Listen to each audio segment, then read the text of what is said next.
Yeah.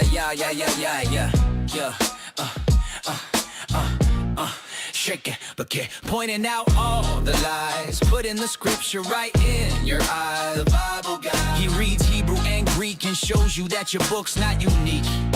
The Bible guy. He turns through the pages until every Christian rages. The Bible guy. Watch one time and you're hooked. Now let's watch why the Christians get cooked. The Bible guy.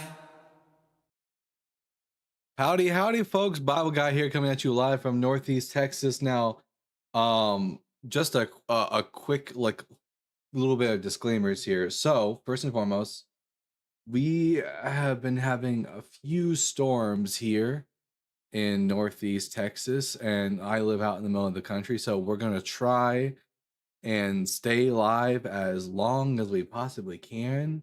But if the internet goes out, or we had the electricity go out on us like 3 times last night, which sucked because I was in the middle of uploading a YouTube video to Justin's channel.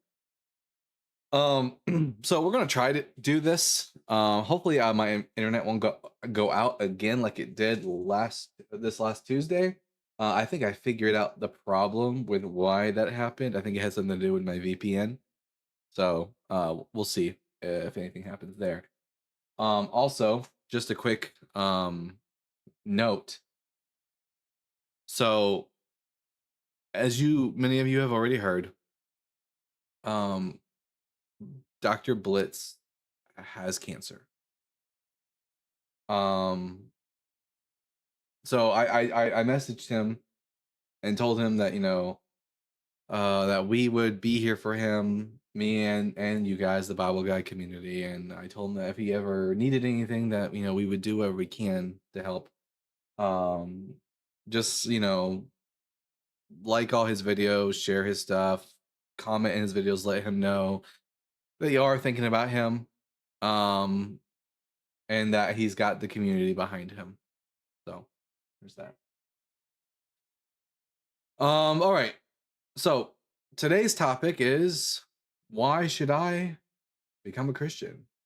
Christians. Everyone, make sure you tap that screen, share the live with those you love, with those you hate, with your friends, and with your enemies.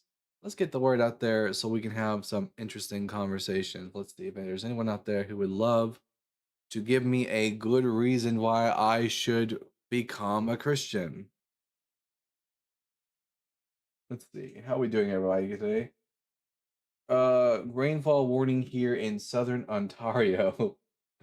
My problem is that while it's getting rid of the snow, the temperature will drop and turn everything into ice. I wouldn't know anything. I wouldn't know anything about that. Living in Texas, snow and ice is like something we get once a week throughout the entirety of the year, which I'm very happy about, because I don't like the snow. I like to look at it. I don't like to personally experience it. I'm more of a spring, fall kind of guy. So there you go. Let's see. Opportunity to make money from tithes. Who's making money from tithes?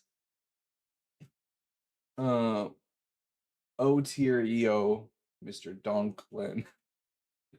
Love and respect for Blitz. Yeah, Blitz does not want to talk about it. Please respect. All right, yeah. Then in that case, if that's Blitz wish, then yeah, just support him and his videos. Send super chats. All that good stuff to his videos. If you marketed it, oh, I mean, yeah, people can send in their tithes all they want to me or to Peggy. Peggy, the holy strap-on, will accept your tithes. And me, her faithful priest, of course. All right. So hopefully we can get some Christians in here today who are not too afraid to come up and give me a reason to believe in Jesus. Yeah, so just for anyone who doesn't know already, as I've already said, if you're watching on YouTube, the picture to the left of me here I guess to you for you watching, it's on the right side of the image. Is a real picture of me from back when I was an altar server in the Catholic Church. Yeah, praise Peggy. May she fill us with her pegliness goodness. Mm. Uh, yeah, so I don't know which is more of my favorite, spring or fall. It's kind of hard for me to really decide. I feel like fall because like I'm so used to being hot. And it's nice to cool down. Cool down. We get the nice change in the leaves. You got Thanksgiving. You got Halloween. Love Halloween, and I love Halloween movies. So I fall I think is got more going on for also pumpkin spice latte because I am basic. Uh, I thought the pic was AI. No, that's a real actual photo of me. The background is not the original background. I photoshopped it, but the actual picture of me in the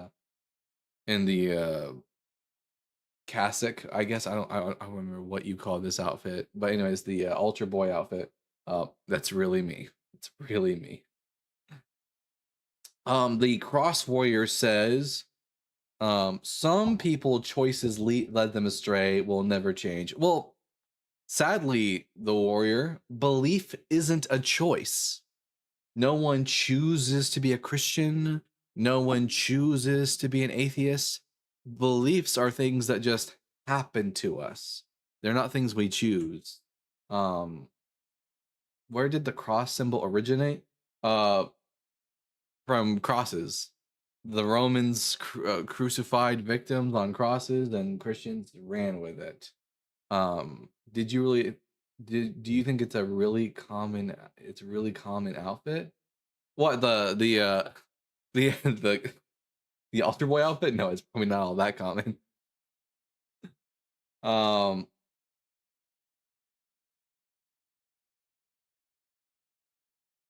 let's see. Abundance abounds when Peggy is in your life. Yes, absolutely.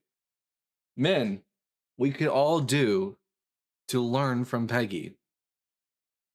Famous like Amos says, Dalton, Amos. Good to see you. When did this start? I didn't get a notification. Well, you're in luck. You're in luck. It just began. We're just now getting started. Um, Happy Thursday. Yeah, absolutely. Happy Thor's Day, everybody. I've joined your fan club for 3 months. America runs on Duncan. That's amazing. I mean, the America runs on Duncan. Crazy. We don't have choices. What do humans have? We have choices. Just belief isn't a choice, though. I have like the choice between, like, for example, do I want to drink regular Dr. Pepper or Dr. Pepper Zero? I have choices, but belief isn't one of them. I can be convinced of a proposition if you've got good arguments for it. And what happens as a result of being convinced by something, naturally what follows is that you believe. If you're not convinced, then you have no choice but to not believe. But we'll see. We have a first guest for the day. Dr. Cal. Hello, welcome to the Bible Guy show. I'm Dalton the Bible Guy. I have 3 preliminary questions for you, then we can get to the conversation. So, question number 1, are you at least 18? Yes. Question number 2, what pronouns do you go by? Him. And then question number 3, are you a Christian? Yes. All right, I'm Dalton the Bible Guy, atheist. Why should I become a Christian? Sure. Let me. 1 second. Let me pull up some. Your script? Some first. So, what do Some you verses. oh, is being an atheist? Is that utilizing faith? Do you use faith to be an atheist? No, it's a lack of it. It's the lack of faith. Yeah, all that's required for you to be an atheist is to simply lack belief. in any gods. Okay, what do you believe in? Anything which is demonstrable. Do you know David Belansky? Nope. You don't know David Belansky? Oh, you should look him up. He's a world-renowned physicist, and actually almost an atheist, used to be an atheist, right? Can I read you what he says? I'm sure. Is he going to give us a good reason to be a Christian, or is this just going to be Oh a yes, faith statement? he does. Oh yeah, yeah. Actually, he does answers a All right. lot of I'll the. I'll I'll treat David's statement as your statement. So when you say something I need to critique, I will be critiquing it. So go ahead and give the statement for why I should Sure. become a Christian. All right. David Belinsky quotes: Has anyone provided proof of God's? Wait, first, you don't believe God exists, anyways, right? Yeah, I lack a belief in God's existence. Okay, good. All right. So he says, has anyone provided proof of God's inexistence? Not even close. Well, Has quantum cosmology? that's already a bad start, don't you think? You can't prove a negative. Like for example, Uh, Dr. Cal, if I told you that there was a teapot orbiting Jupiter and you told me I don't believe you, would it make sense for me to say you can't prove that there isn't? no, me saying I don't believe you, that's not me proving that it does not exist. Just because I don't believe something doesn't mean that thing does not exist. The lack of belief in something does not equate to the Sure, but existence of that thing. should you remain skeptical of belief in the teapots orbiting Jupiter until such a time as I provide positive evidence for its existence? Yeah, it can be open and yeah, for you to provide evidence that there is a All right, teapot. you've made the claim that God does exist. I don't believe you. It's not my job to prove to you that there is no God. I just like a belief in God. Okay, again, a belief is not proof of anything It's existing. it's a lack of a We just belief. say that, right?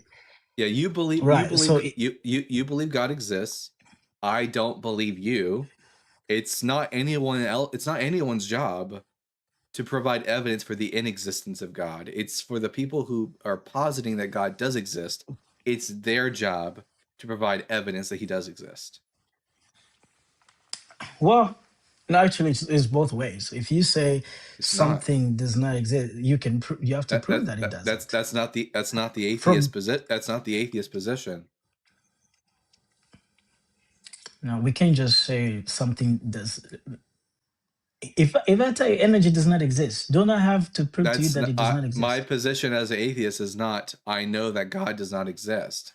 My position is that I'm not convinced that God exists. I'm not saying for sure that he doesn't exist. I'm just saying I'm not convinced that he does Oh, exist. you're not convinced. I'm Okay, all right. I'm holding the neutral position. So it's not my job. I'm not making a positive claim about about a generic God's existence.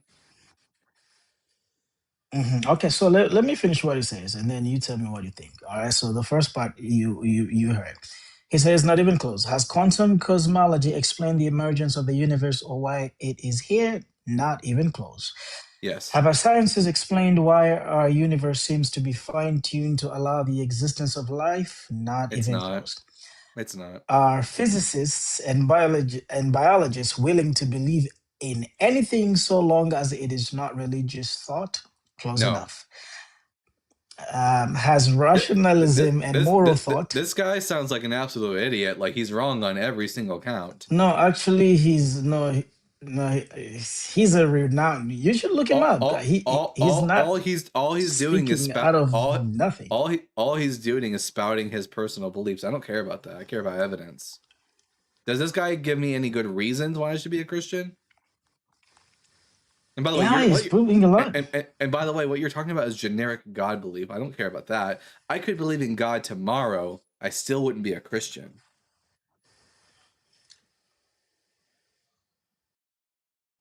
God. Okay, so your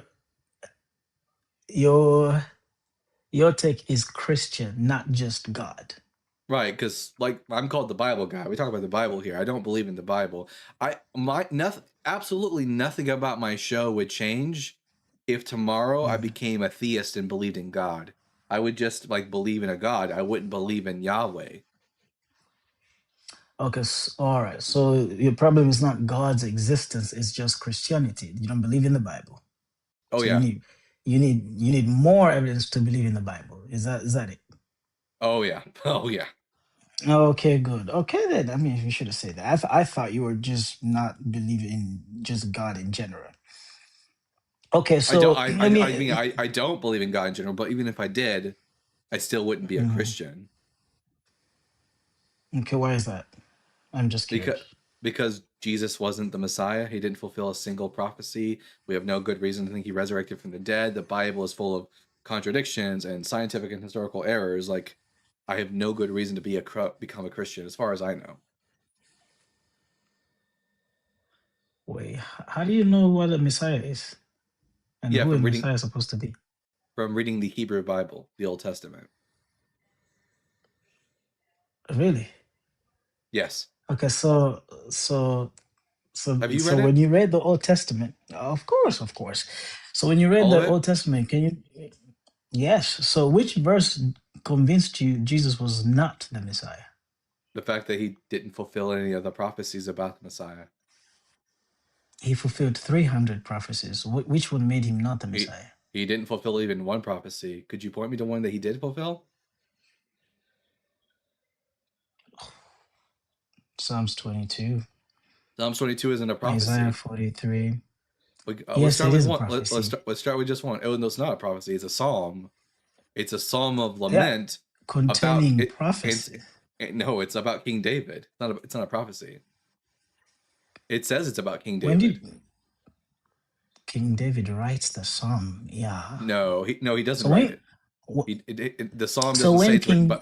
Wait, the psalm doesn't say it's written by King David. It says it's written La David, for or about David, not Okay, by so let's. David. I'm curious. Okay, no, I'm more interested now. All right, so you want to tell me where did King David?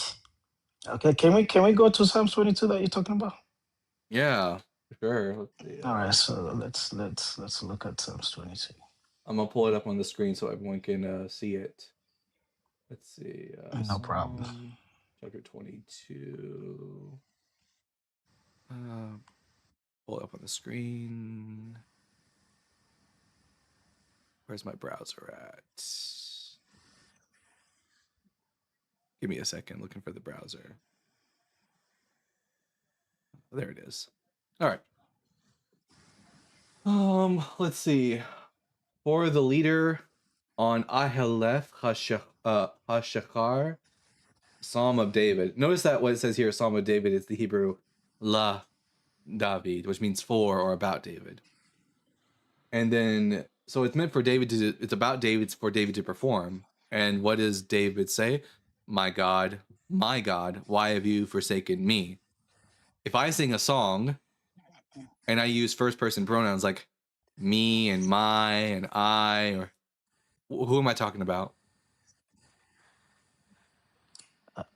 Prophecy is written in different ways. It can be written in the first person. So David can be Wow, I talking don't know about why you're. as if he's I don't. speaking, but That's not how. It's no. You don't. You it's don't. No. prophecy. It's not prophecy. You haven't. We haven't. We don't have a good reason to think it's prophecy. So until you can demonstrate it's prophecy, this is just a psalm. And when people write psalms or songs and poetry, and they use first person pronoun, also that's not how prophecy works. And prophecy, if Okay. you use a All right. and So prophecy six. and prophecy, if you use a first person pronoun, Mhm. you're referring to All yourself. right. All right. So verse 16. When was David ever pierced? His hands He and feet were pierced he wasn't, but on the also verse with 16. on the tree. Well, he wasn't, but also verse 16 doesn't say any about anyone being Mhm. pierced. It says Verse Ka'ari 16 is referring to John 19. it says Ka'ari Yedai Vereglai, which means they, like a lion, they maul my hands and my feet. They're like a lion at my hands and my feet. For like a pack of dogs, they have encompassed me, a company of evil have encompassed. They pierced my hands and my feet. Here's the problem. Here's the problem. When was David ever pierced? Okay, listen closely to what I'm saying, Dr. Cal. In the original Hebrew of Psalm 22, verse 16, it doesn't say pierced. The word there is ka'ari, which means like a lion, not pierced. They are like a lion at my hands and my feet. Now, let me go to the Hebrew. You speak Hebrew? Because literally, no, I don't. But we Yeah, have look on the Hebrew screen. translation. Look on the screen right now. You see? You see this word right here?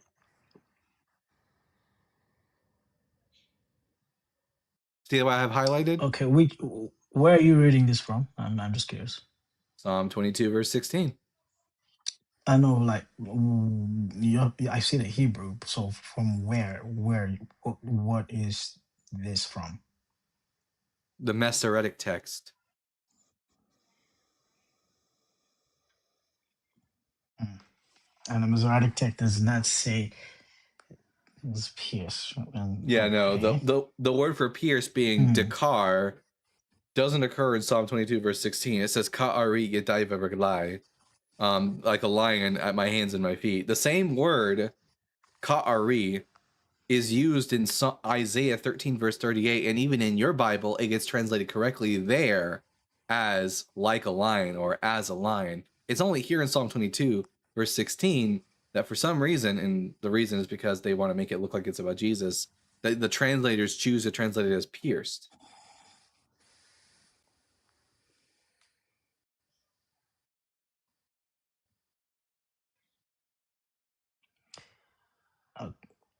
The Karu. No, not karu, it's ka'ari. Kaf, aleph, resh, yud. Ka'ari.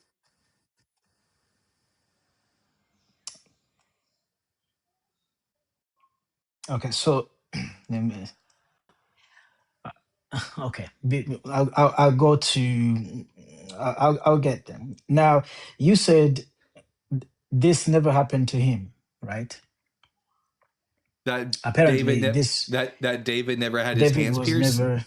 Yeah, no, because that's what not Yes, what the because that's not what the text says. I mean there can be this. David's enemies did surround him, pulling at him from all sides. You know, like a lion at his hands and feet. Yeah.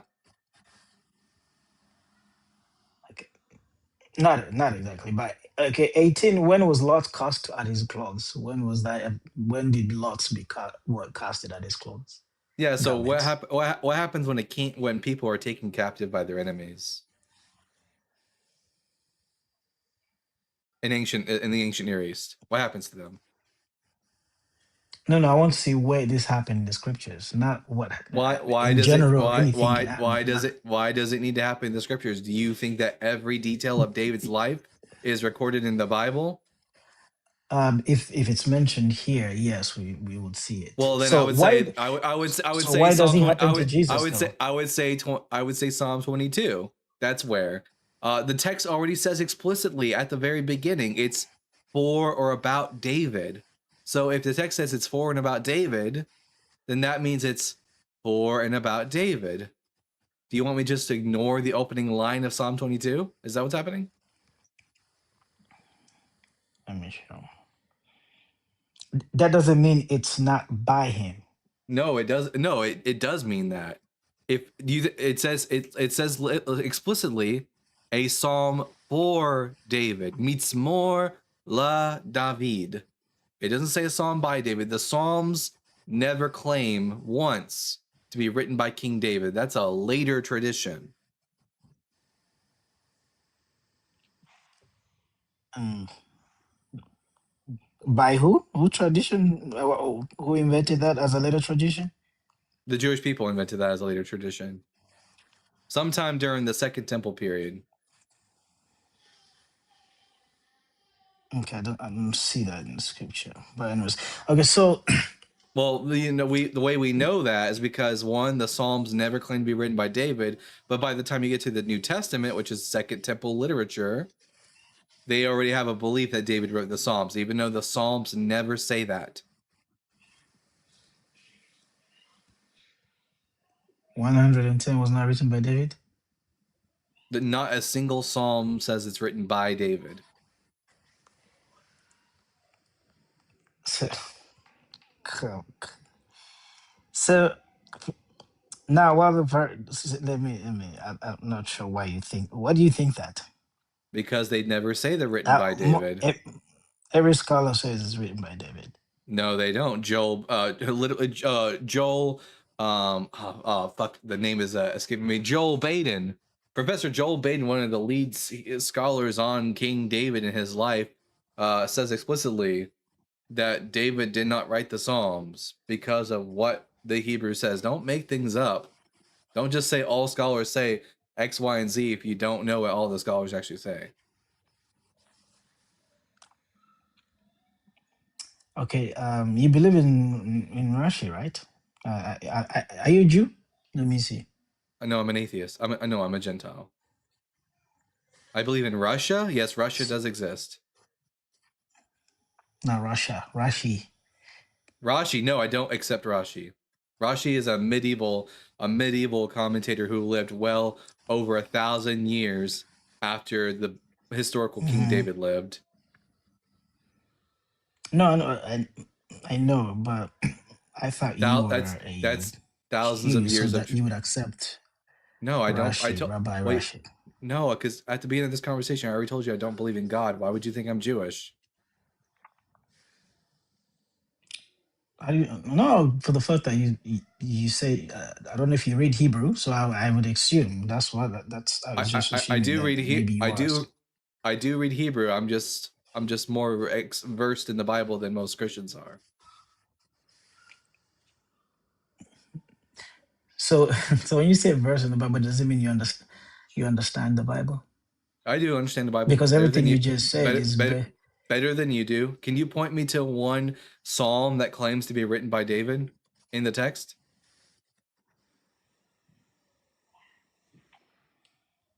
Sure. So 110 is about who? You don't claim that anything is about the Messiah. Oh yeah, it's about King David. It tells us Psalm 110. If we take a look at the psalm, I go to Psalm 110, the very opening line of the psalm, it says, La David Mizmor, for David, a psalm, Neum Yahweh La Adoni, thus saith Yahweh to my master, or to my Lord. Notice that the word for Lord there is not Adonai, which is the divine word for Lord, but it's Adoni, my master, the same word that's used by Bathsheba in the First and Second Kings to refer to King David as my master.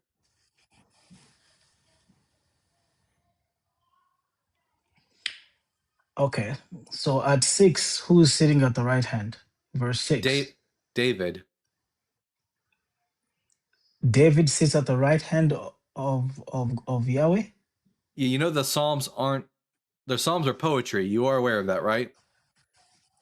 So someone sitting at someone. If I say that you're my if I say that you're my right hand man, does that mean that you have to be literally sitting at my right hand, or does being someone's right hand a symbol, a universal symbol, even in ancient language? Even in ancient language, to say that I know at the right hand means power, place of power. Yes, and King David was literally the vassal. Was King David not the vassal king of Yahweh? King of Yahweh. When he's not called King of Yahweh. What do you mean? Do you know who Yahweh is? Yahweh is God. Yeah, so when I say he's the vassal king of Yahweh, it doesn't mean he's king over Yahweh. That means that he serves as the vassal king under Yahweh. Yeah, the king of Israel. Yeah, he was. Yeah, through which the throne Jesus Christ comes from. And the throne. No, he doesn't. And the throne of the king of Israel. Well, you say Jesus does not come from the line of David? We'll get to that in a second, bud. Slow down. I know you want to go all over the place. Okay, wow. We're staying focused. The throne that the king of Israel Alright. sits on, is it ever called the throne of Yahweh?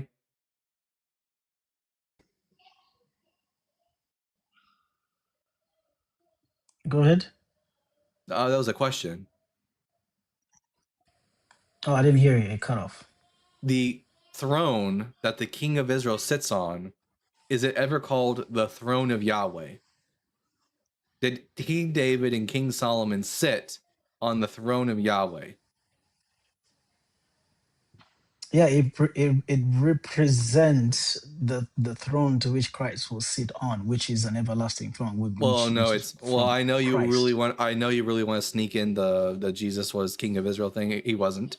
Anyways, so the kings of No, Jesus is Israel. not king of Israel. Hush, I hush, didn't say hush, that. hush, hush. He's not the Messiah. Okay, so King David and King Solomon sat on the throne of Yahweh. They had special power invested in them as vassal kings of Mhm. Yahweh. So King David was the right hand of Yahweh on earth. So this is fine.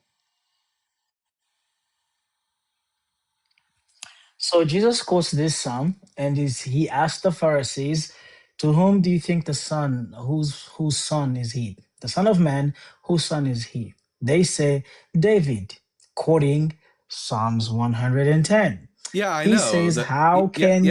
Yeah. Yes, So I know. The Jesus of the Gospels is an idiot who doesn't know the Bible. I know. The I'm real. sorry. What did you? I What said did you yes. say? I said yes. The Jesus of the Gospels was an idiot who didn't know the Hebrew Bible. The Jesus of the Gospels doesn't know that the Psalm literally says in the very first two words of Psalm 110, "La David Mizmor," for David, a psalm. For David. So notice, for example, when it says here in Psalm 110, "I will make your enemies a footstool for your feet." The word "for your feet" in Hebrew is right here. It's le raglecha. Le raglecha. Yeah. The raglecha is your feet. The lamed, this first line right here that looks like a little lightning bolt, that's the letter lamed. Lamed means for, or to, or about. So I will make your avoyecha hadom lachlecha. I will make your enemies a footstool for your feet. That same word lamed, which means for, is used right before King David's name. It doesn't say a psalm of David, as in by David. It's a psalm la David. La means for, to, about, concerning. The psalm is not by David, it's for David. The psalmist tells you who the psalm is about. So who wrote it? We don't know. We If don't it's know. for David. The vast majority of authors of the Bible, we don't know who wrote the vast majority of the books of the Bible. Okay, brother, can you read me verse 6? Do you want to tell me Yahweh is also sitting at the right hand of David? No, David is sitting at the right hand of Yahweh. It says, Ne'um Yahweh, a declaration of Yahweh, La Adoni, to my master. So this is the psalmist saying that God says to King David, Shev le yemini, sit at my right hand, and sit, Oiviecha hadom la rechlecha, until I make your enemies a footstool for your feet. God is saying to David, sit at my right hand until I make your enemies a footstool for your feet. Not that God ever actually said this. Okay, This is verse just 5. this psalm. This is just verse 5? this is just this. Again, the answer doesn't change throughout the entirety of the So psalm. It's King David. is This is the Yahweh at the right psalmist. hand of David in verse 5? Let me take a look. Verse 5. In verse 5, let's see. God works judgment upon the nation. My sovereign is at your right hand. Adonai, yeah, God is at the right hand of David as well, in that he's crushing the kings before King David in this instance. The psalmist is saying, yeah, Wait, wait, wait, wait. Hold on. God is with King David. God is with King David, crushing his enemies for him. Okay, no, that's your explanation. So we just said the right hand means a place of power. Okay, the right hand, him being at the right hand of Yahweh is a place of power. And Whoever this is Yahweh's sitting at the power, and because Yahweh sits, it not sits, but Yahweh is at David's right hand. That means that David It says is the able to Lord at your right utilize. hand will shut the Yes, kings. How is he you. at the right hand of Hey, David? shut up. Let me answer. Well, you don't have Yahweh to be at rude. David's right Just answer. hand. You keep interrupting me. It's annoying. Yahweh at David's right hand means that David is utilizing God's power to overthrow his enemies. But that doesn't change again what verse 1 says. That's your explanation. You know that's wrong though. Your explanation is Okay, wrong. it's That's not not what it wrong. What is. does the Hebrew word lamed It mean? is. What does the Hebrew word lamed mean? It's not about what it means. We're talking about Yes, it is. No, it is two about what two it means. places. You're No, asking no, me. no. If No, verse no. one says no, You're asking me to ignore what the psalm actually says.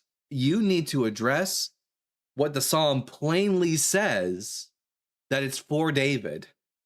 You need to address that. I'm not going to let you get away from this. We're not going to ignore what the psalm plainly says.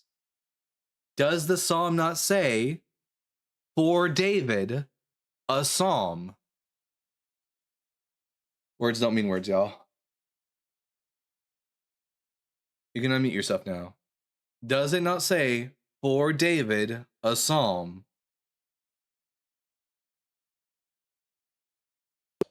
yes, it's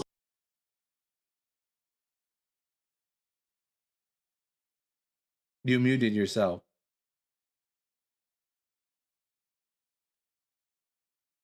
okay. So just because that's the lingo, because if you look at previous chapters, it's also said the same, but it doesn't mean that it is actually for him as per So se. wait a minute. We can It tell says that. for David, but it doesn't mean for David. No, it's just the So lingo it's says lying for to us. David. How So many? it's No, lying for it's us. David writing. David No, it's not. writes No, it this doesn't. psalms. It doesn't say I'll get. It doesn't. It doesn't say by David in the text. You want me to believe it's by David, but the text doesn't say by David. It says for David. Was the author of this psalm lying when he said for David a psalm? Even if you want to say it's written by David, then it's written by David for David because it says for David a psalm. What does it mean for a psalm to be written for somebody?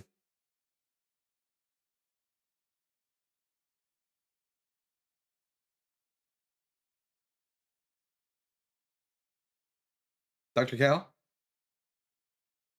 Yeah, sorry, my kid is yeah. What does it mean for a psalm to be written for somebody? So it can be written for him by him writing it. Okay, but what does it That mean for the song to be written for him? What does it mean to if I write a song okay. So for my girlfriend, what does that mean? If I write a song for my girlfriend, what does that mean okay, for so my let me read you. girlfriend? Moshe Hadashan claims. Do you know who that is? No, I'm not gonna let you pivot. I need you to answer my question. You don't get to ask a question after I've already asked you a question. If I write a song for my girlfriend, what does the phrase for my girlfriend, what does that mean? Yeah, I know what that means. Yes, of course, it's What is for it your what does that mean? Does that mean the song was written by my girlfriend? Or that the song was written for and about her? yeah. This is not the same thing. It's not the Yes or same thing no? here. Does it mean No, that it the song was written doesn't. It for and doesn't. about my girl? So when I say a song for my girlfriend, it's not for my girlfriend? Okay, so yes, I get what you're saying in this sense that what you're using the girlfriend scenario. Yes, but this song is not the same thing. Okay, It's okay. that's You just want us to believe that words don't mean words. That suddenly, when it comes to the Bible, the normative usage of the word for suddenly goes right out the window, and for no longer means for. Well, sorry, Dr. Cal. I'm not willing to check my brains out at the door for Christianity. If the text says for David, I believe that the psalm was written for David, and you're just demonstrating to us that you don't know anything you're talking about. Okay, like I said, we look at the interpretation of scriptures. I I gave you don't care about one. I don't I know. don't care about your Moshe, interpretation. I don't Moshe care. Hadashan. I don't care about some Jewish person's interpretation 1,000 years later. What does the text itself actually say? The text can say that doesn't mean you understand what the text says. I know what the word I, lamed. I know what the preposition lamed means. yeah, but that doesn't mean you understand what this is about. Just because you No, understand I what the do. I language do. says, it I no. doesn't mean Yes, you understand. yes. In Hebrew, lamed has a meaning, and it always means for, to, about, or concerning. It never means by. Not once in Hebrew does lamed ever mean by. In other I hope you instances, it know. can. I Yes. hope you know you're never going to get anywhere on this passage if you continue, because I'm never going to budge on that lamed means for. I know Hebrew, you don't. It's not about knowing the It language, it's is. about understanding the Uh, scripture. You can't understand what the Bible says if you can't read it. I can read it, you can't, apparently. Okay, so okay, so we see that David's Lord is merged with Adonai. When we say the Lord Ta is at your right hand, he will shatter kings in the day of his wrath. He will judge among the What nations, word he will is fill used them with for curses. and I know you're reading some fucking commentary from some random person 1,000 years after It's this text not was written. So commentary. again, So okay, so what's your comment? Wait, hold on. What's what your is the difference? commentary? What is I don't fucking use commentaries. Now, because unlike you, I can actually read the text. What is the difference between the words Adonai and Adoni? What is the difference between those words, Dr. Cal? Yeah, I know that. I know there's a difference, but the And what is that? Septuagint translates it. What? I don't care about the Septuagint. That's a Greek translation. I'm looking at the original Hebrew. What is the difference between Adonai and Adoni? Yeah, because you have two Adonai words used there. He didn't use We don't have Adonai twice, so he we would don't use Adonai and Adoni. what is the difference between Adonai and Adoni? They have a difference in meaning. What is the difference? Yeah, Adonai is used as referring to as Supreme Lord Yahweh. Adoni Oh, would be more like Abraham uses the word. Sarah calls Abraham Adoni. Yeah, so Adoni refers to people that aren't God, and Adonai refers to people who are God. Correct? that's not what that simply means. It's not Yes, that is what that simply referencing means. Show me one God or not instance. God. Show me one instance in the Hebrew Bible where Adoni is used for Yahweh. I'll wait. The point is not No, that if it's no, referencing to Yahweh, of course no, it's not going to use no, no. Adoni because he's already Adonai. Every other instance in the Hebrew Bible where Adoni occurs, it's always referring to a human, whether to Abraham, to David, to Solomon. It never is ever referring to Yahweh.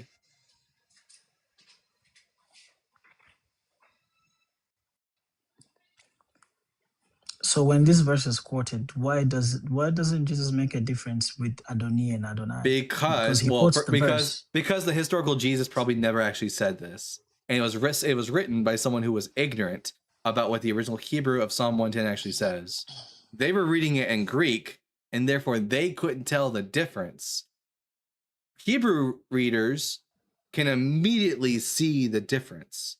So Adoni is a word used for the recipient of Adoni is always human, never divine. Adonai is for God exclusively. And the text says, Ne'um Yahweh la Adoni, not to my Lord, highly exalted Adonai, but to my master, a lowly human who is exalted as far as humans are concerned. King David is called Adoni.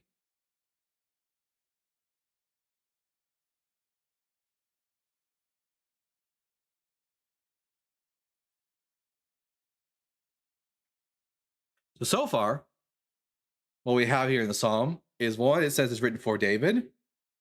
It says that God speaks to Adoni, which is a human. None of this is, and also it never claims to be a prophecy. None of this is helping your case that Jesus is the Messiah and that I should be a Christian.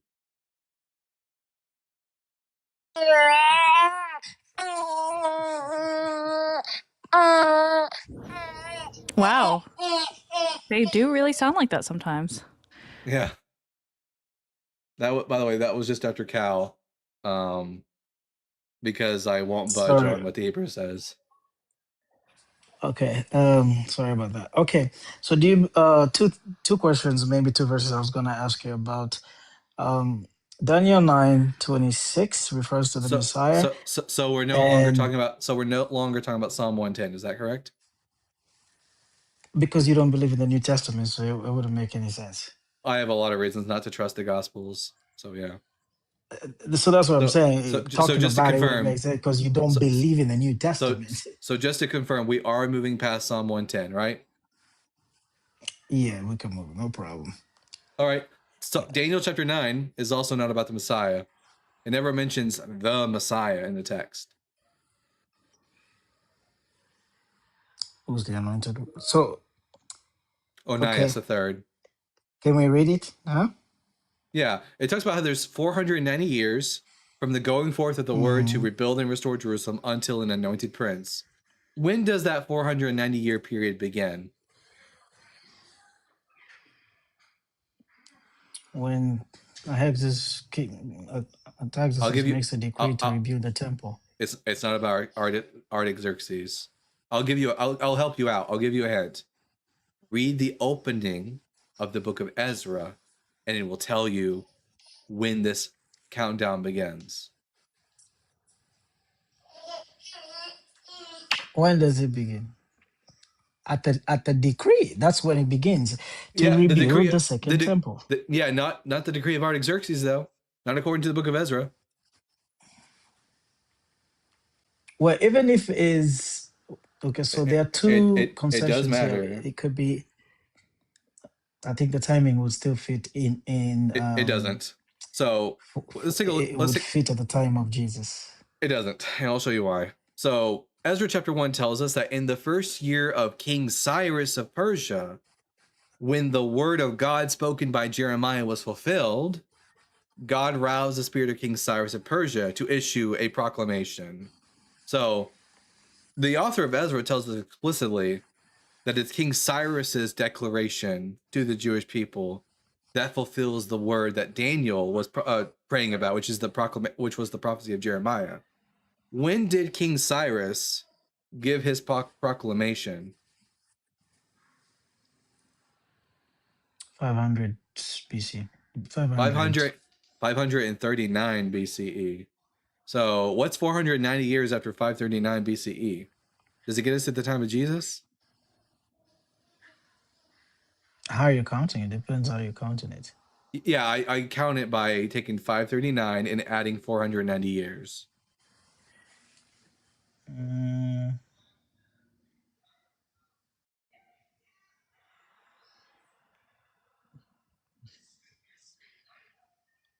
no, I think you skipped a few points there.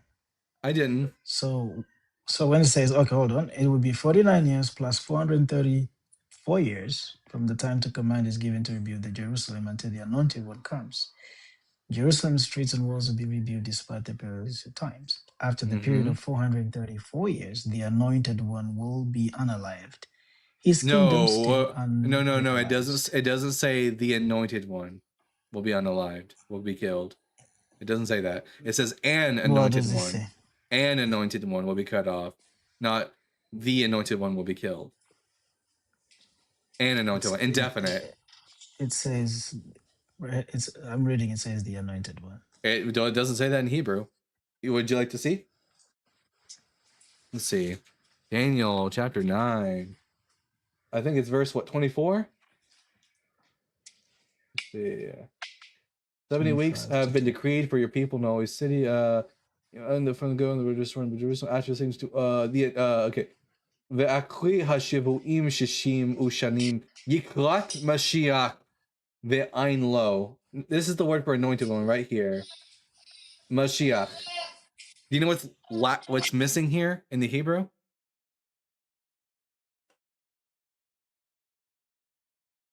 That would mean What the was anointed missing? one. It's the definite article, hey, which means the. Ha Mashiach means the anointed one. All this says here is Yikorat Mashiach ve'ain lo, and will be cut off an anointed one, and will have nothing.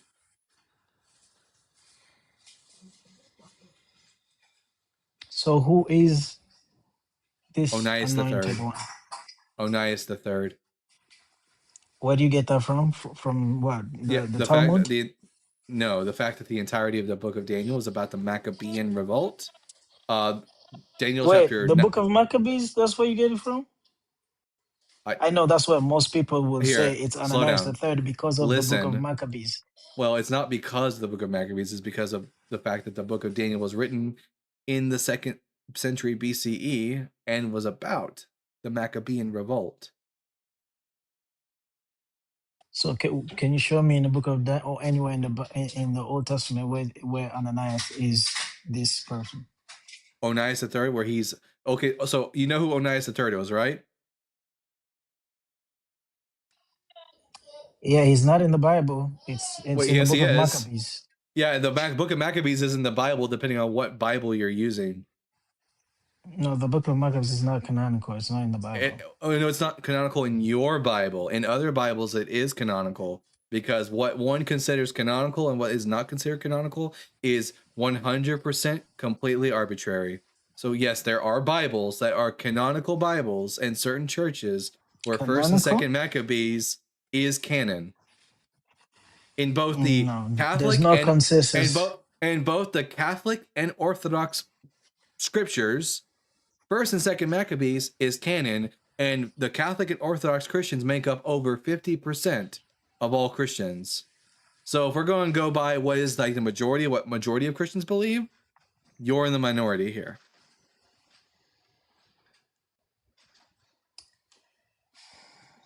The book of Maccabees was never considered by any church father as canonical. That's Athanasius lists it First and Second Maccabees as part of the canon. So again, the majority of Christians on the planet today consider First and Second Maccabees to be scripture. Only people who don't are Protestants, which I'm guessing you're a Protestant. I too make stuff up when I don't know the answer to things. Yeah. I have here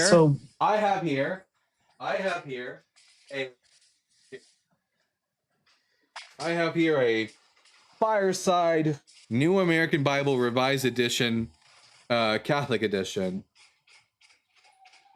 I know the Catholics have more. Catholics make up 50% of all Christians on the planet. And in their Bible, First and Second Maccabees is part of the canon. Here's First Maccabees right here. No, they added it later after. And It's again, not and part of also the scriptures. again, canon is the invisible, arbitrary, made up boundary that certain churches put around certain books to make up certain versions of the Bible. On this channel, we don't give a shit about the fact that your church doesn't consider First and Second Maccabees canon. There are other Christians who do. And again, the idea of canon is a silly concept. In the time of Jesus, they did not have a concept of a canon of scripture. There were several sects of Judaism, and not any of them agreed on what was and what wasn't scripture. So we don't give a shit about the fact that you don't consider First and Second Maccabees to be canon. It's irrelevant. Canon is a silly, silly concept that Christians hold on to for whatever reason. So, anyways, no, the definite It's article not a silly does not. concept. I think It is a that's silly concept. It's a made up. It's made up. It's completely arbitrary. You have no. What does it You mean? have What do you think it have means? you have no way of being able to know what should and shouldn't be scripture. Do you think First Enoch is scripture?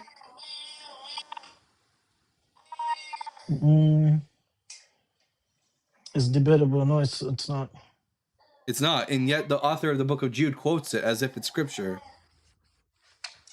Crazy. I know it quotes Joshua. There are books quoted in the Tanakh. Just because it's quoted, it doesn't mean that it He is said canonical. the author of Jude says that Enoch was a prophet and that he spoke true prophecy. So the book of Enoch contains divinely inspired prophecy, and yet it's not canon. Crazy. So again, we don't give a shit what you think is canon. And again, the definite article, hey, is not present here in Daniel chapter 9, where it talks about a anointed one who was cut off. Onias was an anointed individual that was cut off having nothing. But again, even if you don't want to say it's Onias and we want to say we don't know who this anointed individual is, it doesn't get you to the time of Jesus. So it's irrelevant. It does get to It the time of doesn't. Jesus. What's 539 plus 490 years? So your math is wrong, and It's you're not using wrong. What's 70 times 7? those are the years. So 69 times 7 is 483 years. Okay, then what's 483 Right. years Okay. after 539 BCE? Does it get you to the time of Jesus? No, it is 445. You're using I'm the using. wrong I'm not. decree of the rebuilding So of Ezra. the temple. So Ezra, the book of Ezra is lying. Then No, the book of, so first of all, you have to understand that there are two. One makes the decree, but the other one carries out the decree. well, I don't So care about who care. I don't care. I don't care about who carries You're out the decree pointing because about who carries out the decree. I The don't care person who who care. makes the I decree is don't. actually who it. The person who made the decree was Cyrus. That's what the book of Ezra says. Yes, Artaxerxes is who. I don't care about Artaxerxes Artaxerxes. from. No, it's not. It's counted from Cyrus.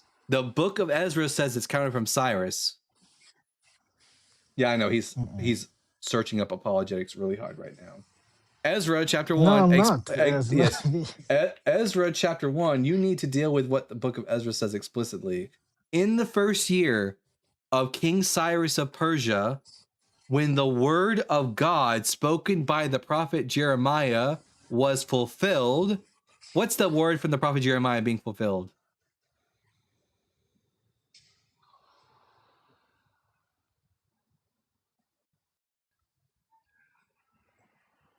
What did you say? What is the word that the prophet Jeremiah spoke that was fulfilled by Cyrus? They shall be rebuilding of the second temple. You're close. I'll give you a hint. It's mentioned in Daniel 9. Okay, look, Here, Daniel Cyrus says, decrees in. I'll just read it to you because you're really bad at this.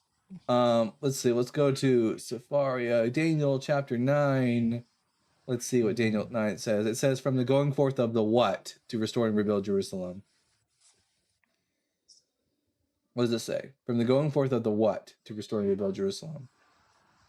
70 weeks have been decreed for your people and for your holy city until the measure of transgression is filled. You must know and understand, from the issuance of the word to restore and rebuild Jerusalem until the time of an anointed leader is 7 weeks. From the issuance of the, what is that?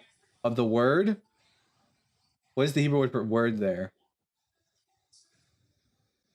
It's davar. The Hebrew word davar. From the going forth of the davar, the word. And what is Daniel praying about when this message comes to him? What is he praying about? These people be released from, because they were in bondage for more than the years they were supposed to be, 7 years. Yeah, which was a prophecy given by whom?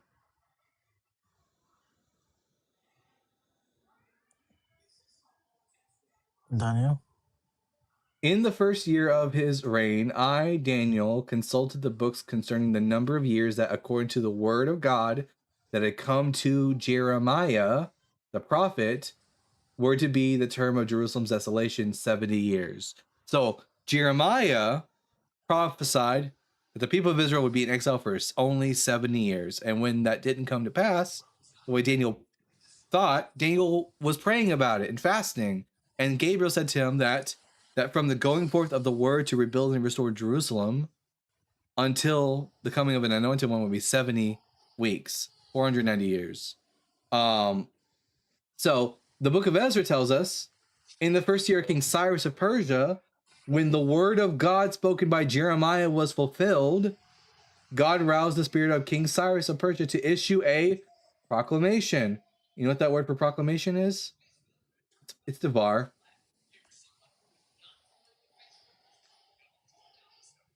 So the book of Ezra says you start the counting from Cyrus. That's 439 to 438 BCE. You count up the So years, it doesn't Ezra, get you to Jesus. no, okay.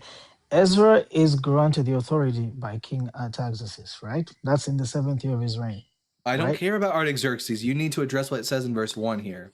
Stop going off I script. know Stop. Ezra. Stop. What does Ezra say? What does it say here in Ezra?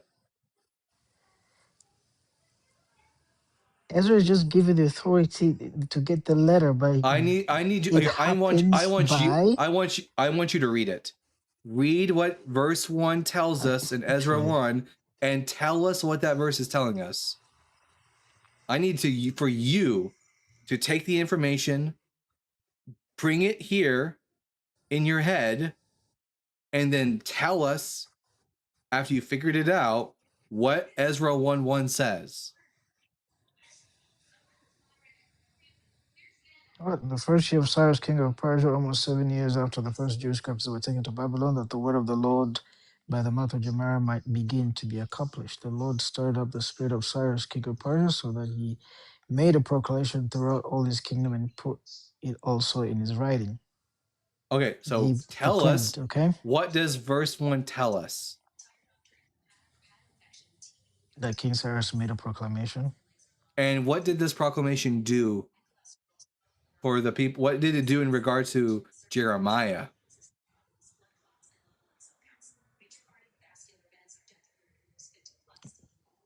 It was fulfilling Jeremiah's prophecy. And is that the prophecy that Jeremiah Daniel? 29, verse. And is that the prophecy that Daniel was praying about? Yes. So Daniel is praying about is praying about the prophecy of Jeremiah. Daniel says that from the going forth of the word to rebuild and restore Jerusalem until the coming of an anointed one will be 70 years. That's in regards to Jeremiah's prophecy. Ezra says that Cyrus's decree fulfills what Jeremiah prophesied. Therefore,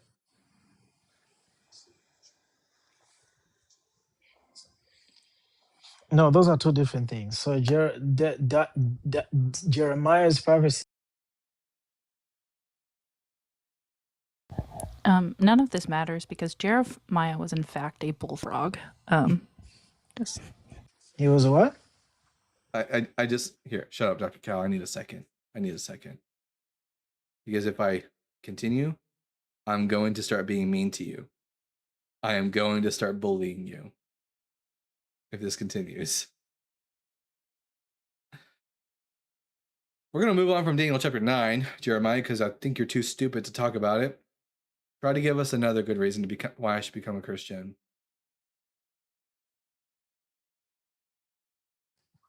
No, your heart is hardened. I don't think any reason can change your heart. And your brain is empty. You don't believe about and you don't believe in anything. facts. my heart is not hardened. I do not have calcification in my arteries. I talked to my doctor, but thank you. Yeah. That's I think not your what brain I is mean. I think your brain is empty, Dr. Cal, and you refuse to believe in facts.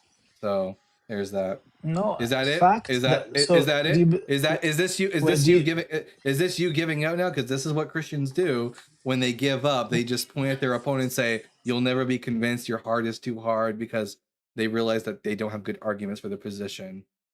Is this what you're doing now? Because I'm not interested in you making bullshit claims about my heart. Arguments are just shit, though. What kind of evidence do you need? Wait, sorry, hold on. What kind of evidence? This do is you the kind need? of evidence I Yes. need. Watch. Good evidence. That's it. On what? that Jesus existed, Jesus died on the cross, he was God in the flesh. What is it? I believe Jesus existed. He died on a That the cross. New I just don't. Testament is reliable or what? Sure. Why should I think the New Testament is reliable when it consistently makes mistakes? It can't even agree as to what day or time Jesus was even fucking crucified. That's okay. According So to, according to the Gospel of ac- Mark, every first century Christian and all the apostles don't and watch the out, fathers were watch out all before you make a wrong. claim. Watch out before you make a claim, No, bud. were they all wrong?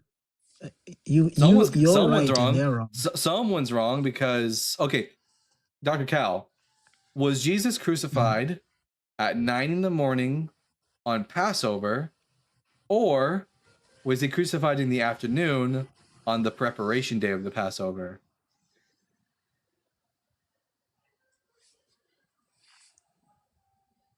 He was crucified in the afternoon. So because of the day, so Really, because you're the Gospel of Mark says it was at 9 a.m.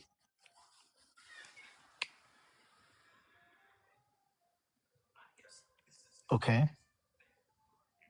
So was he crucified at 9 a.m. or in the afternoon?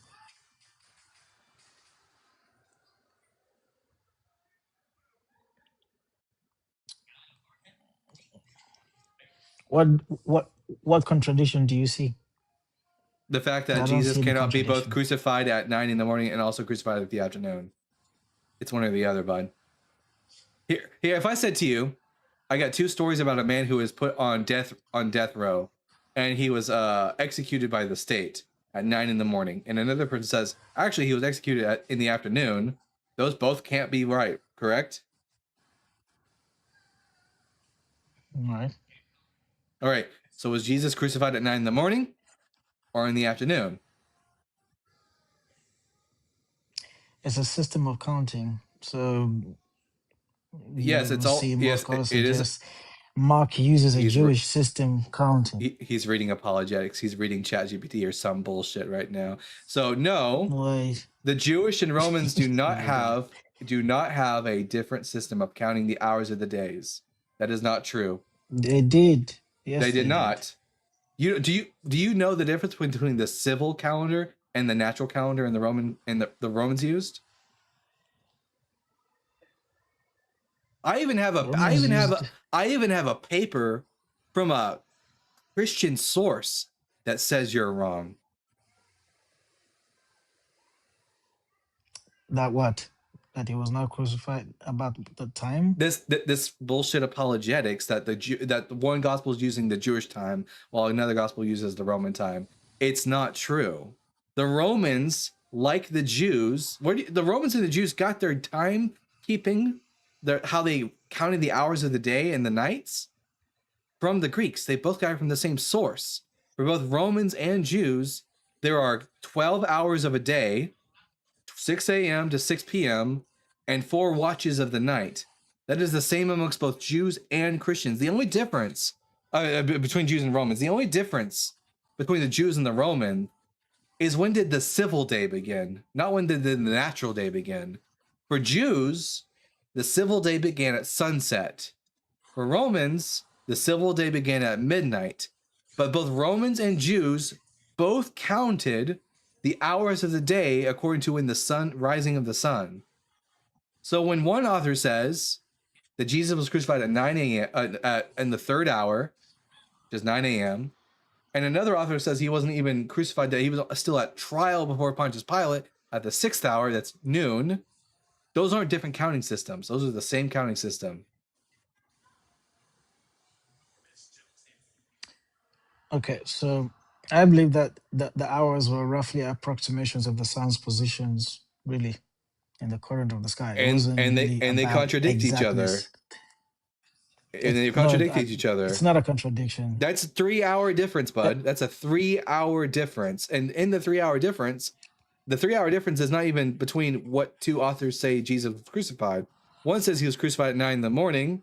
The second one says he was still at trial at noon. That's not small.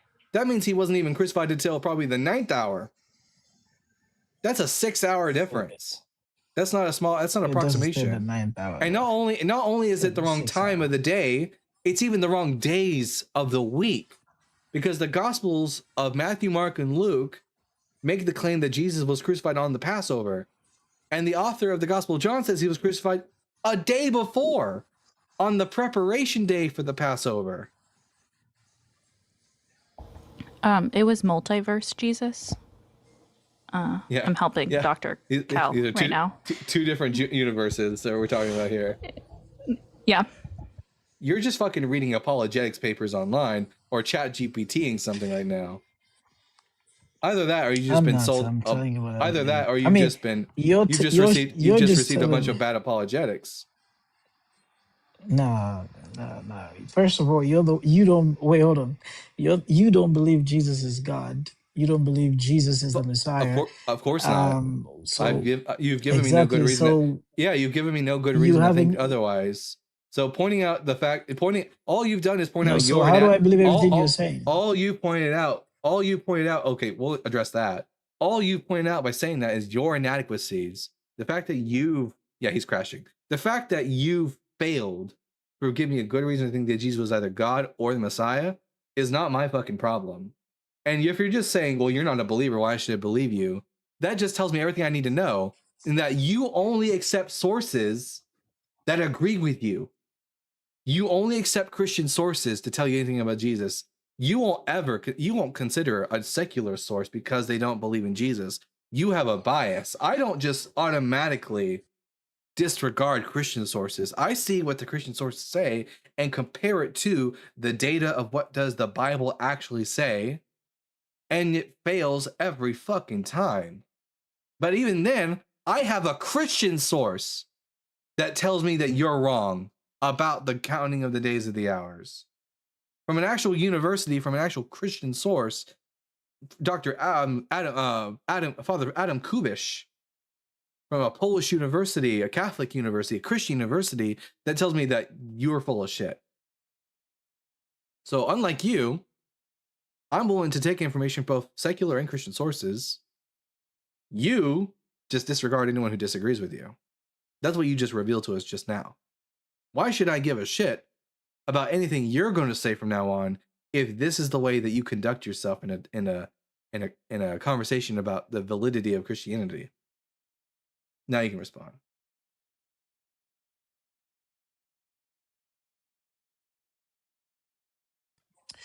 So what sources do you use to disprove that he is not the Messiah? Neither was he God. The Bible, the Hebrew Bible, the Hebrew Bible, the Hebrew Bible, the Old Testament. The Old Testament's enough to disprove Jesus was the Messiah. The Old Testament is all about Jesus. It's not. It's not. It really isn't. You believe it is, but on every turn that you tried to convince us it's about Jesus, you failed spectacularly. No. Yeah. So the Old Testament fails. You claim that the Old Testament fails to have the Messiah. That no, the there's Old no Testament Messiah in the talks. Old Testament? I've never once made that claim. There is a Messiah in the Old Testament. Jesus just didn't fulfill any of the prophecies about that Messiah. Every passage you've turned us to isn't either Psalm 22 or Daniel 9. Neither are about the Messiah. There are passages in the Hebrew Bible about a future king of Israel, which is what is the Messiah. But the passages you point us to so far in this conversation have not been about that individual. Okay, so let me ask you, so are you better than Novation and Symmachus, who Yes. translated the Hebrew Bible? I don't necessarily know. I don't even necessarily know that they even translated it correctly. Yes, but scholars today that I lean on, Wow. we have more information now than Novatius and Symmachus had. We have more information. We have a wider breadth of actual manuscripts to look at, first and foremost, more than they had. And also, unlike those authors, I don't just fucking disregard what Jewish people say. Those early church fathers didn't like the Jews, disregarded what the Jews said. I take into consideration what Jewish people say when they tell me the meaning of Hebrew words. But instead of just pointing to your church fathers and saying you know more about them, how about you provide us with an actual passage Novation is that not a Jesus church did? father. Wait, hold on. I didn't say church father. Novation or Symmachus is not a church father. They translated the Septuagint from Hebrew to Greek. They're not church fathers. Wait, translated the Septuagint from Hebrew to Greek. The Septuagint's not written in Hebrew. I didn't say it's written in Greek. Hebrew. You It's written said in that Greek. They translated. you said, and I quote, they translated the Septuagint from Hebrew to No, Greek. That's what you said. My wording may be wrong. Okay, no, they translated the Hebrew into Greek. No, Right? they didn't. I mean, even if they did, What? they're not the ones who compiled and created the original Septuagint. The Jewish people did. Around 200 BCE, the Jewish people translated the 5 books of Moses from Hebrew into Greek. Yeah, and the translation of Isaiah 9:6 is wrong, and we have those who translated correctly from the Hebrew. I can read the original Hebrew, and you're not going to like Okay, what it read says. it for me, the original Hebrew. Yeah, Go ahead. Yeah, here. I'm going to read it. Isaiah 9:6. Very quick question while I pull it up. What does the Hebrew word yulad mean? Is it future tense or past tense? Is it a completed action or an uncompleted action? Perfect or imperfect tense? The Hebrew word what? Yulad. Does yulad Past mean tense. has been born or will be born? Okay, so you're stuck in lingo terminology. Yeah, it means Yes. I'm stuck has in been what. born. Yes, I'm Yeah, stuck because- in. Yeah. Shut up. Yes, I'm stuck in what does the fucking Bible actually say, not what I want it to say. That's the difference That between the doesn't two mean of you us. understand what it says. That's the difference between you and me, Dr. Cal, is that I care what the Bible actually says. You care about what you want the Bible But to you say. still don't understand it. If the author, no, the fact that you want to force Isaiah to say something he doesn't say tells me that you don't know the meaning, the correct interpretation of Isaiah. If you're going to ignore what Isaiah actually says in favor of what you want him to say, then you don't have the correct interpretation. Okay, read me the Hebrew. Ki yeled yuled lanu, benitan lanu, v'tehi ha-simra al shechmu, v'yikra shemo peleyoetz el gibor aviad sar shalom. Unto us a child has been born, a son has been given. The government will rest upon his shoulders, and he will be called Wonderful, Counselor, Mighty God, Father of Eternity, Prince of Peace. That's Hezekiah.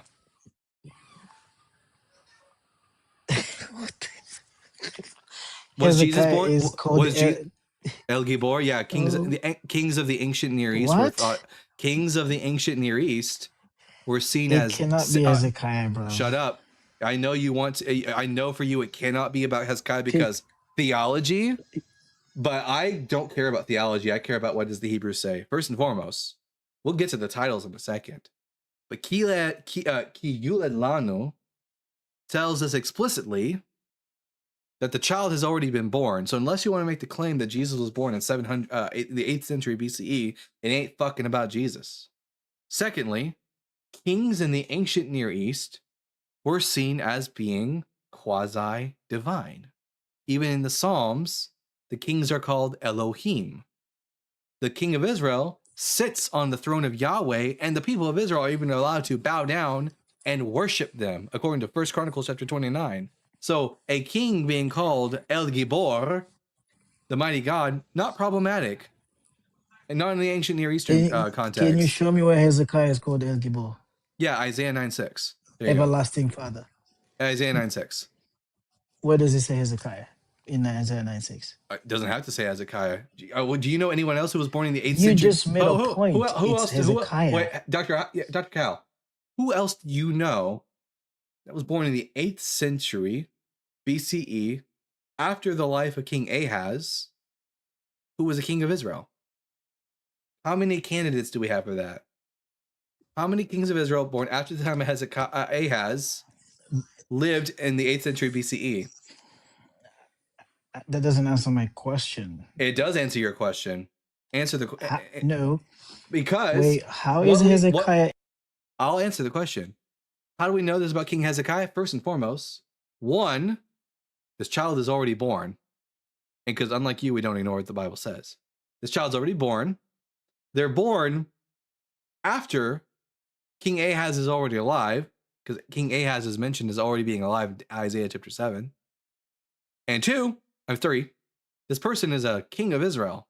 So, how many kings of Israel lived in the 8th century BCE, were born after Ahaz was already alive, and were, again, kings of Israel?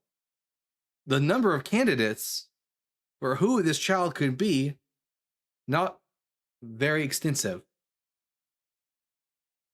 Or are you just going to ask us to ignore the tenses used in Isaiah 9:6? Again, just so you know how this conversation is going to go, in this live, we go by the plain meaning of the text, and we never, ever, ever ignore the grammar in the Hebrew. Not once. Okay, can you show me where Hezekiah is called everlasting father, Isaiah 9:6, and Isaiah 9:6, Isaiah 9:6. You're not being genuine. I am being genuine. I am being genuine. Dr. Cal, who else was born in the 8th century BCE and was a king of Israel after Ahaz? Why are you muting me? You can't answer my. I am answering your question. This is me. I can't answer it. I am answering you right now. You're refusing to engage with what I'm saying. We have to figure out who this is because it doesn't explicitly tell us. So we have to use what the text tells us as clues. So clue number 1, this person's already born when Isaiah gave this prophecy. We're not going to ignore that. Clue number 2, this person is born after King Ahaz is already alive. Clue number 3, this person's a king of Israel. So, Dr. Cal, who else fits that bill? Tell us. It's Jesus. It's not Jesus was born in the 8th century BCE? It does not. You don't understand prophecy, don't you? I don't think you do. I understand prophecy better than you do. I understand. No, you don't. No, not only do I understand prophecy better than you do, I understand grammar better than you do, apparently. Christians have the hardest time understanding the difference between a perfect tense and an imperfect tense in Hebrew. You want me and my audience to ignore the grammar of Isaiah chapter 9 verse 6 in order to fit your fucking bill. I already told you we're not fucking playing that game. So is your entire argument have to depend upon ignoring what the grammar explicitly says? Okay, brother, I know you keep muting me. I know you don't want me to speak, but you have to show me. That's because when I'm talking, you don't get to fucking interrupt because it's my show. So now you can say something. If you don't show me where Hezekiah is called Isaiah 9:6. There's your fucking answer. I've already answered because I've already answered you fucking 5 times. Okay. Show me his name. No. Okay. I'm gonna keep muting you, and I'm just gonna calm down for a second. I'm not gonna let you do this. You need to show me. You need to show me when Jesus was born in the 8th century BCE. That's what you need to show me. No, you claimed it says you need to show when was Jesus born in the 8th century BCE? When was Jesus born in the 8th century BCE? It cannot be Hezekiah. When was Jesus? Show me. When was Jesus born in the 8th century BCE? I'm just going to keep asking you until you answer. I'm not going to move on. Not at all. I'm going to just keep asking you until you answer. When was Jesus born in the 8th century BCE? Are you going to mute me so I can talk to you? Can I answer you? If you answered the question I just asked you, answer the question I just asked you. Okay, let me answer you. This is where the language in Isaiah, if you look at Isaiah also in 53, where it says that by his stripes you were healed. It's It's That's talking because about Isaiah. That's because we're not talking about Isaiah it 53. speaks as We're present not tense. talking about Isaiah 53 right now. And We're also, talking I'm about just the going. And language also, of and also, Isaiah. and also, I'm just going to tell you the same thing. Isaiah 53 is about someone who's already suffered. Oh my gosh, I don't think. This guess is hopeless. I agree. So, Dr. Cal, I've wasted a whole hour of my life talking to you, and you No, are brother, so. I know. you I'm just going to can drop you. prove to. And you are so dense and so incapable of actually reading the Bible for what it says. Because of your theology, you refuse to just let the Bible speak for itself. We don't start with the presuppositions of your theology. If the text is in the perfect tense, it's a completed action. What an idiot. It was obvious Cal was being dishonest. Oh, yeah. Did Hi, you Ashlyn. read their PFP? Oh, no. What did it say? They're here to answer the cry of millions of people. It was cringe. It was totally cringe. I wish he would have just answered the cry of his own child instead. Oh, Jesus. Anyways. I'm well. How are you? I'm fantastic. That was a good. That's a nice hour-long clip. He got absolutely fucking roasted, and I can't wait to clip that. It was bean restocking day at the grocery store for Ashland. Oh, okay. Dr. So many Cal beans. got roasted the fuck on grammar. All right, fantastic. Oh, Liz, Hi, Liz. you were showing me that new book of the Bible. What book was that? Oh yeah, that's the book of Hezekiah. Yeah. It's It's the book of Hezekiah. You can make it say whatever you want. Godwin says that was a good call. Was he a real doctor? I doubt it. Okay, we have a lot of super chats, so I'm going to go ahead and read those. Let's take a look. At Steve Gear with the $5. Did your altar boy cassock have a back flap like Long John's? So no, how the cassock, the outfit works that altar boys wear is, so underneath you have like the black outfit, which you see right there, which has the Roman collar, and you put it on like a normal jacket and you button it up from the front. The white bit goes over it like a nightgown sort of style. So that's how you put that guy on. Also, underneath the white gown and over the black gown, you have like this a rope that you tie around your waist, and you have to tie it in a very specific way. It's been so long, I don't remember how to do it, but you put that around your waist. And I didn't even have my own. Mine was just one of the many altar server cassocks that were like available for adults to wear in the parish back room, all right. At Noah Miller with the 10. 10 what? We're gonna learn a new currency. Let's see. What currency is PEN?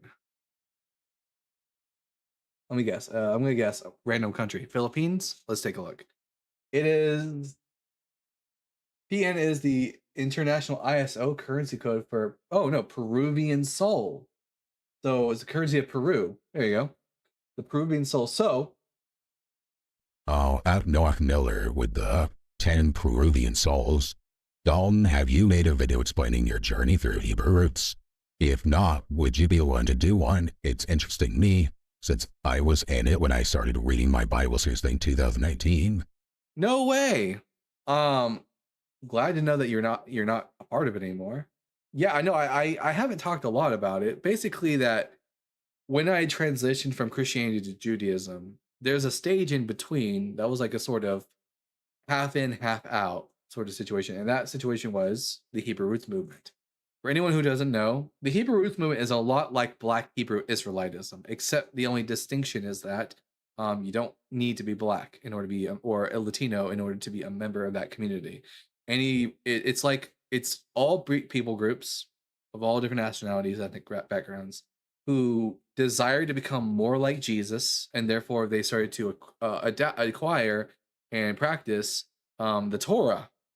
So I was, I believed that Jesus was the Messiah at the time, and I practiced the Torah to the best that my ability that I was able to.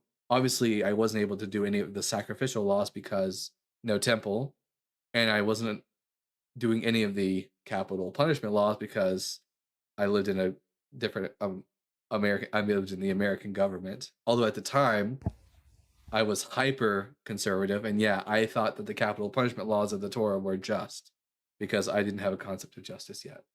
I do just want to say, Peruvian souls, they're very serious about their money, or as we're being corrected in the comment section, I think it's pronounced soles. Soles is the plural. All right. I'm guessing it's they're not giving their souls for their. Yeah, I know. They could be. I don't know. It's not a Peruvian soul. SOUL. Bob says, "OMG, it's these people." Yeah, Bob. By the way, I roasted the fuck out of you a couple weeks ago. Bob, from one of your messages. you find us. You are always in atheist spaces. Like, why are you like, oh my god, you engage in this content. This is your algorithm. You made this. You put the brick by brick, laid it down, and then go harass people. Like, that's all you do. That's all I ever see you do. Everyone, let's just ignore Bob until he comes up. Anyways, so my transition from Hebrew Roots Movement was because I was wanting to do evangelism and bring Jewish people to know Yeshua, as I called him at the time. The problem is that when I could hear the arguments of the rabbis, counter missionaries, their arguments were valid, that what they said about Jesus was accurate, that he didn't fulfill prophecy. So I moved out of the Hebrew Roots movement into Judaism. And then from Judaism, I went into deism because I started to apply the same critical outlook on the Hebrew Bible as I did the New Testament. And then after a while, I just came to the realization that I didn't have any good reason to think that even a God existed under the deist view, so became an atheist. So, there's that. If I ever decide to make a longer video about it, it's a lot.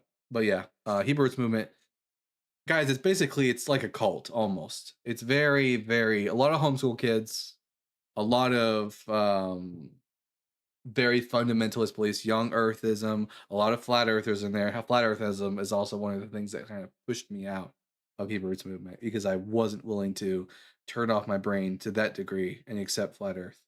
But anyways, Imposter Joe with the $9.99. Sheriff Duncan is laying down the law. Yeehaw. This town ain't big enough for the two of us. Oh, Jesus, all that talking. There's a snake in my boot. Yeah. And at Christian and Christian and not Christian with the $20. A Catholic priest's favorite song is Magic Flute in a minor. Christian in name only. Oh. A Catholic priest's favorite song is Magic Flute in A minor. Yeah. Okay, Kendrick Lamar. Was that? I'm pretty sure that was a Family Guy joke. There's a group of pedophiles at a concert, and they say something, and then they're all silent, and then he goes in A minor, and they all just start clapping.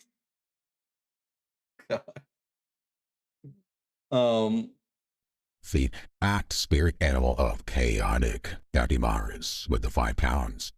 Praise be unto Peggy, the one true God of the gaps, the one standing in the breach, who hems me in before and behind. Hashtag gaping for Peggy, also Deuteronomy 9:25.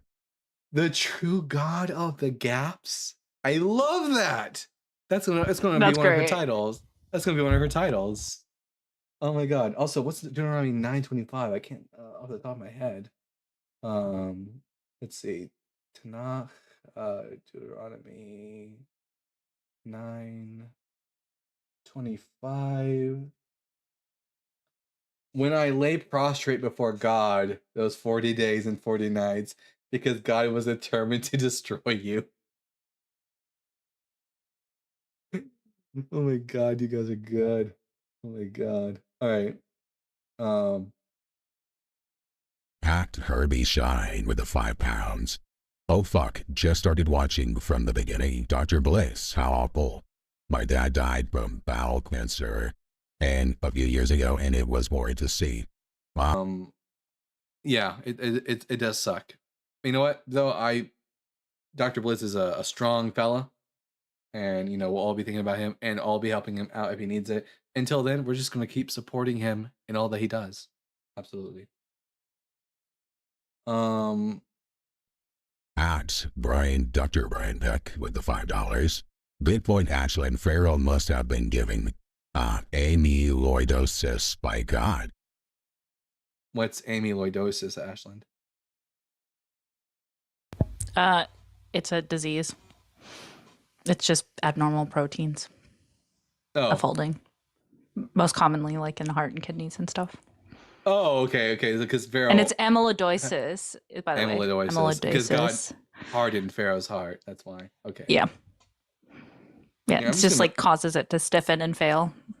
Bob, I'm going to mute you, and you can either come up and talk to us, or you can... Snitch is here. I heard protein. I heard protein. Crazy. Oh my God. It's so funny. And then, Out to Mick. Mr. C. Kendall with the $5. I need a second, because if I continue, I'm going to be mean to you. We are going to move on because you are too stupid. Listen. Oh, Bob was up here for a second.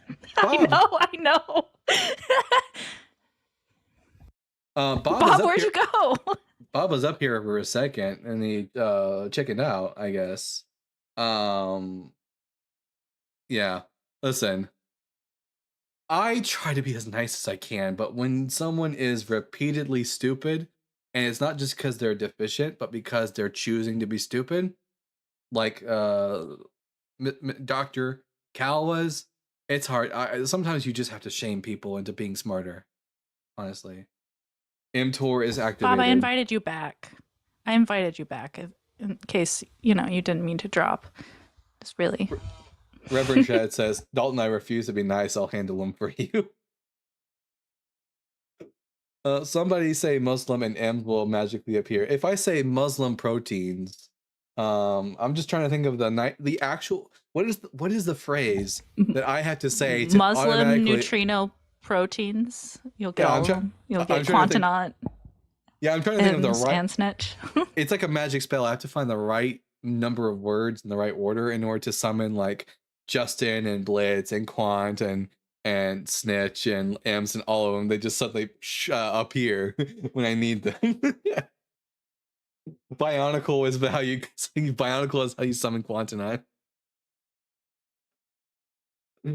Oh gosh. All right. Everyone, make sure you're tapping that screen. Share the live with those you love, with those you hate, with your friends, and with your enemies. Let's get the word out here and have an interesting conversation about why I, the Bible guy, should be a Christian. Hopefully, we'll get someone who's a lot smarter than Dr. Cal. But I'm not, holding out for it. See petulant weenie and no degree will show.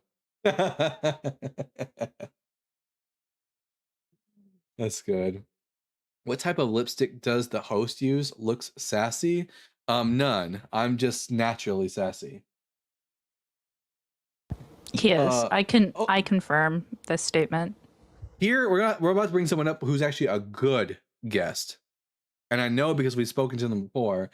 We're gonna have a return of the one, the only, the Gooch, Quintavious. Wait 1 second. Quintavious, welcome back, bud, to the live. Did I give you homework or research to do last time we were talking? You did, yeah. You gave me 4 authors, and I ordered Hey, well, I didn't order one of their books, but I ordered a Graham Oppie book because I'm kind of interested in that, so I want to read that. But I was just wondering if I could ask a question real quick. I'm not here to like debate. Absolutely. For you, bud, absolutely. What's your question? Thanks. So, what's the historical criteria that scholars use when evaluating like a resurrection claim or like miracle claims? Because like I was homeschooled my whole life, and I don't like to say it, but I don't know how to like research in that kind of way, if that makes sense. Yeah, absolutely, bud. So first things first, it's important is historians would prefer that, for example, we know where we're getting our sources from. So and we need to know who the author is, in other words. When it comes to like the life of Alexander the Great, for example, we talk about Alexander the Great's life. We know that Alexander's life was recorded by one of his generals, Ptolemy, and then that was used as a source by Plutarch to write the life of Alexander.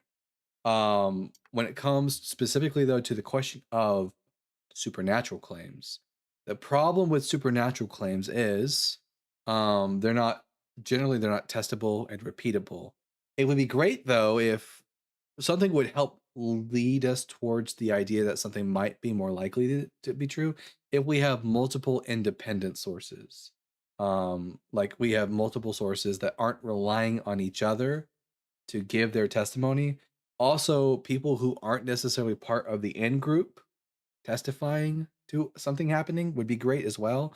So, for example, if we had like some sort of Greek prophet amongst the Greeks claiming that he was performing miracles from Apollo, if we had non-Greeks testifying, who are eyewitnesses testifying to something happening, that would lead like a greater indicator that something at least is happening.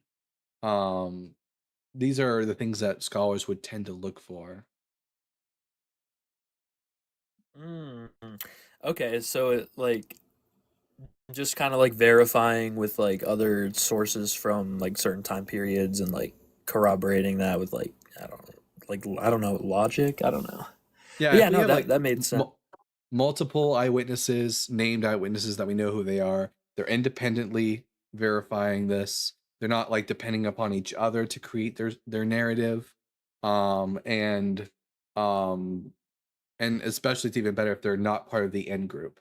That's a good thing as well.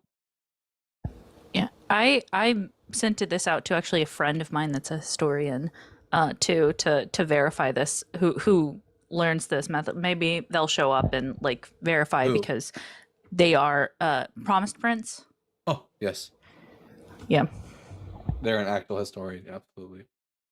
So, and the reason why this is problematic for the Gospels is for a few reasons. One, when it comes to the Gospels, we don't know really who wrote them. We have traditions about who wrote them from like 100 years later. Late second century is the first time we really get attestation to who we think wrote the Gospels by Irenaeus of Lyons, but he doesn't really give us any reason why he thinks that those are the names for the Gospels.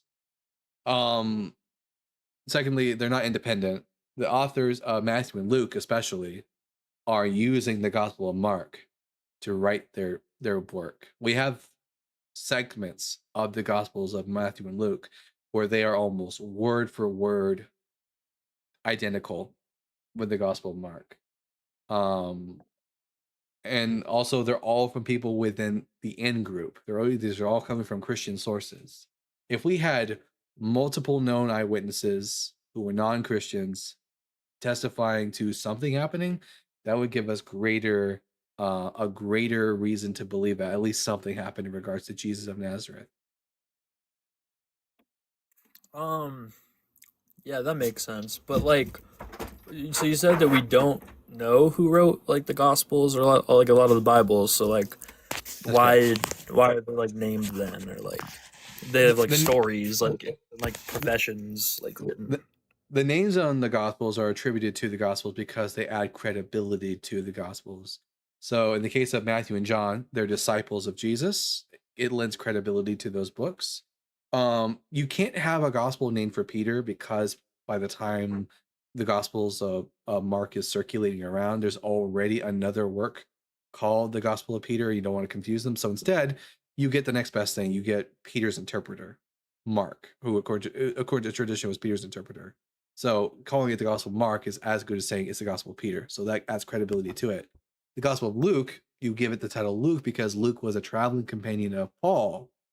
You can't say the Gospels were written by Paul directly because it obviously doesn't write the same way as Paul's letters. So you get Matthew, Mark, Luke, and John. These titles are given to it in order to add credibility to the claims therein. That's why those specific names are chosen. So Paul and Peter wrote some of the books and said that it was someone else, or No. People, if you want to make your gospel seem credible, you put a name on it that's credible, that gives it weight. And the problem is you can't choose Peter directly because there's already another Gospel of Peter out there. That's already out there and circulating. It's a Gnostic work called the Gospel of Peter, and you don't want people to confuse it with that. So you have to get the next best thing, and that would be Mark. okay, that makes sense. So it's like a collection of works, right? But like who, I don't get why it's some works and not other works. Like, I don't like who coordinated all this then. Like I don't Who get coordinated the like I don't naming quite or That's the much writing of the later. Gospels? Well, like he's the he's asking books like the in, books, like like the who books in selected the general. books, who selected Yeah. them. Yeah. Who selected That's them? gonna be the Roman, yeah, the Roman Empire, like you're like with under Constantine. It's really once he took over. And it's really also just really just gradual. It's not like there's like a set time where we go, we're just going to randomly select these books. It's like over time, different sects of Christianity arose. Some sects of Christianity had certain texts that they thought were sacred. For example, the Gnostics, which were a whole bunch of different groups, had texts that they thought were sacred. The Ebionites had their own gospel called the Gospel of the Ebionites, the Hebrew gospel, that they thought was sacred. We don't have it anymore. And then, of course, the sect of Christianity that was really like followers of Paul, the apostle, they had their own works that they thought were sacred. And then it just happens to be that the version of Christianity that won out at the end of the day was the Pauline sect of Christianity. Okay. Well, I don't want to take up any more time in case there's a next guest, but thank y'all for your time with that. Absolutely, Quintavious. Of course, Yeah, wonderful. yeah. Just the Christian New Testament that we have today, like you find in your hotel room, right? That didn't come around until like the 4th century. Right. Yeah. Quintavious, always good, always a good interlocutor. Our last conversation with them was really good, and this one was also really good. Sophia says, "Why shouldn't you?" In regards to why should I become a Christian? Why shouldn't I? Because I've never been given a good reason to. That's why, Sophia. Let's see. Gnosticism is a misnomer. Yeah, which is why I was like, there's lots of different text groups that we call Gnostics. Scholars today are sort of moving away from the label of Gnostic because what we call Gnostics are really just a lot of different groups with a lot of different beliefs that they don't even share all the same belief in. So like Gnostic is a bit of a, as Ron Katz here says, is a bit of a misnomer, and that's correct. That's why scholars are moving away from that title. It's hard to really put all of these different groups under a single sort of category. Sophia says, "Are you atheist, Muslim, agnostic?" I am an agnostic atheist. But even if I believed in God, I still wouldn't be a Christian. Mm-hmm. I identify as the problem. It's me. That's what everyone seems to think. My mom, when my mom, Yeah, I'm the problem too. When I first came out So to I'm my called mom redheaded trouble. as a redheaded trouble. When I first told my parents I was an atheist, they blamed Ashlyn. At first, they thought she had led me into atheism. I am the Jezebel. No, like seriously. Even though he was an atheist before I met him, I am the problem, and I accept the blame of this. I really do. It's the thing I have in between my legs. That's why. This is just an example of why correlation does not equal causation. My becoming public about being an atheist correlated to around the same time that I met Ashlyn, and as a result, my parents thought there was a causation, but there wasn't. I was already an atheist prior to meeting Ashlyn. So Christians, that's a classic example of why correlation does not equal causation. Causation needs to be demonstrated. Is nothing Also something? ask how Dalton, you and I met, and I'm just gonna say Grinder. No, I'm kidding. Oh wow. No, I On I was TikTok. the way I'll answer Sophia's question first, and then I'll tell everyone how I met Ashlyn. Sophia says, "Is nothing something according to quantum physics?"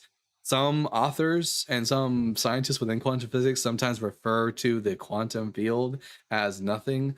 I think that's just, because it's not matter in the traditional sense, but like there isn't actually anything. There's no such thing as nothing.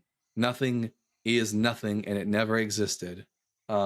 Except for unless you're that one Christian I talked to last week who swore to me that something was not that nothing was something.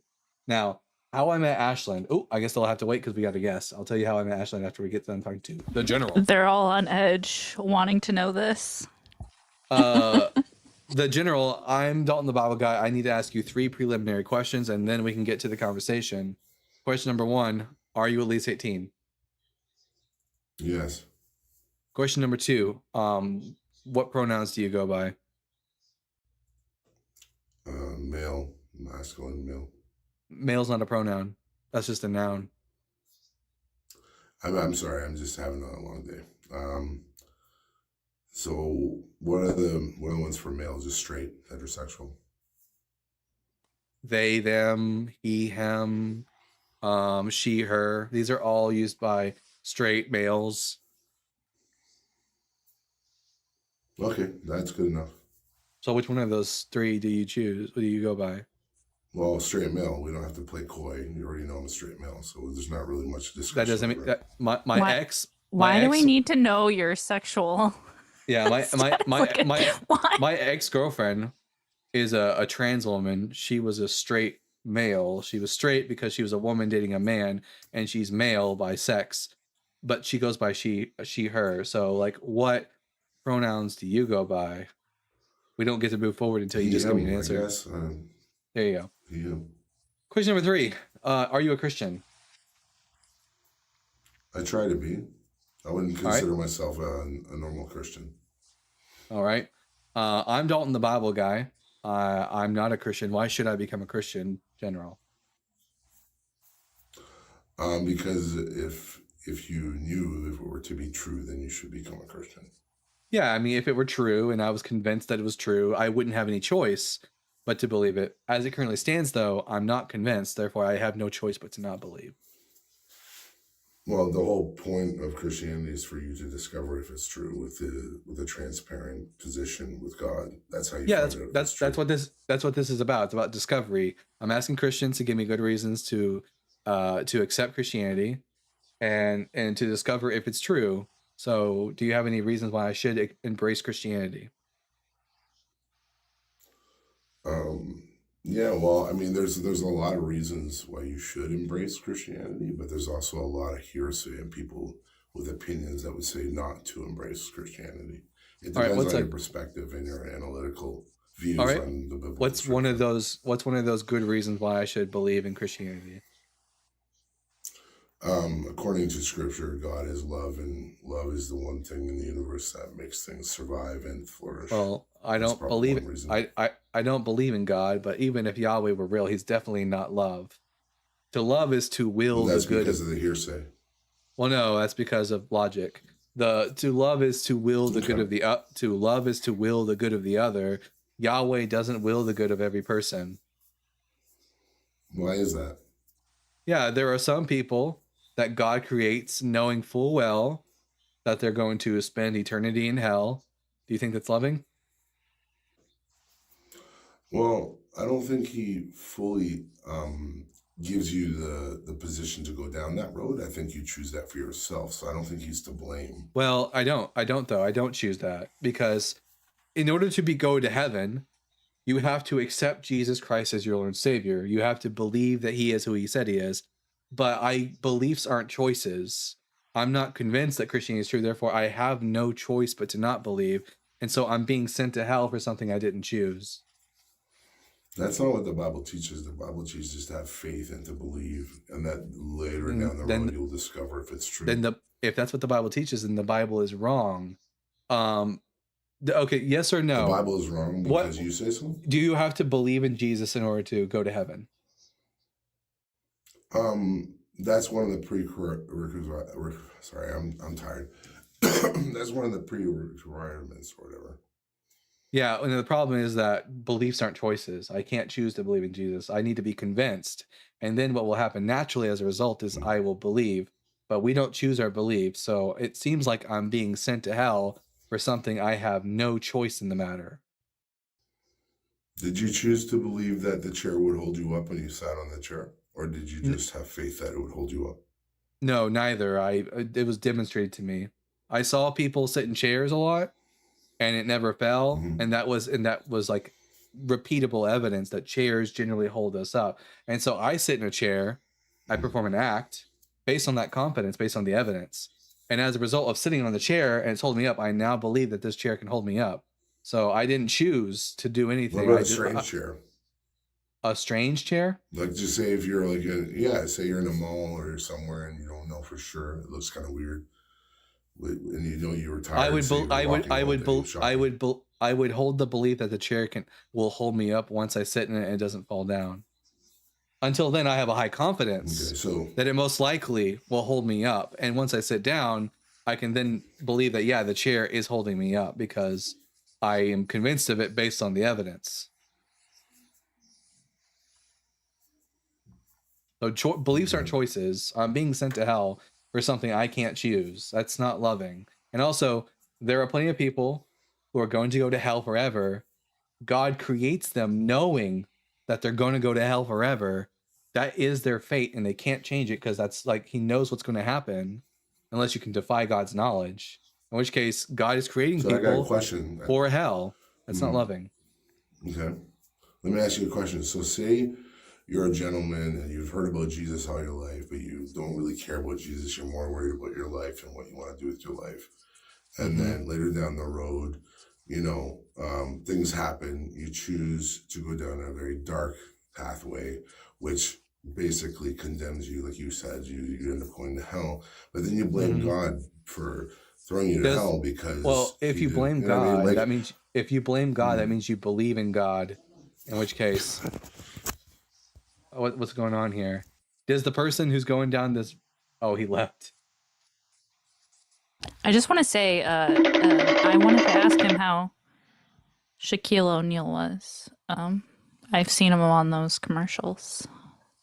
For a great low rate, you can get online. Go to the General and save some time. Oh my God. The whole time, I was just picturing he was a tiny animated man with a large mustache.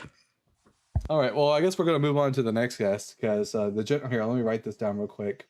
The general, and they said God is love, but he's not. All right. Tyrese, Tyrese. I'm going to ask you 3 preliminary questions, and then we can get to the conversation. So, question number 1, are you at least 18? Yeah, of course. Question number 2, what pronouns do you go by? He. All right. Yeah, it's okay. Question number 3, are you a Christian? Yeah, I am. All right. Okay, so I'm Dalton the Bible guy. I'm not a Christian. Why should I become a Christian? Okay, so let's get to the real crux of this, yeah? Do you believe in God? No, but even if I did, I still wouldn't be a Christian. No. It's not. You can't sit on the fence. Like, do you believe or not believe? I don't believe, but even if I did, I still wouldn't be a Christian. So let's pretend that I do believe in God. I'm a deist and I believe in God. Why should I become a Christian? Yeah. Well, to be fair, most of my arguments was convincing that God exists, but the problem with people that's a big problem with a lot of Christians is that they only know how to argue for a generic God. They don't know how to argue for Christianity. So let's pretend I'm a deist and I believe in God. I just don't believe in Christianity. I don't think God is Yahweh. All right. Okay, that's fair. All right. This is loosely I'm just gonna from my memory, I'm going to go over, like, I'm gonna explain to you how this works, right? So do you believe Jesus existed? Yes. Okay, so do you believe he was Jesus of Nazareth, or just a different Jesus? You believe the same Probably, Jesus? most likely from Nazareth. Everyone seems to think he's Yeah. from Nazareth. Okay, that's great. So then you believe he was crucified by the Romans? Yeah. Okay. And do you believe that he died on the cross? Yeah, most people who got crucified were killed. Okay. Do you believe his followers believed they saw him after death? Yep, which is perfectly explainable through psychology. Okay. And do you believe that Christianity spread rapidly after the persecution, Rapidly? No. despite the persecution? It did spread, but not Really? rapidly. It kind of just, it was kind of mellow and small until it got accepted as the official religion, until it was made No, legal in the Roman it Empire. actually exploded. It No, we don't actually have any evidence. exploded. We don't have any evidence of that. Okay. Um, so your point of contention, I guess, would be he didn't raise from the dead, right? Yeah, So you no. believe he died in a tomb. No, he was not. He was not buried. I don't believe he was buried in a tomb. You don't believe he was buried. I think he was buried, just not in a tomb. Okay, so explain to me, where do you think he was buried? Because it was widely known that Jesus was buried. I forgot what the tomb was, but it was a very it's very known. Well, not until the around 70 did we get no talk from Christians of a tomb until around 70 CE. But Paul never mentions a tomb, only that he's buried in. The vast majority of But crucifixion Romans victims. normally crucify, and after they normally put them in a tomb. No, they don't. Normally after crucifixion, They do. Romans put people into a mass grave after crucifixion. The Jews would put people in tombs after they crucified them, because Jewish people also did practice crucifixion, but Romans generally didn't allow for crucifixion victims to be put in graves. What do you think the whole purpose of crucifixion was? Symbolic, as a symbolic sign, I assume. It's not To symbolic. show that this person, to show this person wasn't like what they claim, like they can The, die. Like, I don't know. no, the whole purpose of crucifixion was humiliation. You put someone on a cross, and they slowly die over the course of days. The birds pick away at their flesh. The whole purpose of crucifixion is meant to serve as a sign to everyone else. Don't fuck with Rome, or this is going to happen to you. And then afterwards, when your flesh is decomposed and you're thoroughly dead, they throw your corpse into a mass grave. All right, let's just say, for argument's sake, because you can't prove he was definitely not in the tomb, right? I You just don't have can't any good. prove that. Yeah, I just don't have any good reason to think he Huh? was buried. Yeah, I just don't have any good reason to think he was buried in a tomb. You would think that if it was such a, Christians often use the argument of the empty tomb as an apologetic tactic, and yet, if it's such a good Okay. argument, why doesn't Paul ever employ it? Why doesn't Paul ever use an empty tomb as evidence for Jesus' resurrection? I don't know. We could ask so many questions for Paul, but he's not here right now. You're debating me. So, Sure. I would say this, right? If you don't believe he was in the tomb, right? You believe at least he was guarded by the Romans, right? I don't know Roman if guards. I don't know if Roman guards guarded corpses. I don't think they would need to. Why would they? The oldest gospel Mark Well, doesn't even if have he, the oldest gospel Mark doesn't even have Roman guards guarding the tomb. That's something that gets added later in later gospels. Doesn't even have the resurrection, really. Yeah. There well, are no okay. there So, there are no Roman guards in the Gospel of Mark. well, the burial did appear in multiple early sources. So there was corroboration. So it wasn't just A burial in a tomb doesn't occur until the Gospel of Mark, and at the earliest 70 A.D. Now, Christians believe that Jesus was buried. Doesn't say where though. Paul says Jesus was buried. It's just as likely that he was buried in a mass grave as most crucifixion victims were. Paul's main point of evidence for the resurrection is not a tomb or its emptiness, but that Jesus, quote, appeared to people. Yeah. Okay, but we can both agree, right, that the Romans, or at least some type of guards, guarded he's where he was buried for the No, same reason that they did for others. Why? no, Because no, again, they other they people didn't other do than that for Jesus others. They claim to be didn't. God as well. We have no evidence that God, no, other people didn't claim to be God. Judas the No, they did. Galilean, They did. It Jude, was actually a Jude, common thing. A lot of people. Jude, not amongst Jews. Judas the Galilean never had guards for his corpse after it was thrown away. He was a Messiah claimant. Bar Kokhba did not have guards. Another Messiah claimant did not have guards watching over his corpse after he was killed in battle. It was not something that happened. But who can testify that? How's that true?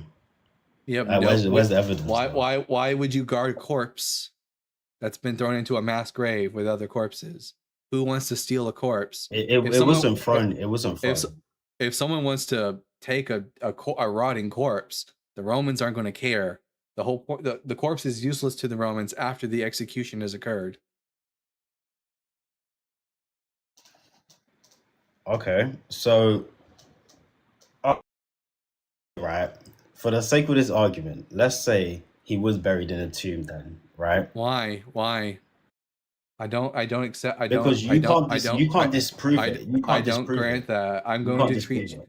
I'm going to grant. I'm not going to grant that. You had to give me a good reason to think But he you was can't buried in a disprove tomb. it. You had no. But You you haven't can't proved. disprove it. You can't prove he was in a tomb. Not Yeah, my but I can job. say the exact same. It's not my job to disprove it. Crucifixion victims don't get their own tombs, and Paul never mentions a tomb. We don't get a tomb until like 40 years after Jesus is already killed. So you're gonna have to give me a good reason, because I don't trust the Gospels and the gospel narrative. So you're gonna have to give me a good reason. But you know, the Gospels were just people's testimonies. It wasn't just like some radical book or something. Correct. They weren't just people's testimonies, because they aren't testimonies from eyewitnesses. They're unknown authors writing and sometimes even contradicting each other on the details of the gospel. So I don't trust them. Well, but the burial was tradition anyway. In early when Jesus was alive, that was a tradition. Well, it's definitely a tradition after the Gospel of Mark is created. I can give you that at least. I don't have any evidence that there was a tradition prior to the Gospel of Mark saying Jesus was buried in a tomb.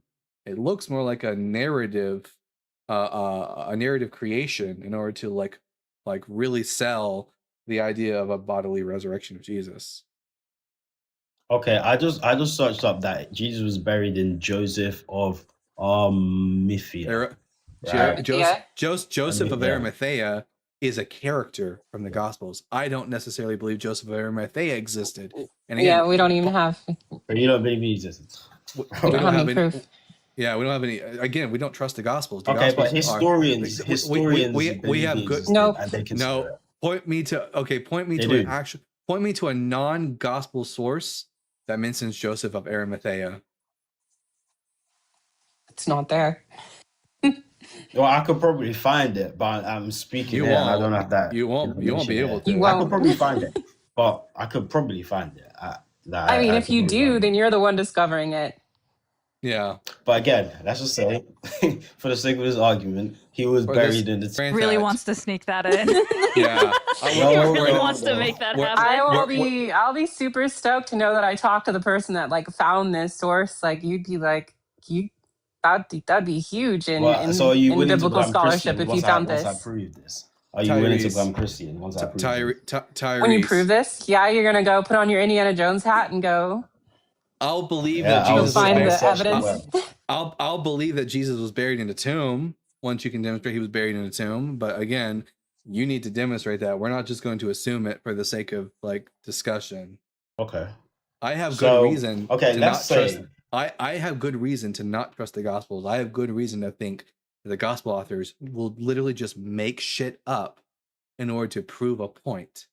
And if they're able to do that with other things, they're just as likely to do it with a tomb.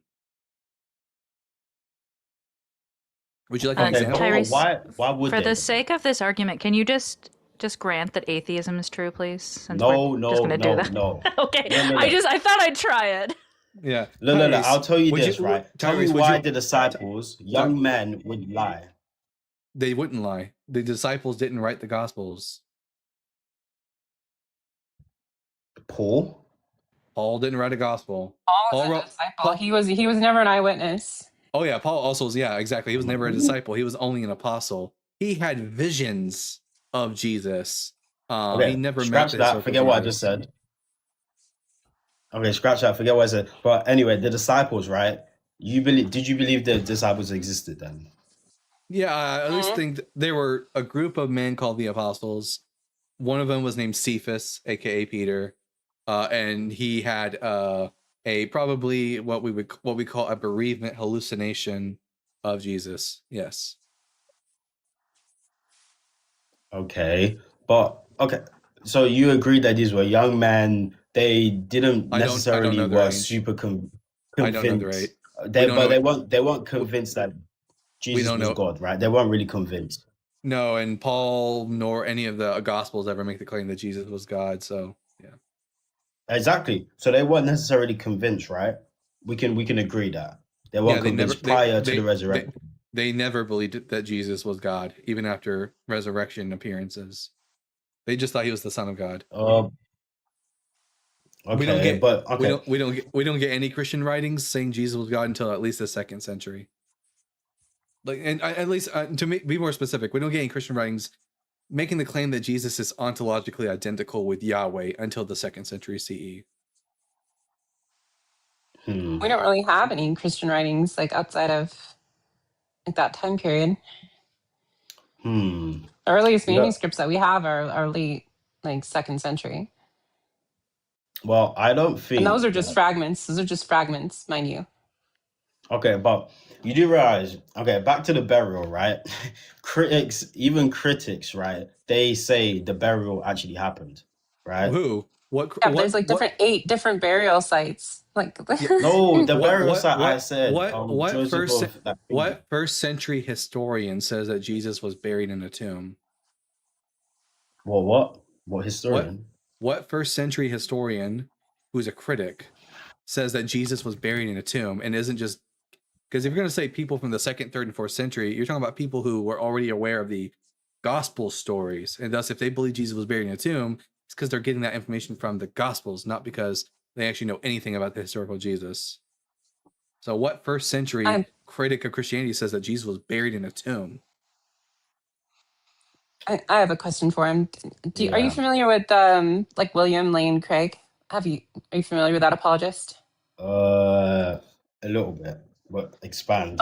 Yeah, like in his debates, he takes what's called a minimalist approach to trying to establish his, and the reason why is because of a lot of what we're talking about is because he knows if he takes a stance outside of that minimalist approach, he's going to get his ass kicked on all these points that we're bringing up.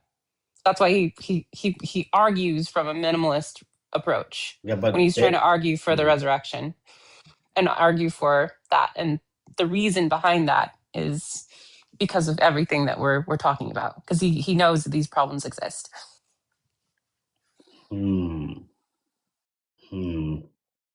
Well, wait, I don't believe you both believe in God, though. That's the real problem, though. Even if I believe, I already told you at the beginning of this conversation, even if I believed in a God, I know, but I still would. Yeah, no, if I believed in God, nothing about this show would change. Nothing. How? Because I would still need to be convinced that Jesus was resurrected from the dead in order to be a Christian. You do realize that there are deists, people who do believe in God, and they don't believe in the Bible. Okay. So actually, I'm interested. What do you think happened then? He died. He was put somewhere randomly, right? Jesus of Nazareth was crucified by the Romans, probably thrown into a mass grave. Sometime later, one of his disciples, Cephas, had a bereavement hallucination, which happens to 30 to 60% of grieved individuals. They will have, especially in countries like Latin America and cultures that are polyphasic. in nature instead of monophasic. They will have bereavement hallucinations of individuals thinking that they are in some way alive, either that they are ghosts, or in the case of Jews who believe in the resurrection, that Jesus has been resurrected. Peter tells the rest of the apostles, they already believe he's the Messiah. So Peter says, I've seen Jesus. They're going to believe him. They are going to do things like fasting and praying and sleep deprivation, all these things which can conjure up spiritual experiences. They will also have spiritual experiences of one kind or another, where they will either hallucinate Jesus visually or auditorily, or even just simply have an experience of feeling Jesus' presence in the room with them, thus verifying for them that that Jesus is resurrected. They will go on and preach this and make disciples of other people. That's how Christianity gets started, in my view. Now, I'll ask you a question.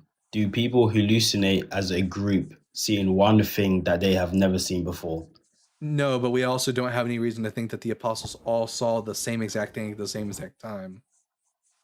And we don't there have are any names either. If you're there going to are mention cases, the 500, there are cases that people have hallucinated, or had like similar accounts, but that's definitely not what this account is talking about. It's still more probable than someone rising from the dead.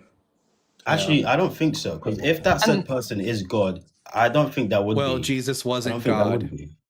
Jesus wasn't God. But if he was, that's the only way the resurrection could happen.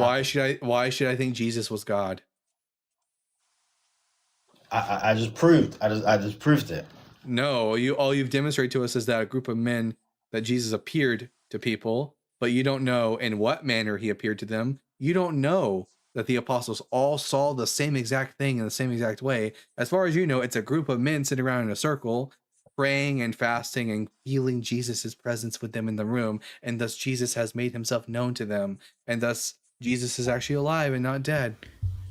I do just want to add, when you said no, it's not more probable. We know that people have hallucinations, and we know that we have group experiences. We do not know that a divine entity exists. I don't know how you're jumping to divine entity existing over the fact that we know hallucinations occur and we know we have group experiences together. Yes, it is even if that is the case, it's still more probable because it explains it in a naturalistic manner. And we go through known naturalistic means and then unknown naturalistic means prior to going to supernatural means. Okay. And there's a lot of the same evidence. Are you ready for some proof? Real quick, Red, go ahead, Red, and say what you're going to say real quick, Liz. I was going to say that the other problem you're going to have is there's other contradictory claims from other traditions where they're saying the same thing, and you have to almost grant them the same evidence as the evidence is almost equal or even sometimes better than what we have for Christianity. Okay. To make those supernatural claims, you have to grant them the same level. Otherwise, it's just you're not being intellectually honest and fair about just supernatural things. So what were you going to say, Tyrese, about proof? So I have proof, right? Are you ready to become Christians? Are you ready? Is it going to be personal test? Is it going to be a personal thing, or is it going to be something that by proof No, something no, that I don't we do can personal independently? testimonies, no. Good. It's something that we're going to be able to independently verify ourselves. Yes, and you'll be Christians tonight. I promise you. Okay, let's see that then. Okay, so as you probably know, the Roman historian Tacitus, right? Am I saying him? Why are you laughing? Yes, I'm very familiar with Tacitus. Tacitus reports that Jesus of Nazareth was crucified by Pontius Pilate. So what? And that's also problematic because there's evidence to suggest that that's an interpolation, like a later Christian edit. Yeah. Well, we'll just pretend for a moment it's original. So Jesus is crucified by Pontius Pilate. We already accepted that, though. But you didn't accept that crucifixion victims were sometimes buried, right? Before Jewish holiday. Does Tacitus say that he's buried in a tomb? He doesn't not say he wasn't. Then all you've gotten so far is crucifixion victim buried, which is something I already believe. I already think Jesus was buried. I just don't have any reason to think he was buried in a tomb. Okay, well, let's think logically here, right? Yes, please, If let's do it. like I'm if still not feeling very Christian yet. Like I'm not no, either. I no, was you so will. ready to be a Christian again. Here, Like you had me Oh, excited there for a again, wait, you're second. ex-Christian. Why? I'm an ex-Christian. I'm ex-Christian because I read the You're Bible. ex. We're both ex-Christians because we read the Bible. Now, this is what Tacitus says, allegedly, about Jesus.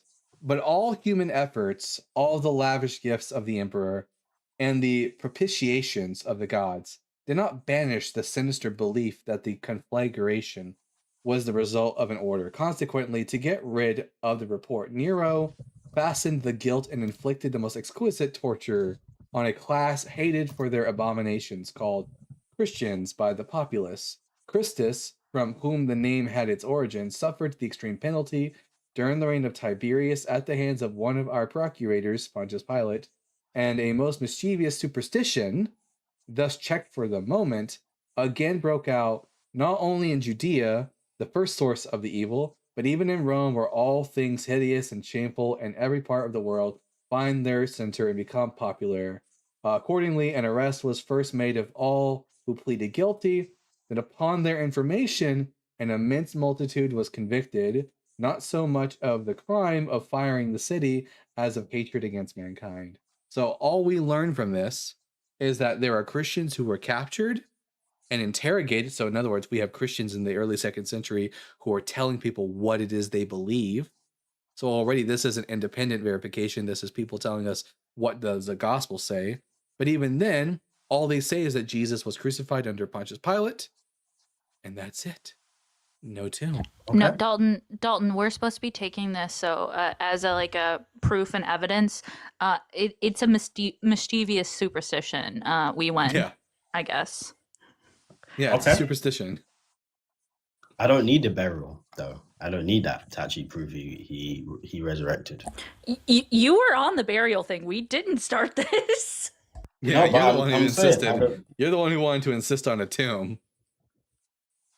Okay, that's fine. But how about this? The disciples were willing to suffer for his for their beliefs. Why would they do that if they did not believe? So Muslims. Okay, so Tyrese. No, but people don't die martyrs. Tyrese, I've already told you. The disciples had hallucinations, and in polyphasic cultures shush, I'm not done. In polyphasic cultures like ancient Judea, people who see hallucinations, they don't think of them as hallucinations. We do because of our culture. For them, anything that they see in these visions are as real as you and me. So when Peter has a bereavement hallucination of Jesus, he doesn't have to lie. He's just mistaking about what he sees. He really does think that his dead rabbi is alive again. So that's why if he is being put to death for Christianity, that's why he's willing to do so, because he honestly believes it. He's just mistaken. So you believe all of them had this same illusion? I think you underestimate how superstitious the culture was of the day. Like that, when you're talking about this time period in particular, they were very superstitious. And by the way, it doesn't require them all to have a hallucination of Jesus. All it requires is for Peter to have a hallucination, and for the rest of them to have a collective delusion where, they'll engage in certain actions that will create the feeling. And as a Christian, as an ex-Christian, I know what this is like. I went to church and I felt Jesus's presence in the room with me, which verified for me that he was resurrected. All that's required is for Peter to testify to the others, I saw Jesus, he's alive, and they pray and they fast and they have sleep deprivation, and then they have a similar feeling. That's all it takes for them to be convicted that Jesus was resurrected. And also, when it comes to them being put to death, the only ones we have records for their deaths that aren't later Christian tradition are Peter, Paul, and James, and that's it. But that's enough, though. It's enough. All that tells us that there's a group of men who were really convicted that something is true, not that something is true. Okay, that's funny. The martyrdom of Peter, do you believe the cross started singing? The cross started singing and talking, and wasn't there a dog that wasn't there a Cried dog in that out. one Yeah, too? yeah. Yeah. Um, like, I mean, Mm, there's a mm, lot of wild claims also. I'm Like, not Like familiar. yeah, when it comes, those are apocryphal texts. We're referencing apocryphal, like the what Gospel of Peter. what Liz is referencing here is the fact that a lot of Christians, for no reason whatsoever, believe, like, for example, that Peter was crucified upside down on a cross. That information comes Yeah. to us from a source that also says that at his crucifixion, a dog cried out and proclaimed the gospel, and that at the end of that gospel, it also talks about at the resurrection that a cross came up out of the tomb and grew massively and proclaimed the gospel. Like, it's from a source that you probably wouldn't even consider legitimate. It's a Gnostic work, and also it doesn't make any sense for the Romans to be like, you know what, this random Jewish guy, he doesn't want to be crucified like this other Jewish guy, so let's just oblige him. Let's go out of our way to crucify him upside down, because we as Romans are so accommodating to our crucifixion victims. Like, no, that's not realistic at all. Okay, that's fine. But you agree they were Jews, right? So why would Jews, if they didn't believe in the second coming of Christ until like way later, why would they hallucinate seeing Jesus Christ resurrect if they didn't believe that until like way later? Because that's how bereavement hallucinations work. Bereavement No, hallucinations you can't occur. hallucinate something Yeah, yes, you haven't seen or you don't think will happen. Tyrese, stop talking. Bereavement hallucinations work as such when you have an individual that is attached to an attachment figure, a loved one, whether it's a friend, family, or in this case a mentor figure like a rabbi, and that person dies, and especially if they die a very violent death, amongst a certain percentage of the population, this can trigger a hallucination where people will see their loved ones in a hallucination after death. Now, in our culture, we tend to believe, therefore, that these are ghosts, is what people think. But in a first century Jewish culture, they have a belief in the idea of the resurrection of the dead. They also believe that when the Messiah comes, that's the beginning of the resurrection. So if Peter sees his dead rabbi in front of him, and what's he going to think? God abandoned Jesus and that he's a ghost, or that God has vindicated Jesus and he is resurrected from the dead? The second is more likely. Well, again, though, but as you said, they didn't. First of all, the disciples, they didn't actually see No, Christ Peter did. get Peter did. Put on the cross. Did he? Oh, on the Who said cross? that? You said he did. On the cross? No, they didn't see him die on the cross. They we didn't don't see know. him die on the cross. We don't know if they Yeah, were we don't present. know. We don't know if they were present for the crucifixion. They would have known that their teacher was dead, though. If your teacher gets executed by the Romans, you're going to be aware of it. Okay, so but then we can both agree, right? Hallucination happens when someone expects or strongly anticipates seeing someone, right? No. Like, yeah. What? No, yeah. Here, so my friend Ashlyn here has a degree in psychology. I'll let her elucidate on bereavement hallucinations and what to be expected. Go on, Ashlyn.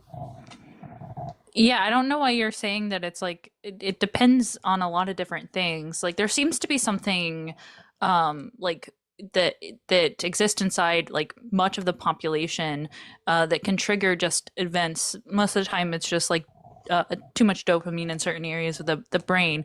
I don't know what you're trying to say, that there's a certain amount of like conviction to a belief and that triggers hallucinations. But they didn't believe Jesus was going to come back until like the end times. So what makes you think that? Jewish people. Jews. Okay, did they think that Jesus was the Messiah? The disciples or Jews? Who are we talking about? The disciples, did they think that their master was the Messiah? No, I don't know. I actually don't know. I couldn't really tell you. Really? Because even in your book, Peter says, "You are the Christ, the Son of the living God." Yeah, but that's after. No, that's before. That's in Caesarea Philippi, Matthew chapter 16, before the crucifixion. That's before. Matthew 16. Like this, Tyrese, I think you're confusing something. There are natural branches off of religions throughout time. Like these types of like changes occur in religions, and you're seeing how Christianity is coming about. So it came from Jewish beliefs, and then it's this is the time period where it's slowly changing over. So yes, they were Jewish during that time period, but there were also many different types of Jewish people that held different beliefs. I think you're conflating modern day Jewish beliefs into first century Jewish beliefs, which they're not the same. The expectation of the disciples is fully in line with first century Judaism. The Jews expected that when the Messiah came, so would come the resurrection of the dead. So if Peter has a hallucination where he sees Jesus and he thinks he's the Messiah, the logical thing for him to think is Jesus is the first one to be resurrected. Something that Paul himself says, that Jesus is the first fruits of the resurrection of the dead.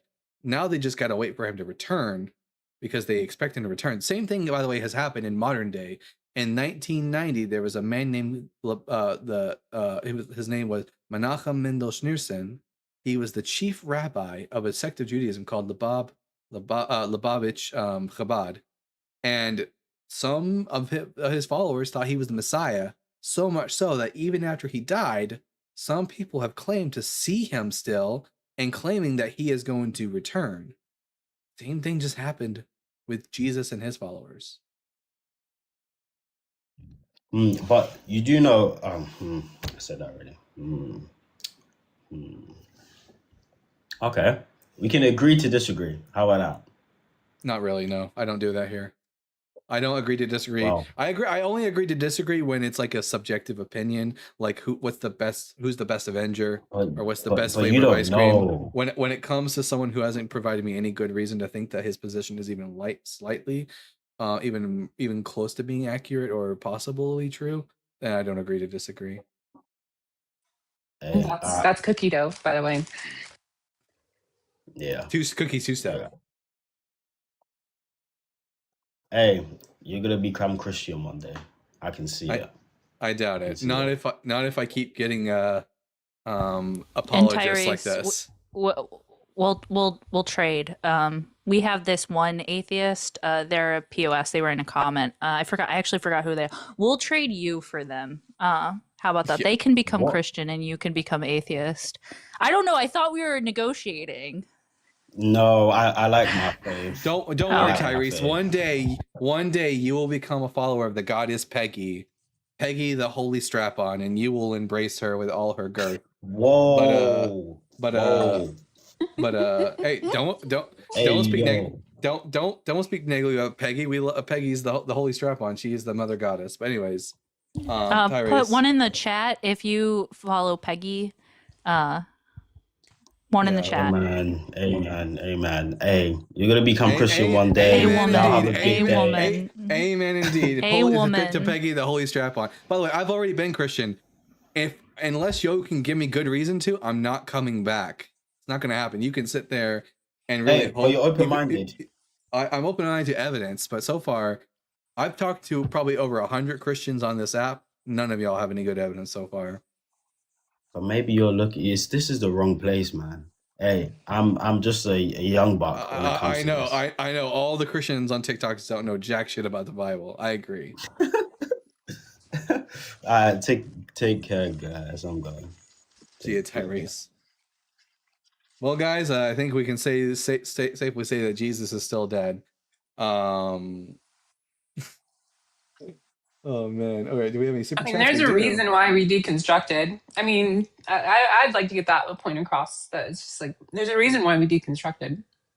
Yeah, and it's not just because we wanted to. It's not just because we wanted to sin with Peggy. It was. Yeah, that's just a bonus. The true goddess. Don't take my. I converted because I wanted to sin. Y'all don't. All right, I was like, wait, this one has pegging? I'm in. At Steve Beer with the $5. Did the priest in your parish prefer the flap in the front at 80? As far as I know, I'll just say their names because just Father Michael and Father Victor, the priests that I knew. As far as I know, they weren't down any of that nonsense. I hope. As far as I could tell from just my interactions with them, they were genuine. But then again, I was too old. So there's that. And then at Skeptics and Scoundrels with the $2, Q or the Bible tells me so jingle. That, at the end of the day, a lot of these Christians, that's where their arguments come down to. Why do you believe what you believe? For the Bible tells me so. Jesus pegged me, yes, I know. For the Bible tells me so. Okay.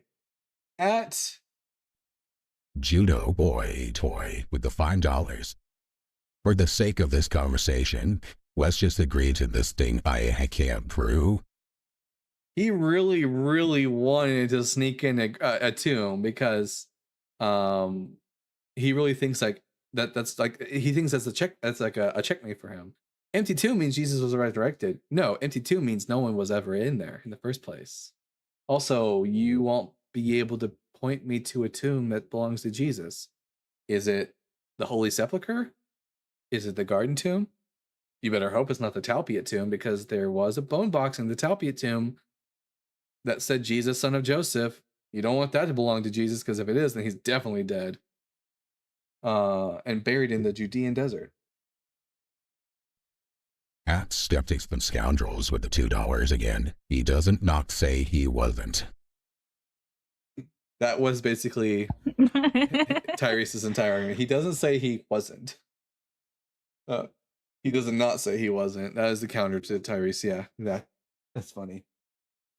Aren't there plenty of Pharaoh empty tombs? Maybe they came back to life and their religion is right. Hey, you know what? Although their religion never, I don't think the Egyptian religion ever claims resurrection, as far as I know.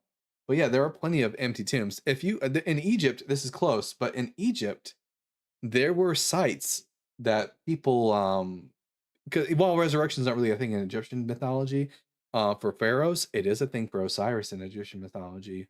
According to the ancient myths, you can read about this in the book Isis and Osiris by Plutarch.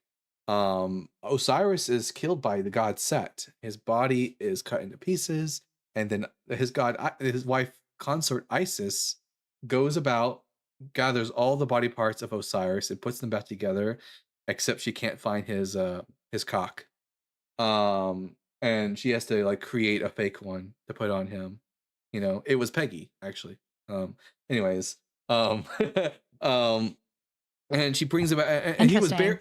She buries him in a tomb and then uses a magic spell to bring him back to life. But the ancient Egyptians had spots in ancient Egypt that they said that this was the tomb of Osiris, and it's empty.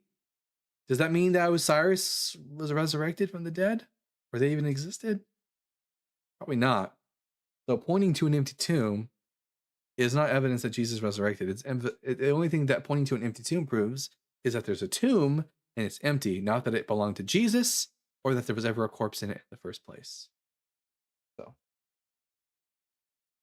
there's one thing I've gotten really good at debating. It's the resurrection of Jesus.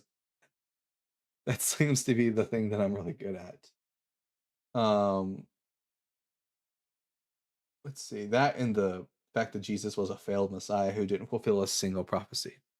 So, do you think we need to do a quick restart on TikTok? That's up to you. I think I'm going to. Yeah. Yeah. Do you think I just want to know, what about an empty urn? Would you accept that as evidence? It's evidence that there's an urn and that it's empty.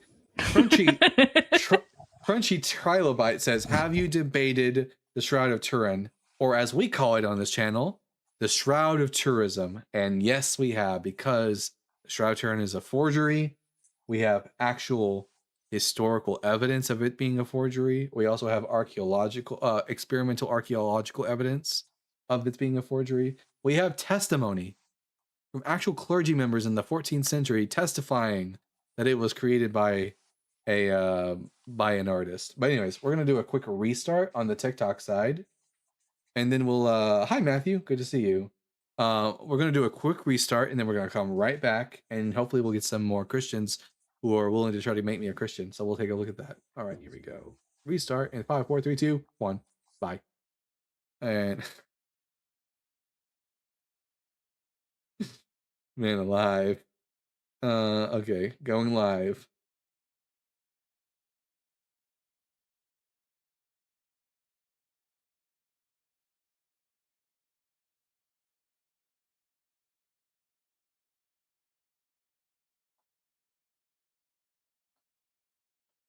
Yeah, how long it takes them all to pour back in here. Let's see how many of my faithful followers return. How many Christians? We've already gotten one. How many more Christians obsessed with my lips do you think we'll see again today? You know?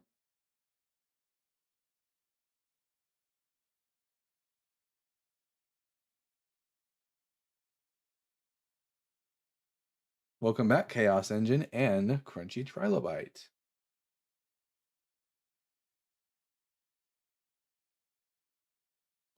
Ooh. By the way, I think I pretty much figured out why it was that last Tuesday my internet randomly went out on my computer, and I think it's because it was because of my VPN. For some reason, my this particular VPN I use, I don't know if it's like this with all VPNs, but I use NordVPN, and whenever I have it on, sometimes randomly, it will just kill the internet on my device. So if I'm like on my phone, all my other items will have internet, and then suddenly for some reason my internet's not working on my phone. As soon as I turn my VPN off, internet comes right back on my phone. So I don't know, what's up with that. So luckily it's not raining right now where I'm at. I was really worried because like my sister told me it's going to be raining for 7 days, and I'm over here like, if it rains for 7 days, that's going to be like a whole week where I can't go live, and that's not good. That's not okay. Another super chat here from at Zach Petrodoff with the $2. We call it the happy tissue of Turin in my fam. Was where Jesus took a wink? Is that what happened? Let's see. It's possible the VPN detected it wasn't working, so then it kills all your internet. It's to protect. Yeah, that's what I went and did some research, and that's exactly what the research I said suggested. It was it rained like crazy yesterday in North Texas. Rained like yesterday crazy Northeast Texas. Yeah, I lost my electricity like twice. And speaking of which, I wonder if Y'all send the rain to me, because now it's raining here. You know what? You can have it. I listen, ever since we started the live, I've been uploading one YouTube video this whole time. It was on 71% when I started the live. I'm uploading 2 videos to Justin's channel right now, and now it's at 95%. It's been 2.5 hours and only went 20% up in 2 hours. No, I don't. Well, actually, I don't know. I'm not mad at the rain, because then our springtime is really, really pretty. So, my power doesn't go out though. I have a system of government that cares about me. Yeah, that's true. I definitely. Did you see my text message, Ashlyn?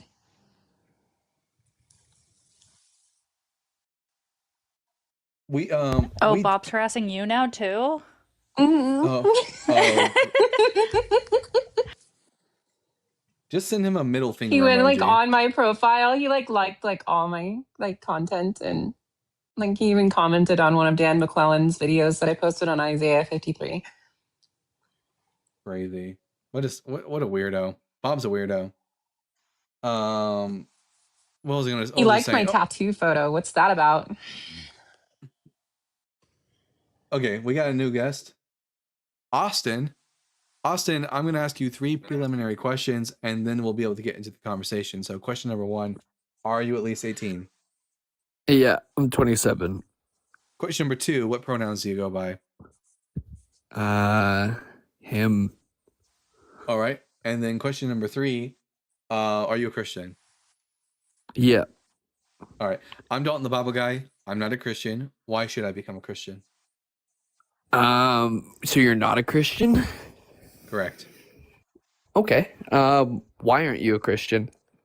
Because I've never been given a good reason to become a Christian. What are some of the reasons that you've been given that you didn't find convincing or really sort of didn't really move you to want to make a decision. Jesus didn't fulfill a single messianic prophecy. I have no good reason to think that he's not dead. And the Bible has so many historical and scientific problems. So that's why I'm not a Christian. When it comes to the unfulfilled prophecies, what are some of those? Just to familiarize, like what are some that really hit the hammer on the nail? Like all of them are unfulfilled.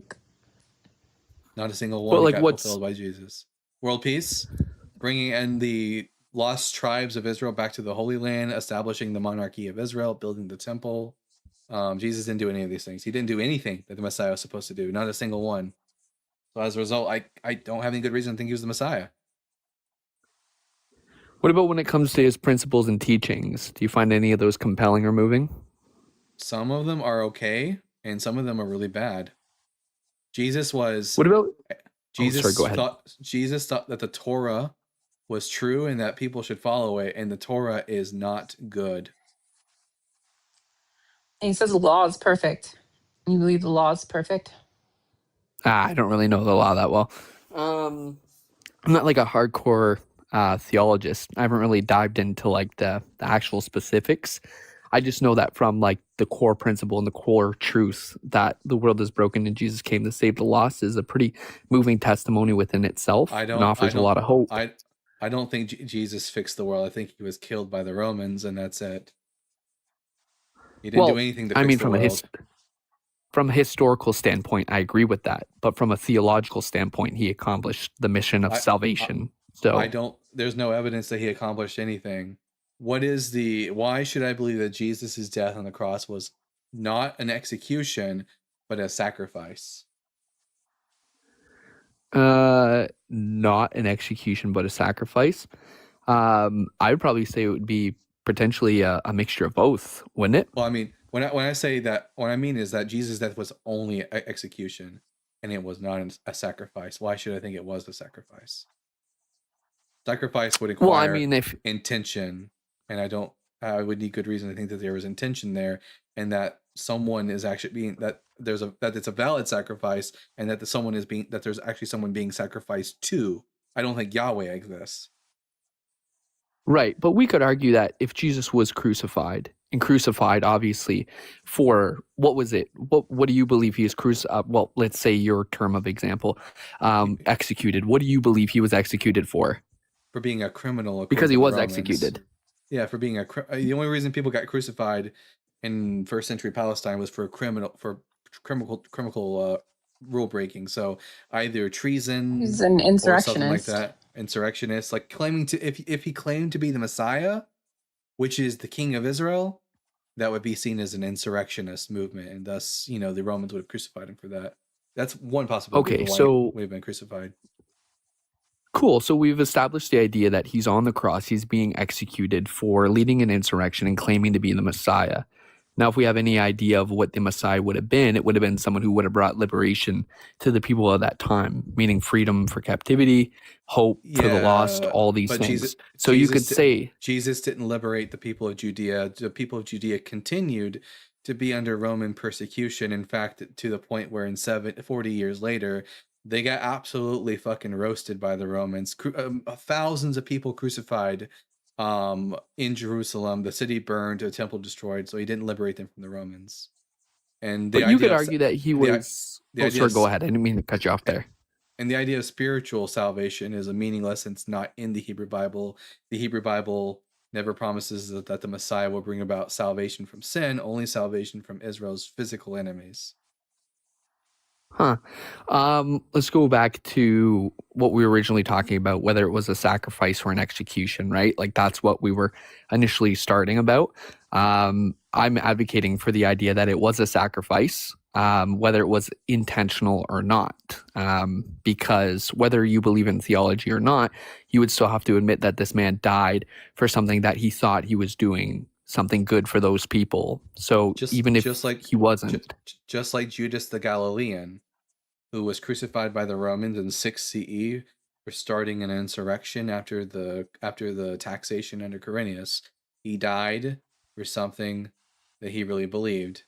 It's also even possible that Jesus may have intentionally wanted to get killed by the Romans as a martyr, death by cop, basically. Like, we don't know anything about the the real reasons why Jesus was crucified. Well, To be even if clear, we like Romans, they like crucified a lot of people back then. Like it wasn't like this isn't some rare occurrence to have happened in the Roman Empire. Like a lot of people got crucified. Yeah, but even if we look at some non-canonical texts, even if we look at from people like Josephus and Tacitus, even though you could admit historically that some of that stuff may have been skewed or changed, there were still times where he was mentioned to at least be a wise person or at least a teacher. So this is telling us that he was trying to bring some sort of new teachings or... the Testimonium Flavianum found in Judean Antiquities might be a forgery in its entirety. There are some scholars who have posited that it's entirely an interpolation, and for quite compelling reasons. I actually have a research paper in my computer right now, that actually presents that there are a lot of striking similarities between the Testimonium and what it says in the Gospel of Luke, that whoever wrote the Testimonium was copying the Gospel of Luke, which would just be, which obviously Josephus didn't write this, but even if he did, that's Josephus just copying what the Gospels are saying. That's not evidence for anything. Also, another thing to add to that is that the earliest manuscripts that we have of like what early church fathers, or even just things of like Josephus and stuff, they're like 5th, 6th century. Like those are the earliest copies that we have. Oh, okay. So like we have nothing from this like the 1st and 2nd century. Right. Well, I'm all out of steam. I don't really have anything else to argue. I got to go and continue to study, but I don't have anything else to say. But this was fun. All right, Austin. Have a good day. Thanks, guys. That was a good time. I still haven't got around to telling the story about how I came to know Ashland. I have a suspicion Austin hasn't read their Bible. Well, he said they didn't even know the law, so yeah. Anyways, how I came to know Ashland is... Oh, wait, we have another guest. Wolf Angel 2S. Welcome to the live. I'm going to ask you... Giving the people blue balls, Tilton. That's the whole point, so that Peggy can come in and finish the job. But anyways, Wolf Angel, I'm going to ask you 3 preliminary questions. You're good, Austin. We're just having fun. Trust me, your knowledge in the Bible is just about as equal to most Christians on the app. It's fine. Wolf Angel, I'm going to ask you 3 preliminary questions, and then we can get to the meat and potatoes of the conversation. Question number 1, are you at least 18?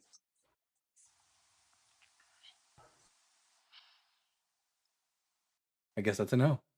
All right, so 2 years ago, I think it was about 2 years ago. Austin, I'm saying that like a lot of Christians haven't read or fully understood their Bible. Go read it, please. Like, we're atheists and we're telling you, read your text. And like that's how many atheists came to the conclusion that it just wasn't true, just by reading it.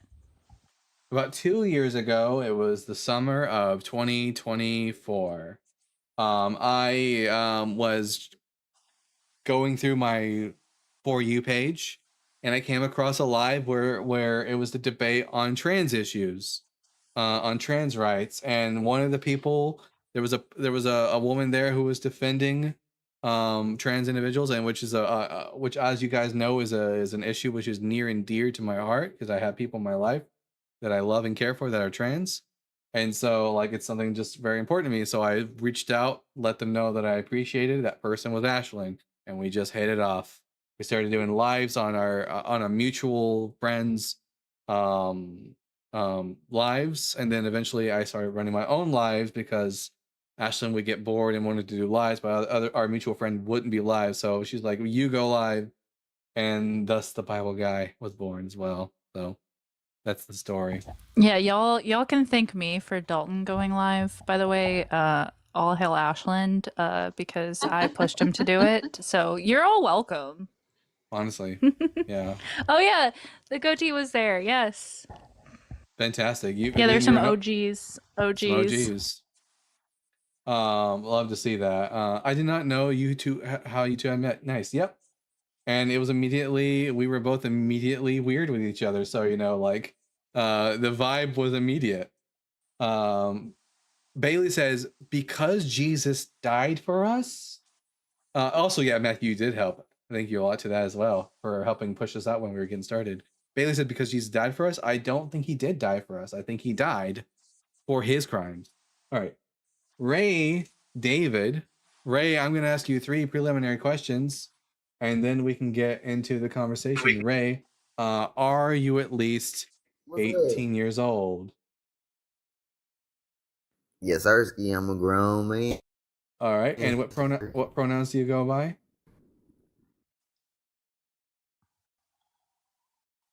He, him. All right. And are you a Christian? He.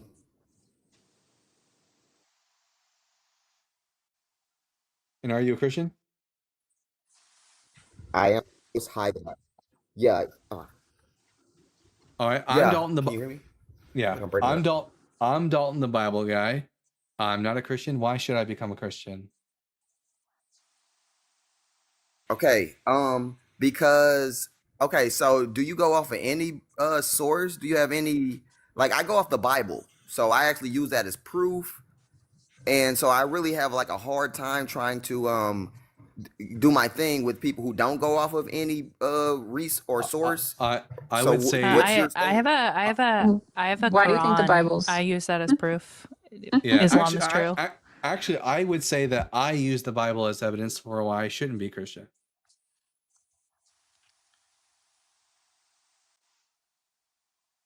Why do you believe the Bible is true, Ray? I have read it, and it's like I haven't found any fault in it.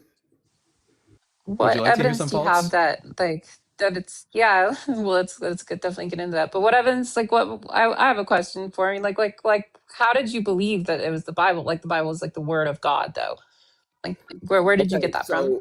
So I was actually like, I say it was a blessing. I was raised into it. So one scripture is like, train up a child in the way he should go. Right. So you were taught that it was right. You were taught to believe this, that it was the word of God. But like, what evidence did they present to you that made you? But oh yes, this is true. This is the word of God.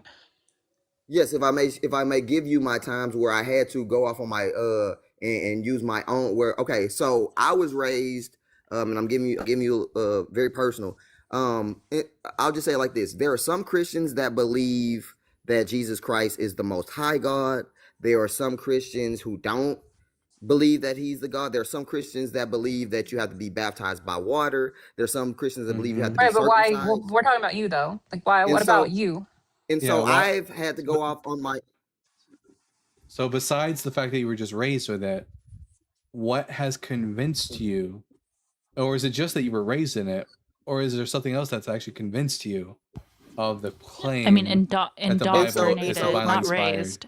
If I can change the whole of what I was talking about, something just popped in my mind. It's actually like a living thing. It's kind of like a relationship. To where I can actually show. It's a parasocial relationship, not a true relationship. It's like my beliefs, or kind of like unbelievable things are happening. Like coming, like if it's unbelievable, then it's you know what the key word there, Gray, is that if it's unbelievable, I'm not going to believe it. It's quite literally unbelievable.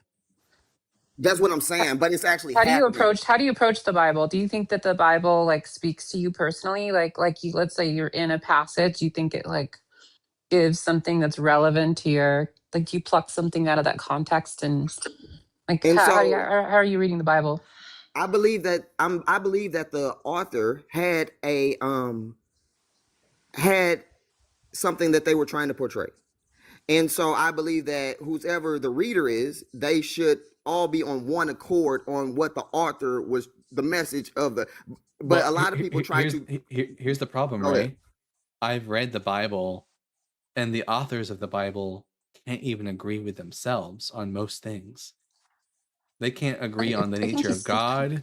They can't agree on the facts regarding Jesus's life.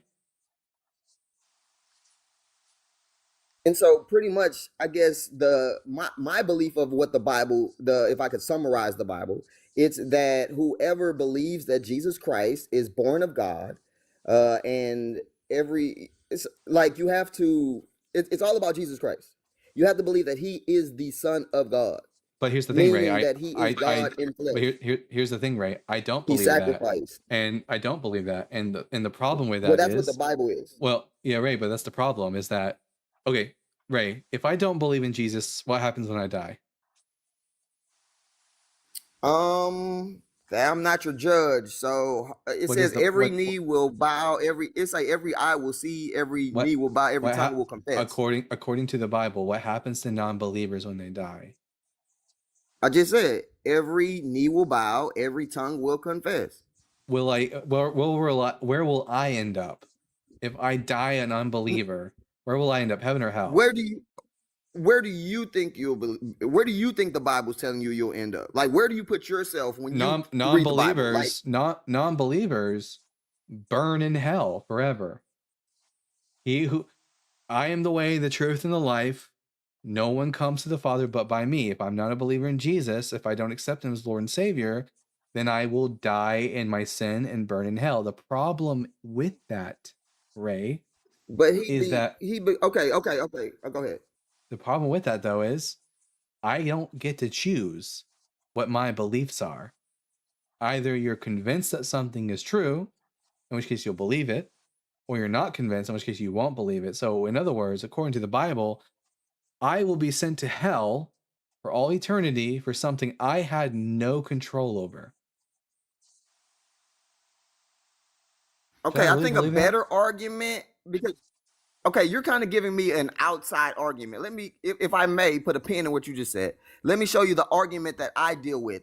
The argument is Jesus Christ the Most High God? Meaning what? Is what he, right. And so that's the whole thing. It's either you believe that Jesus Christ is the Most High God. Yeah, now, but what happens if you don't? But Ray, I can't just choose to believe that. I need to be convinced that that is true. I understand that that's what you believe, and so but unless I'm convinced, what would convince you? I don't know. That's your job to figure out, Ray. That's what I'm saying. I'm going off of I'm using an actual text, and so that's my right. That's what why should we trust that though? Why is that trustworthy? Why would you not trust it? Ray, why don't you trust the Quran? Why don't you trust the Quran, Ray? Ray, why aren't you Muslim? Why don't you practice Islam? Like that's what it sounds like to us. And Ray, when I'm answering you, you gotta stop talking over me. Can't do that. I don't trust the Bible for the same reason you don't trust the Quran, or at least maybe. Oh, he left. All right. I guess we'll bring up, oh God, J-Rob. J-Rob, I'm going to give you the same treatment I give everyone else. So I'm going to ask you 3 preliminary questions, and then we can get to the conversation. Question number 1, are you at least 18? Yeah. Question number 2. Yeah, Question number 2, what pronouns do you go by? Yeah. Question number 3, are you a Christian? Yeah. All right, J-Rob, you know me. I'm the Bible guy. You have a lot of background music, sounds. Can you go somewhere quieter? Glitter said, J-Rob here. Nope, hard boundary by. Yeah, I know. I watched. Everyone should go check out John Cohen's episode with J-Rob. It's hilarious. But anyways, J-Rob, why should I become a Christian? Yeah, because I believe the evidence indicates that Christianity is true. And if you want to believe things that are true, then you should go where the evidence shows, which, like I said, I believe Christianity has the evidence to support it. All right, what is that evidence? Let's just start with the first evidence. Yeah, so, I mean, the evidence is, I think what one should look at is the claim that, okay, there is a supernatural entity that is believed to be the Christian God, and he wants a personal. Here, let's skip the part where we talk about the existence of God. Let's assume I'm a deist, and I already believe in a God. Yeah. Why should I believe in Christianity? Well, yeah. I'm just trying to show you what the evidence is. So if the evidence is for a Christian God, then the evidence is going to be the consistency within. Okay, why should I think the Christian God exists? Yeah, Specifically Christian God. that's what I'm trying to show you. So the evidence is going to be the consistency within the human experiences with this Christian God. But there's not a consistency. The Bible's not even consistent about the nature of God. So when we're talking about the Christian God, we have billions of people who've been having these experiences that they describe as supernatural. Do they all describe God the same way? So when we're talking about the experiences is what I'm referring to. Yes, they refer to the Christian God the same way with regards to how their experiences convey like their relationship with this God. Are these experiences demonstrably from a Christian God? Are they? I'm sorry. Or are they just found? Is this just like their fifis that they all have the same feelings, or is there anything that's demonstrably linking this experience to a Christian God? This also gets us to Islam is true as well, J-Rob. I wouldn't say Islam, but if you want to say like it points to like the existence of like some Hindu gods, because there are people who do have, supernatural experiences associated with the Hindu gods. Wait, why do you just reject the Islam? The Islam, like people who are Muslim also have these experiences, J-Rob, and the weight of the evidence is just the same for them as it is for this. Why are you rejecting that? Well, yeah, I wouldn't say that. What are these experiences exactly? Are they just feelings that people get? Okay. All right. Well, all right. So for one, the reason why Islam is different because most Muslims, there's not consistency within the experiences. But with what you just asked Neither me are Christians. about well, yeah, there is. But what you just asked me about feelings, no, it's deeper than just feelings. So we're talking about like a personal relationship. Relationships are feeling based. Relationships are feeling based. How can you demonstrate? Can you demonstrate that these individuals have an actual relationship with an actual deity, the Christian God specifically, or is this just them thinking that they have a relationship with the Christian God? No, so that's why I'm harping in on the consistency within their experiences. So like let me just give you an example. So like if you know a person named John, you'll have experiences with John. And based off your experience, you'll come to know that he likes this, he doesn't like that, certain things about. That's the problem. That's the problem though, is that Christians can't agree as to what God likes and what he doesn't like. Well, based on their experiences, we do. If I have a group of 10 people and they all claim to have a relationship with John, but they keep telling me different things about John, why should I think any of them know John? Yeah, so if they're telling you things based off of their experiences, then they're going to be consistent. So, but they're they not. Say, okay, that's the J-Rob. That's the problem. Yeah. You keep presupposing the consistency. Christians don't agree about the nature of God. So okay, you're not hearing me, right? When I say based on their experience, okay, well, you're all just these Christians not, like, engaging. All these Christians, I am engaging. Yeah. Don't do that thing, J-Rob. No. Oh my God. All these Christians are claiming. Don't take the name of the Lord God in vain. Anyways, all these Christians all claim to have relationships with God, and yet when they tell me what God is like, it's inconsistent. Yeah, so if they're telling you what he's like based on their experiences, that's why I'm saying there's going to be consistency. If they're telling you what he's like based, oh my gosh, okay, so then tell me. So tell me something that somebody say, hey, I experienced this, right? And this is what I experienced, and how it's not consistent. Some people say they experience a God who is all loving and not wrath at all. Others people say that they experience the wrath of God. Is this consistent? Okay, so one, that's not. Well, I don't even know what you mean by that. So, like, okay, here I'll repeat it. Maybe I use too big words. Some people feel God all love. Some people feel God mean to them. Is this But that's consistent? not that's not an experience. That's a That is an experience. characteristic. They feel that love or they feel that wrath. That's an experience. You know what the word No, experience means? that's a feeling. You're talking about a feeling. J-Rob, and you're saying that this feeling. J-Rob, feelings are a part of an experience. When I love someone, that's an experience. I'm experiencing love. So, okay, maybe I'm not conveying it better. Let me try to convey this better, right? So, I guess let's say, you experiencing being intoxicated, right? So this is an objective thing, right?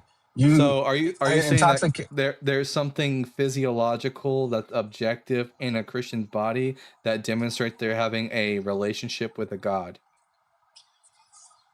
No, I mean, so yes, you can. Wait, so what's the objective physiological change that occurs in a Christian that doesn't occur anywhere else?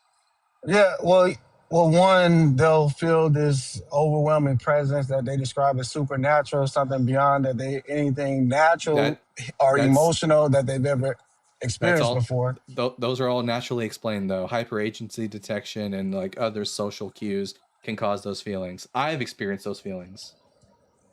Well, I don't think you have, because I have. This is going to be something. J-Rob, I have. You don't get to tell me what I have and haven't experienced. I said I don't think you have. You tried doing that. You tried doing that in John Cohen's live. You're not going to do it here. No, I experienced it. You don't get to tell me I didn't. I didn't say you didn't. I said I don't think you have. Right? I have. And by saying you don't think you have, you're saying I didn't experience it. I did experience it. I have experienced it, J-Rob. You're just wrong. Okay. Well, if you have, and if you're going to tell me that I haven't experienced something, you're only digging yourself further into a grave of me not being convinced of you. Okay. Well, is your experience consistent with other people who experienced this? With other Christians, yeah. I do just want to say, I looked it up. Islam doesn't have denominations. They are far less divided than Christianity on their views. So I don't if this is your argument, then I should accept Islam over Christianity. They do feel Allah's presence when they pray.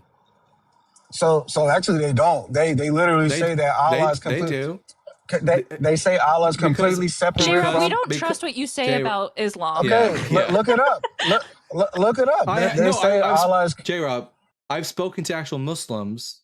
In fact, just recently, I watched the video of a cop who saw something really horrendous, and you can watch their body cam footage. And he prays to Allah to comfort him. He felt the comfort of Allah after praying. So, this is complete bullshit, J-Rob. Stop talking about other people's religions. Talk about the one that you are a part of. So there's a difference between the comfort of Allah and the presence of Allah. So they don't believe, they believe Allah is completely separate from his creation. No, they feel that they believe Allah is completely separate. They believe that God is transcendent, but that he can interact with them and bring them comfort. That's an experience of Allah. No, J-Rob, you don't know what the word experience means. J-Rob, what I'm getting from this is you don't know what the word experience means. So again, I don't care about all these subjective feelings that Christians get. It's not evidence for Christianity. Can you give me something objective that proves the validity of Christianity? No, I'm not. So you are. I'm not talking about just. You make the claim that Christians all have the same experience of God. They don't, J-Rob. If they did, we wouldn't get fucking 40,000 denominations of Christianity. Christians don't have a consistent experience of God. Oh my God! Why do y'all keep muting? As someone who has been a Christian, who has interacted with other Christians when I was a Christian, I can tell you, not all Christians have the same experience of Yahweh.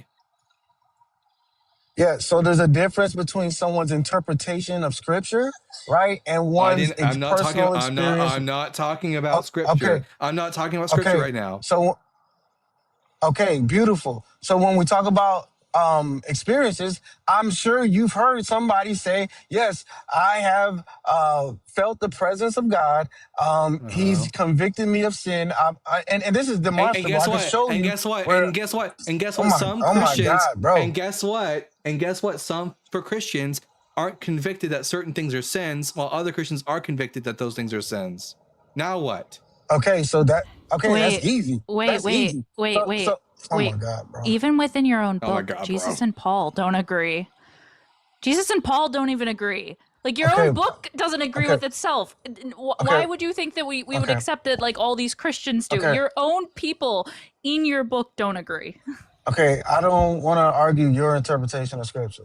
So I don't when we're care. I talking don't. about these experiences, Fun fact: we don't care what you want. We talk about the Bible on this channel. okay, I'm the fucking Bible guy. You came okay, onto the Bible guy show and says I don't want to hear about the Bible guy's opinion on the Bible. Are you cannot be this dense, J Rob. Now, J Rob, well, some was I talking to Christians you? shut up. And Ashland's perspective on the Bible is just as valid as mine. Now, Wait, now J Rob, I am a co-host on this channel. Okay, he was saying him. I wasn't talking to him. Who's him? So you care about Dalton's interpretation of the text? I have the same exact interpretation as Dalton. Like, I don't care about either one of your interpretations. Anyways, J Rob, I'm just gonna ignore you right now, J Rob. Christians are not all convicted that the same things are sin. Why isn't Yahweh convicting all Christians that all the same things are sin? Yeah, so there's multiple things to this. So one, some people don't actually have the Holy Spirit, right? Yeah, And then yeah, J Rob, like you don't actually have the Holy Spirit, and the Christians who disagree with you do. Can you okay, so demonstrate? two, Can you make it? Can you demonstrate that you actually have the Holy Spirit and they don't? yeah, so my experience is going to be consistent with in Scripture as well as within the. And they're going to say that their experience is also consistent with Scripture. Yeah, so they would have to show us where the church lands. So you want to hear my perspective? Why do y'all just mute? J Rob, every time you Like, complain, every time you complain about me muting you, it makes me want to mute you more. You consist over the past. No, because you're consistently annoyed everyone for the past 2 years, and no one gives a shit what you have to say. Now, J Rob, all I'm getting from this is that we got two Christians who disagree with each other. Both claim they have the Holy Spirit. Both claim to read the Bible and give their own interpretation of Scripture. I'm going to need something objective here, J Rob. Yeah, that's why we have the church. So oh yeah, J Rob, does the church say it's okay to marry little kids? Yeah, their church or your church, J Rob? Again.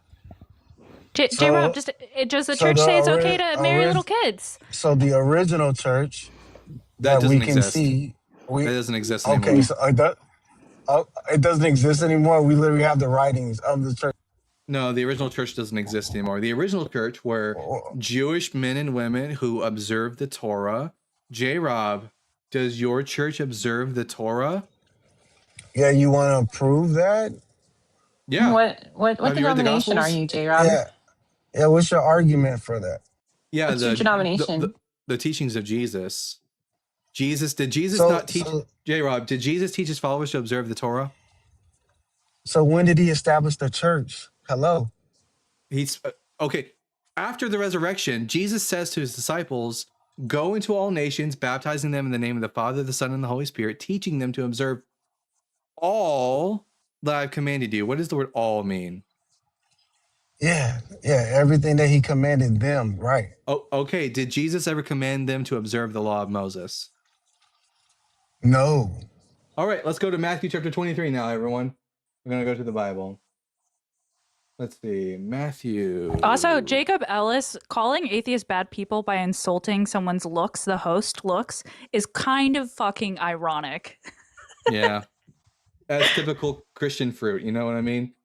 Then Jesus said to the crowds and to his disciples, so first off, who's speaking and who is he speaking to, J Rob? I'm going to walk you through this slowly. Bro, you just read it. Go ahead. Yeah, who's speaking and who are they speaking to? Who's obviously, bro, you just read it, bro. Yeah, I know. I just need to hear you say it because Christians have a really hard time with this passage. Okay, Jesus and said to the crowd and his disciples. Okay. The scribes and the Pharisees sit on Moses' seat. What does that mean? That means that they're in a specific role of authority. All right, they have Mosaic authority. All right.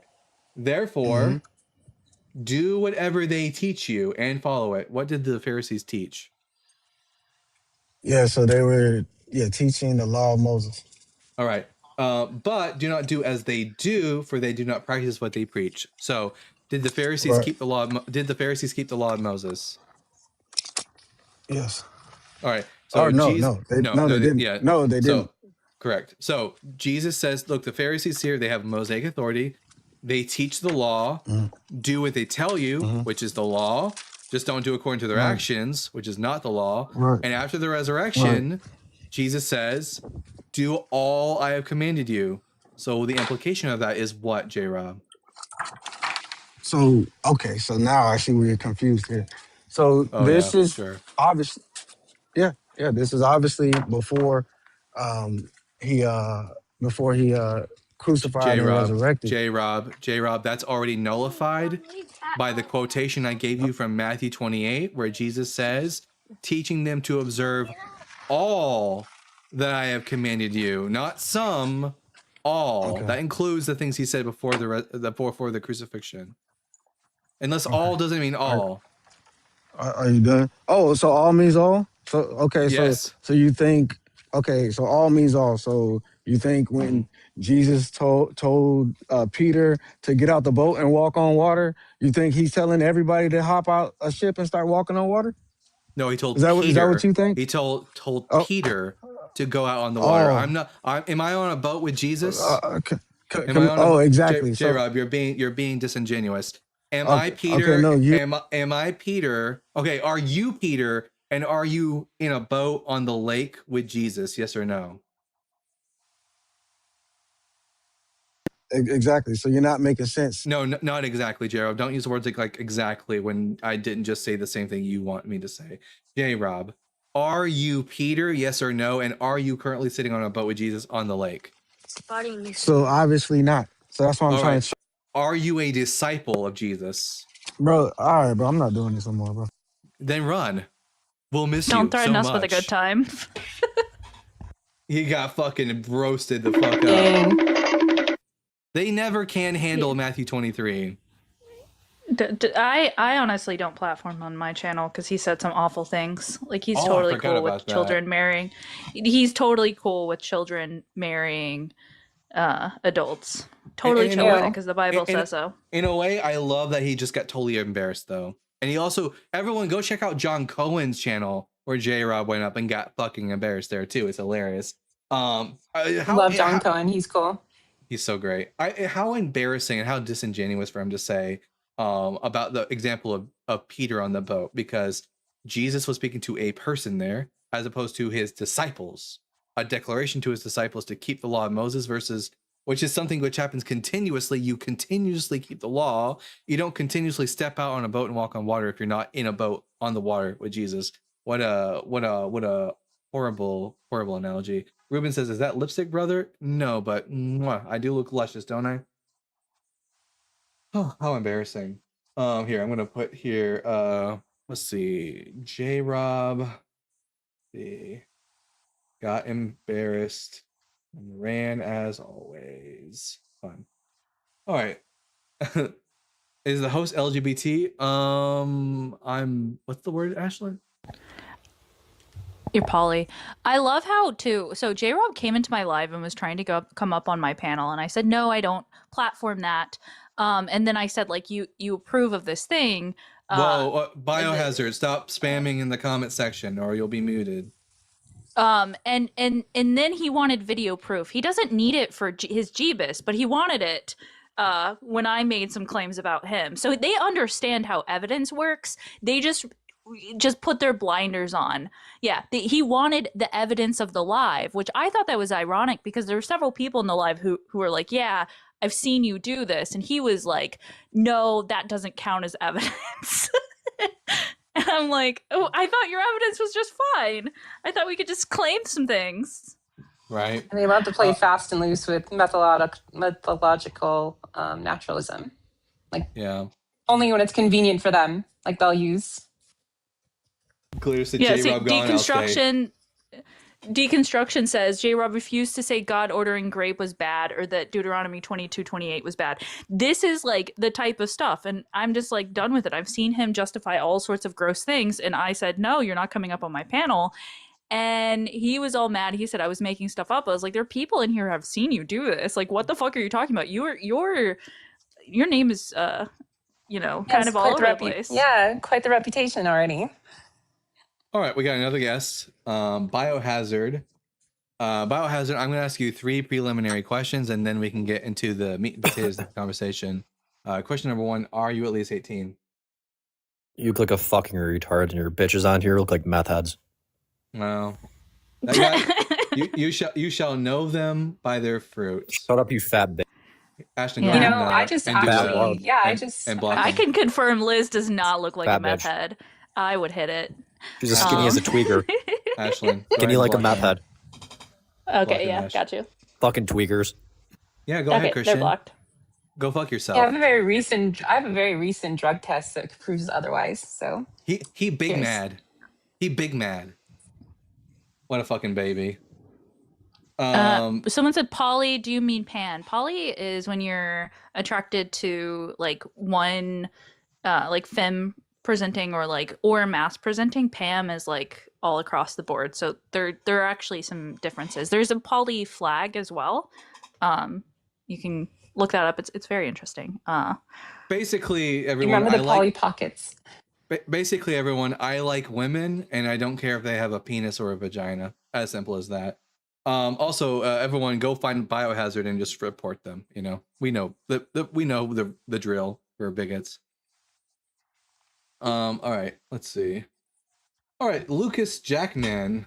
Lucas, I'm going to ask you 3 preliminary questions, and we go to the conversation. Question number 1, are you at least 18? Yeah, I'm 20. Question number 2, what pronouns do you go by? The ones I was born with. No one's born with pronouns. They get assigned to you in life, and you use them later in life. So what pronouns do you go by? He, him. There you go. Question number 3, are you a Christian? Yeah. No. Oh, you're not? All right. What brings you up then? No.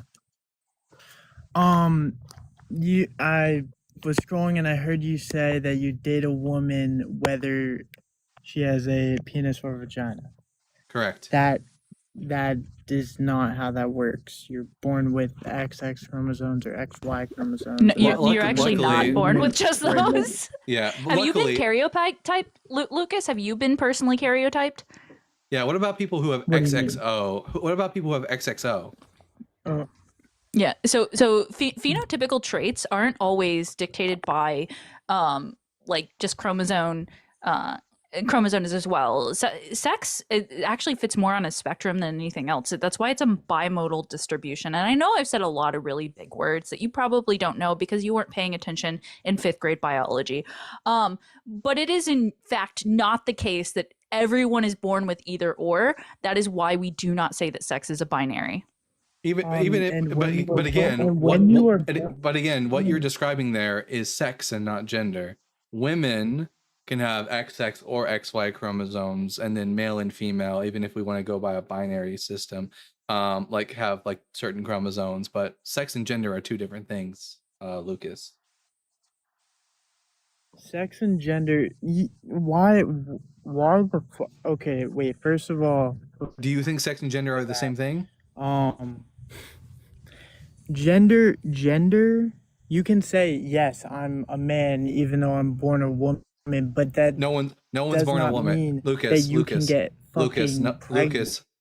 no one's born a woman, and also no one's making the claim that trans women can get pregnant. There are kids like Lucas.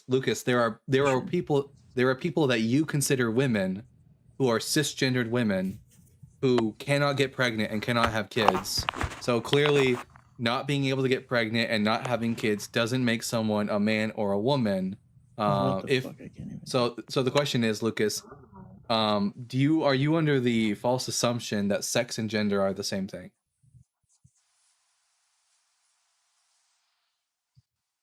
I wouldn't call it false, and I wouldn't call it false. So you think all Dalton, females? you can pull up. Wait, I got something. You can pull all up. Females are women, right? Yep. All right. Tell me, what do you think about this woman? Do you think this woman's cute? What do you think about this? What do you think about this woman?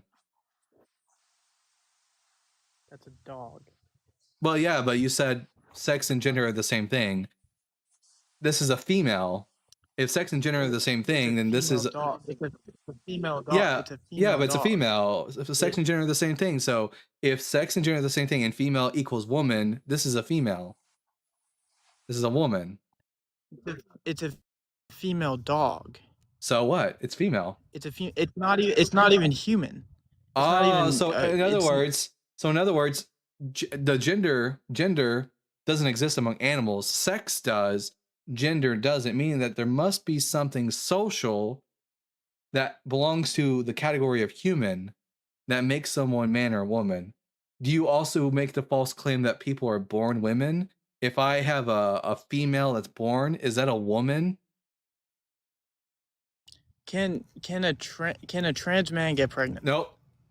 Yes, a trans man can get pregnant. Accidental ally. I'm sorry. A trans woman get pregnant. No, but you don't have to become pregnant to become a woman. Lucas, you do recognize that there are certain women there are certain women who are born, they're female, you consider them women, and they cannot get pregnant. Are they still? Yeah. Are they women? They're still women. They still have the same exact organs. They're just infertile. What if they're born with a vaginogenesis and they don't have like those organs? Are they not still women? You can be born without those fucking organs. What the? Yeah, avaginogenesis. Some women have a vagina, but they actually have testes up there. Here. Yeah, like Lucas. That's intersex. Legitimately making claims with having zero understanding of the fact that biology is descriptive, it's not prescriptive. All we're doing is explaining with language what happens in that. And humans exist on this massive spectrum. You can have all the male hormones in your body that you want, but if you don't have the receptors for them, it means nothing. So these secondary sex characteristics won't present as such. So you can have someone that internally has everything but the receptors, but they appear like a female on the outside, but they have the genitalia, they have everything else, and this doesn't even include the brain as well. So like, you clearly are massively undereducated in making claims on this subject. So Lucas, I'll give you the chance. Give me the necessary condition that an individual has to have in order to be a woman. It has to, by the way, it's a necessary condition, meaning there can be zero examples where someone doesn't have it and they're still part of that category. This is the thing that one has to absolutely have 100% of the time in order to be considered a woman. What is that thing? When their body is going through, puberty, they're either getting estrogen or testosterone, and that clarifies. So are there not cisgendered women that don't go through that? Is that literally not with hormone blockers? We're not talking about hormone blockers. We're talking about naturally. There are some women for whom that doesn't occur for them. These are cisgendered women. So cisgendered, I guess, in this case, girls, because we're talking about pubescent children who don't end up having this same thing occur to them, and it's natural. Are they not women? Motherfucker. That's like, you're talking about small exceptions to the rule. Yes, but as long as there's even one exception, the exception does break the rule when it comes to necessary conditions. Necessary means that it's an absolute. The only way, so the thing I'm asking for is, what is the thing that every woman has to have? Because as long as there's even one person that doesn't have this thing and yet they're part of the group, then you can just say that trans women are just also the exception to the rule. They're part of the group, they just don't have this thing. So the question is, what is the one thing that all women have to have? What is? It doesn't matter if it's the majority. It doesn't matter if it's the majority. If it's a necessary condition, there can be no exceptions, and there can be no exceptions in a necessary. So the question again is, what is the necessary condition that one has to have in order to be a woman?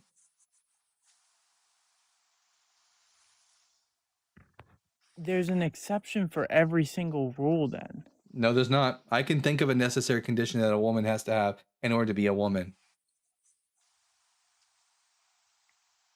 And fucking what? She has to have a gender identity that aligns with their personal schema on the female sex. As long as they have that gender identity that aligns with that personal schema on the female sex, then they can be a woman. Because gender is a social construct that's inward. It's identity. But can you name me anything else that trans women don't have that you is absolutely required to be a woman? Absolutely, 100% required to be a woman. Not without an exception. All right, then there's nothing barring trans women from the category of woman. If you believe that one exception can dictate the entire It's far more than one. It's far more than one. When we actually look at populations and like all the different types of atypicalities that occur within sex, like Lucas, we don't karyotype everyone. Like it's far more common to be intersex than even what was once believed, as far as what you would classify as intersex. Now, I don't understand what you're not getting about this. When we're using these terms, they do need to encompass entire groups too. Like that's important. Like you can't just be like, well, it doesn't fit this one, but I'll allow that pass because that's what I think is okay. You're just drawing arbitrary lines. And it's not even how we're like using or updating this language. This language is being used in this way, and it has been as well, especially within other subcultures, even within the United States or cultures outside of the United States. I don't know why you just have a problem with it. Probably because your political party told you that they're the issue and they're causing all the problems. So now you have to be angry at something. I'm independent. I didn't. I said probably, but that's just conservative, but too cowardly to say it. But anyways, so you've given me no good reason to think that trans women aren't women. Every single structure, regardless, even if you're talking about law, has exceptions to it. So not my necessary condition. There are no exceptions when my necessary condition, unlike yours. Yeah, that's true. If you believe that gender identity, just because all major medical organizations recognize that gender is different from sex. It is a biopsychosocial schema. This has been known for quite some time. You're the one that doesn't understand this.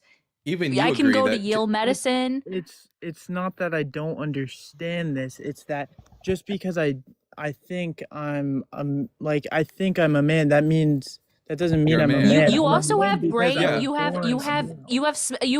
gender dimorphic regions in your brain in which we can look at, and there are these lines that they fit within this spectrum, but they don't always align perfectly. You have different gray matter differences. You have different tract. It's like all these components combined make up this first person subjective experience in that which you can say that I am a cisgender man because my gendered identity aligns with that that I was assigned male at birth. That's what all that it is you're saying I don't understand, therefore everybody else is fucking wrong. But we have the evidence, Lucas. We understand this. This is not some controversy within the medical field. It's only a controversy politically. Political. So you're saying it's a political agenda? Yeah, I'm saying it's controversial politically. It's not one within the medical field. Yeah, you can't give me any scientific or logical reason why we should exclude trans women from the category of woman. All I can say is that the highest suicide rates are in transgenders. Yeah, why do you think that is? It's because of the stigma against trans individuals. That's why the suicide rate is so high. Hey Dalton, those damn veterans, they have a super high suicidality. There's something wrong with them internally because I think any group of people would have a high suicide rate if everyone fucking hated them just because of their existence, or said that there was something wrong with them because of their existence, then yeah, of course they're going to have a high suicide rate. Maybe if we start accepting trans people for who they are and stop being such fucking dicks to them, maybe the suicidality of it, well, would decrease. If first of all, you like, I'm not saying I'm gonna go fucking hate and spread hate against transgenders. As long as you're coming up to people Transgender and saying individuals. yeah, as long as you're coming up to people and saying that a person with a penis cannot be a woman, then you will be negatively affecting these individuals. I can have my own opinions, just like And your opinion is wrong. Their opinion isn't. They really do have a gender identity that aligns with their social schema on the female sex. Your opinion is based on misinformation. Well, Lucas now apparently knows the first person subjective experience that of all trans women and men. No. That's what your claim is, Lucas. That is your fucking claim. I'm saying opinions are subjective. Because I have an opinion. Okay, wait, Lucas. If you are in love and you feel that you're in love, can I tell you that you're wrong? You can tell me that I'm wrong. Does that mean would I be correct in stating that you are wrong? Is my opinion correct or wrong? It's wrong, but it's still your opinion. Then what's the difference between that and a person's gender identity, which is also internal? Lucas, shut up and listen to what I'm saying. You can say I'm wrong. Lucas, shut up and listen to what I'm saying. Yes, you're wrong, and the opinion you have is harmful towards a whole group of people, and is one of the reasons you want to sit up here and talk about, you want to cry about trans people killing themselves when you're part of the problem. Stop sitting up here and pretending like you give a damn while you continue to spout misinformation.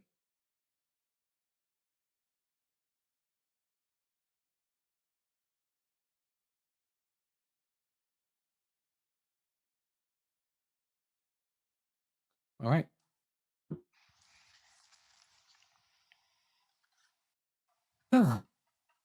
Wow.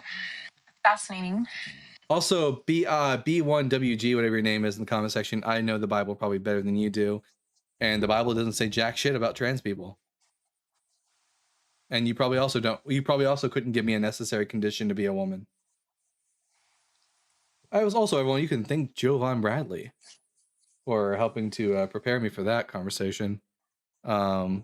All right. Why should you become a Christian? You can be a bigot like them. Yeah. If that's what it means to be a Christian, I don't want to fucking be one.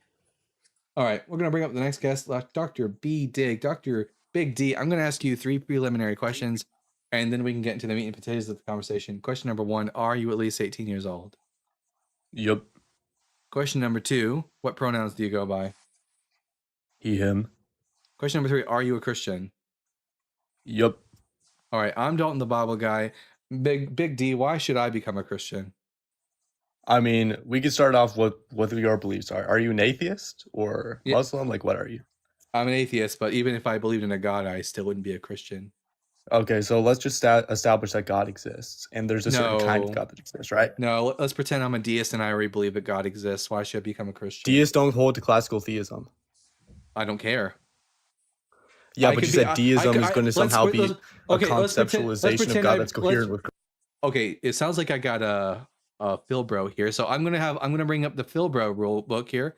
So here, this is the Philbro rule book, Big D, and you have to follow these rules if you want to have a conversation with me. So rule number 1 is you must talk at a measured pace. None of this quick speech. I know that Philbros are famous for. I know it's a strong weapon for you, but you're not going to use it here. 2, if you use technical jargon, that jargon must be explained. If you use technical jargon, it's going to, waste your time. You're going to have to sit down and explain it to me. 3, explain it to me like I'm your grandmother. I'm not the philosophy guy. I'm the Bible guy. Rule number 4, your goal in this debate must be to persuade me, not to win a debate. If you're just here to win a debate, you can fuck off. If you actually want to persuade me of Christianity, then you can stay. And rule number 5 is you have 5 minutes. Do you agree to the terms and rules of this rule book? Yes, sir. I mean, you're only going to last 5 minutes anyways. All right, so We could just start off with that. So let's pretend that I believe in a God who fits the classical deist model. He's all knowing, all powerful, all that bullshit. Why should I be a Christian now? Yeah, so there's going to be this concept in philosophy called triuneness, right? You understand what that is?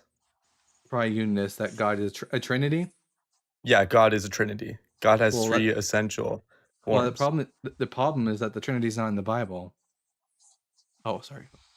Dalton, the timer's Okay, so how started. does it affirm? Do you think it affirms Jesus is God? That he's ontologically identical with Yahweh? No. No, as in that. No, that's not the claim necessarily. That he has some sort of like essential properties to being God. He has the quality of divinity. He's a divine being. He's just not Yahweh. Okay, so what do you think he means when he says or accepts worship? What do you think he's trying to convey there? King Solomon accepted worship. Oh, where'd he go? I don't know. Liz, you what was that about? You blocked him. Oh, that was my bad. I did not mean to do that. I'm gonna pause the timer. I'm gonna unblock him. Bring him back. I'm gonna message him. Yeah, that was my bad. Sorry about that. Let's see. Where does that be under accessibility? Account privacy. Blocked accounts. Unblock. All right. Mr. Big D. I'm gonna message him real quick. Mr. Big D. Counts. No results. Come on. Oh wait, that's because I'm in that area. 1 second. Mr. Big D. User. Lori, no one was kicked for winning. There was no argument established. Yeah, that was like a total thank you for the gift. There was nothing established. If that were the case, I wouldn't be working my ass off to try to get this motherfucker back up here, would I? Is this him? Jesus Christ, I can't find his profile. So any man that names themselves Mr. Big D that's just weird in so many different fucking levels.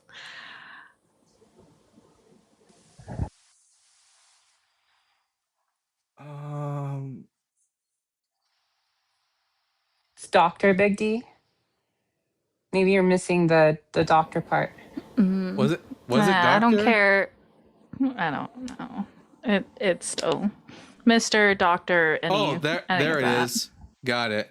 Message. Hey, that was an accident. Come on back. We're waiting. Sorry about that. Yeah, it's all good. I just messaged them. 4:13. I'm just gonna leave the timer up at that time, and then in fact, I'll give them just a couple more. So. I just want to know. I guess his regular name was that Vegan Alpha. Alpha, is that like a furry thing to call yourself Alpha? I just. All right. I don't know. Let's give them a minute and see if they come back. Let's see, because they have to accept my message. I'm a furry myself. No, it's not. There you go. Message them, brought that pronoun, had to plural according to Isaiah 53, dude. That's because, Joshua, I speak English. In Hebrew, them is only referring to a plural people. In English, since the 1300s, them can refer to plural or singular. It's different. That's because one's Hebrew and one's English. So no, Lamo is still plural people, not singular.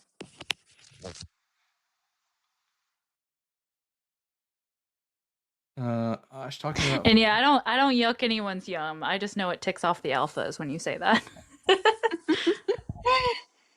We'll give a couple more minutes for them to return. Yeah. Hopefully he comes back. I feel bad. I was so excited because what was he saying right before he left? What was the Bible verse he was about to point to? I think he's trying to make an argument for the Trinity. So Yeah, he was going to point to a specific Bible verse. Damn. I'm sure it was going to be. How much you guys want to bet it's going to be from John, though? This is rigged. It's not. I mean, rigged in the sense that I have control over the. What do you mean rigged? You think I hire people who come up and make bad arguments on purpose? You think someone like B1WG in the comment section is hired by me to make bad arguments? No, they're just making bad arguments. Could I join in to gain your perspective on the Bible? I'm curious. Sure.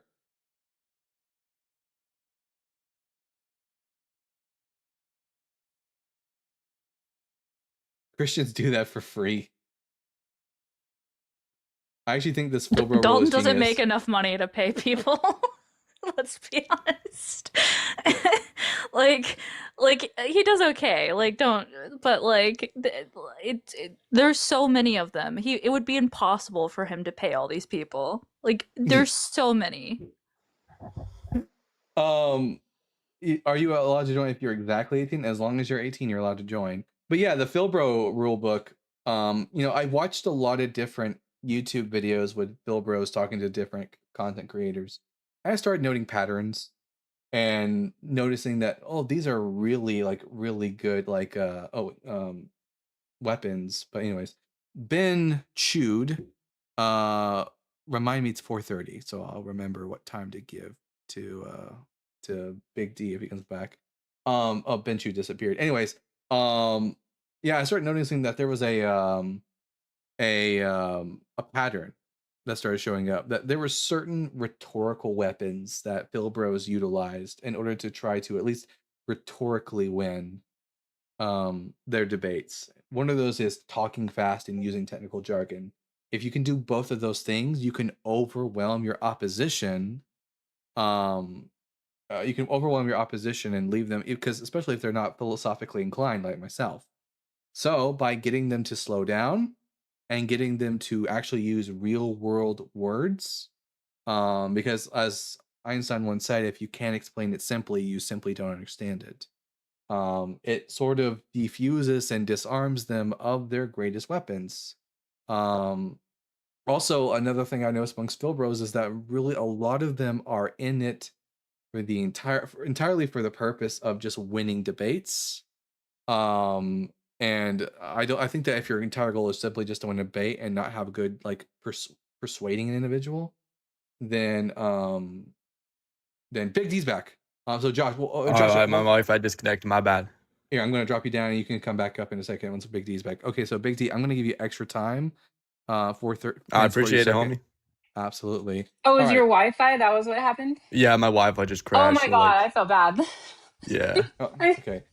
All right. So, where we were talking about the Trinity and how I don't think we were Jesus talking about the Trinity and how it's like, yeah. Yes, you were going to provide some biblical question about what I think in regards to the Trinity. So let me just restart. Like, do you think Jesus accepted worship in like the New Testament, like ever? There we go. Yes, but also so did Solomon. Okay, can you point to where Solomon accepted worship? Yes, First Chronicles chapter 29. Let's see. First Chronicles 29. I spelled it wrong, so that's going to be a problem. Chronicles. There we go. This is the coronation of King Solomon. I gotta move the Philbro timer. I'll put it right over here. And then just know the Philbro timer is there. You just on TikTok you won't be able to see it, but on YouTube y'all can see it. All right, First Chronicles chapter 29. We have here the coronation of King Solomon as king of Israel. Let me find the exact passage. Let's see. Verse 20. Then David said to the whole assembly, "Bless Yahweh your God." And all the assembly blessed Yahweh, the God of their ancestors, and bowed their heads, prostrated themselves before Yahweh and the king. And the Greek and the Hebrew word here is the same word used elsewhere for worship. In fact, in the Greek translation, the Septuagint, it's proskuneo, the same word used to describe the actions that Jesus receives in the New Testament.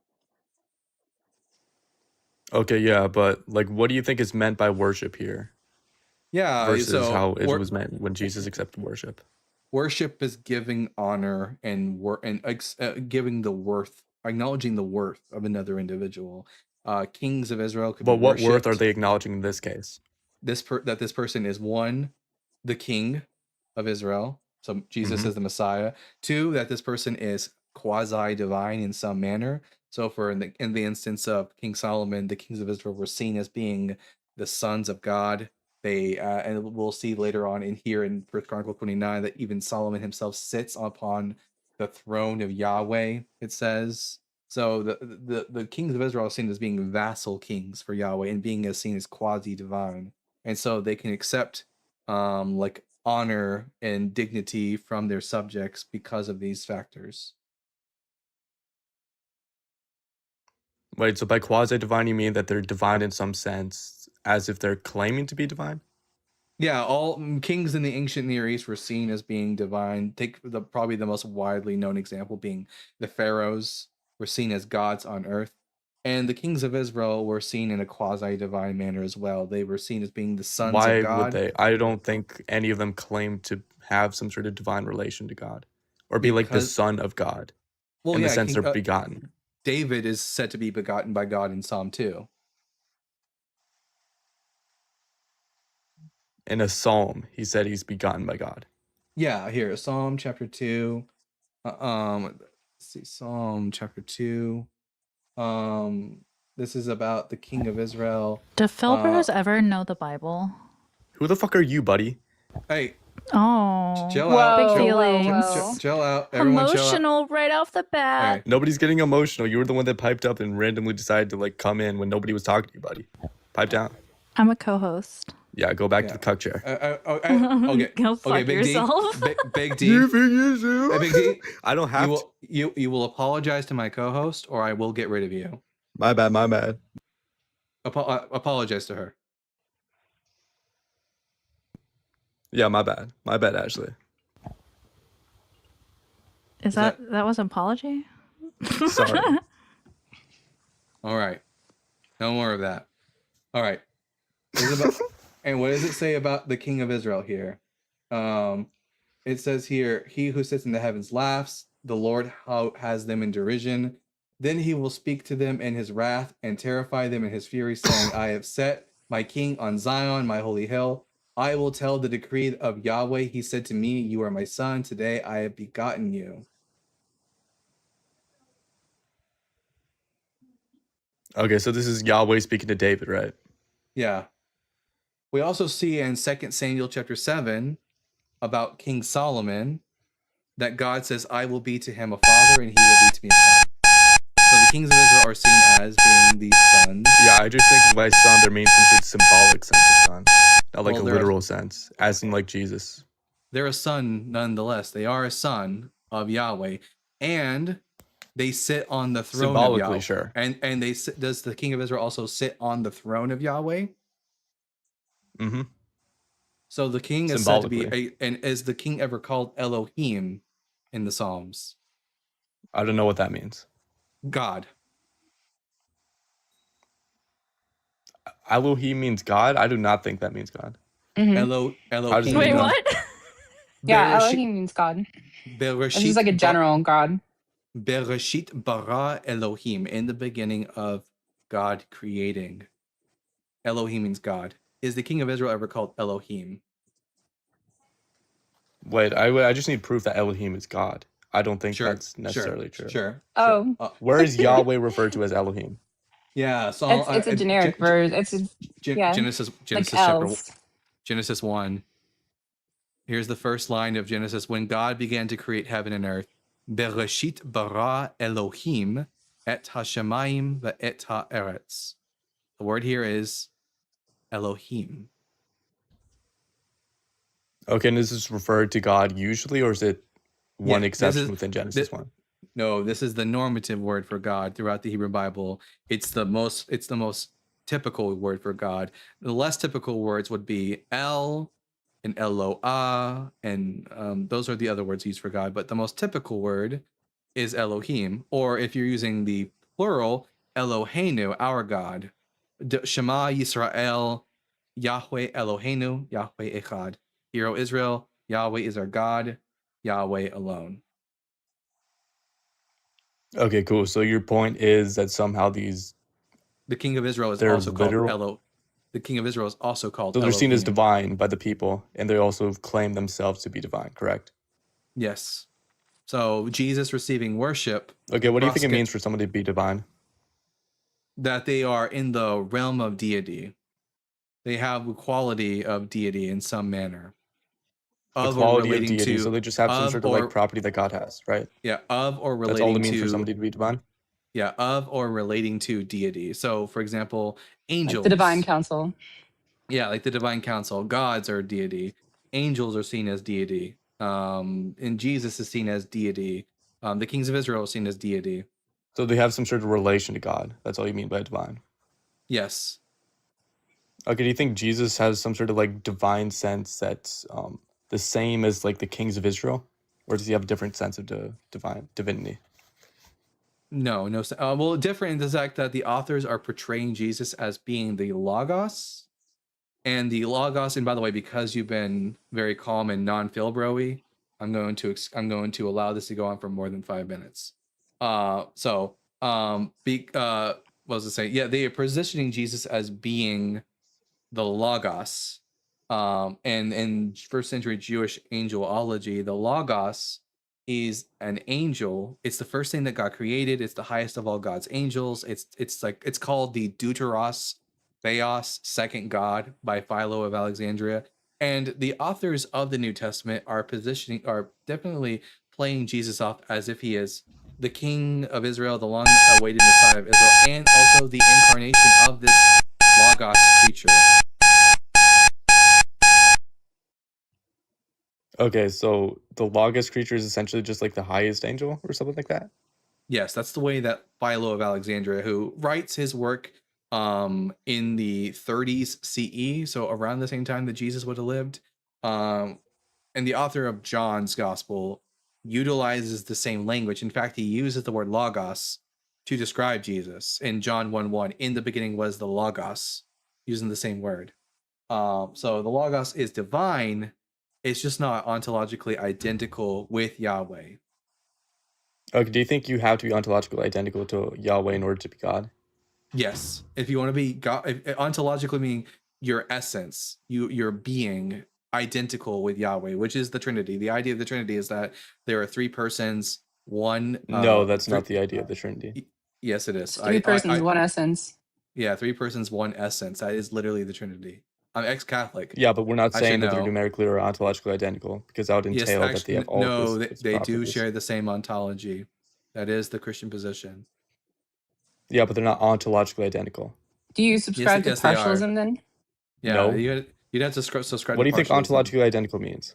They share the same essence. They share the same being. Do you think? Okay, if they share the same essence, that doesn't necessarily mean they're ontologically identical. That's exactly what ontological identical means. No, it isn't. Ontological identity refers to numerical identity.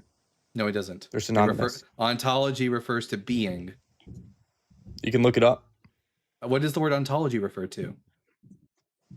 Nature of being. Okay, so if they all share the same ontology, they share all the same what? They share the same being. All right. When we say which is not going to just refer to essential properties, it's going to refer to accidental and essential properties. No, when we say ontologically identical, all that means is they share the same being and the same essence. And the Bible does not position Jesus as being ontologically identical Yahweh. They don't. Okay, are we saying that they have the same accidental properties? Yes or no? No, they have different accidental properties. Different. Yeah, so they don't necessarily have the same ontology, correct? And they don't have the same essence. They're not the same being. They're different beings.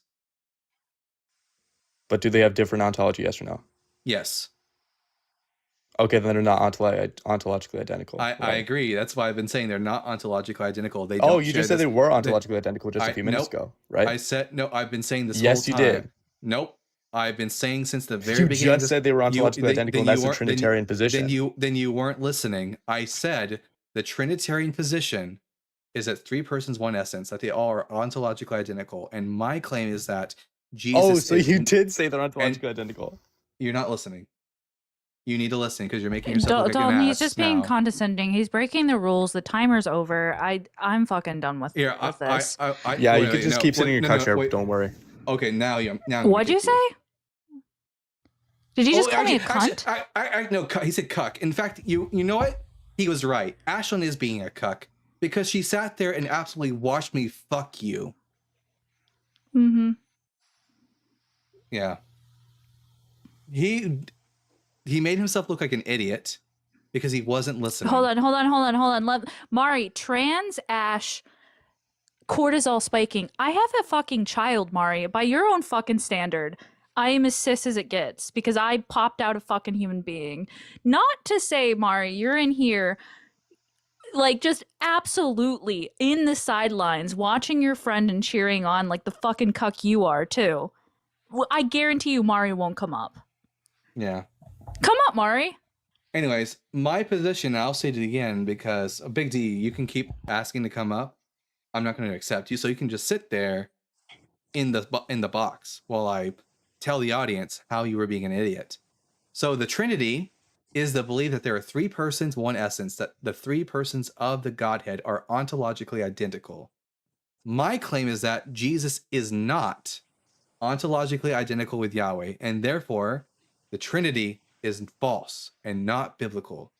But you made yourself look like an ass in front of my entire audience, and when you did that, then you had to lash out at Ashlyn for pointing out that you were being an idiot. So, anyways, so how many? It's been 4 hours.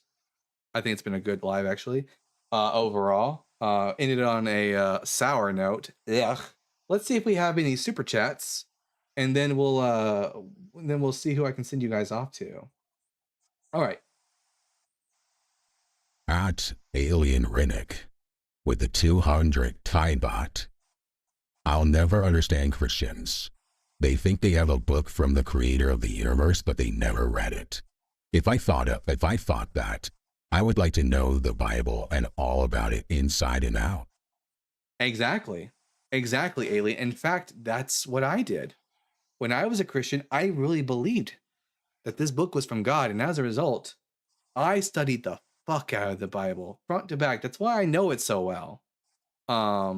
Because I took it seriously. I took seriously the idea that this was a book from God. And as a result, I wanted to know it. And by knowing the Bible, you know what they say, familiarity breeds contempt. And I began to see all the cracks and holes in the Bible. So, Christians, maybe learn the Bible. At Carissa Wheeland with the 20 The Bible Guy gift memberships. W. Carissa Wheeland, thank you so much for that.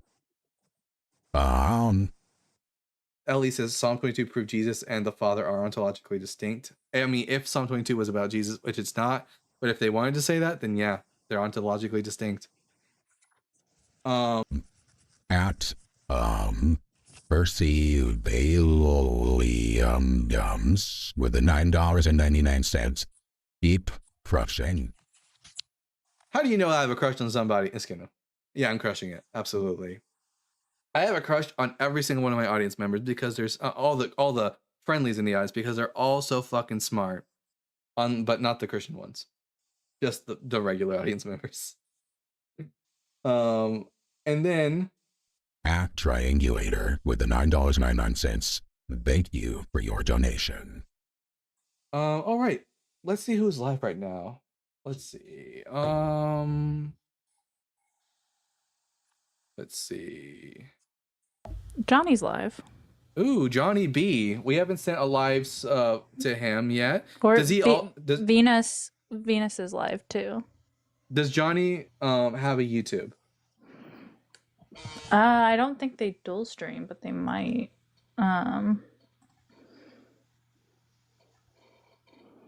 Let's see. Hold on.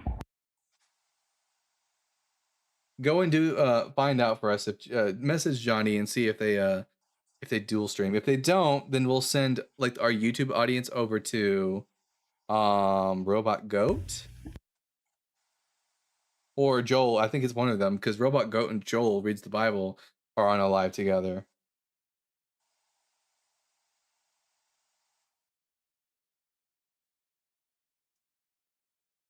By the way, guys, are there anyone while we're waiting for that? Is there anyone either in the TikTok or YouTube audience who are fans of Starfield?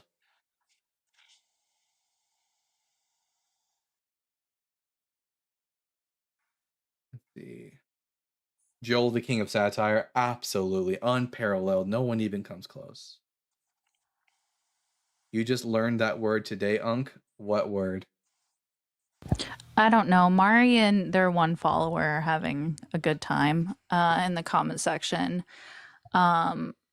Mari's here because Obviously a therapy's troll account. expensive. Yeah.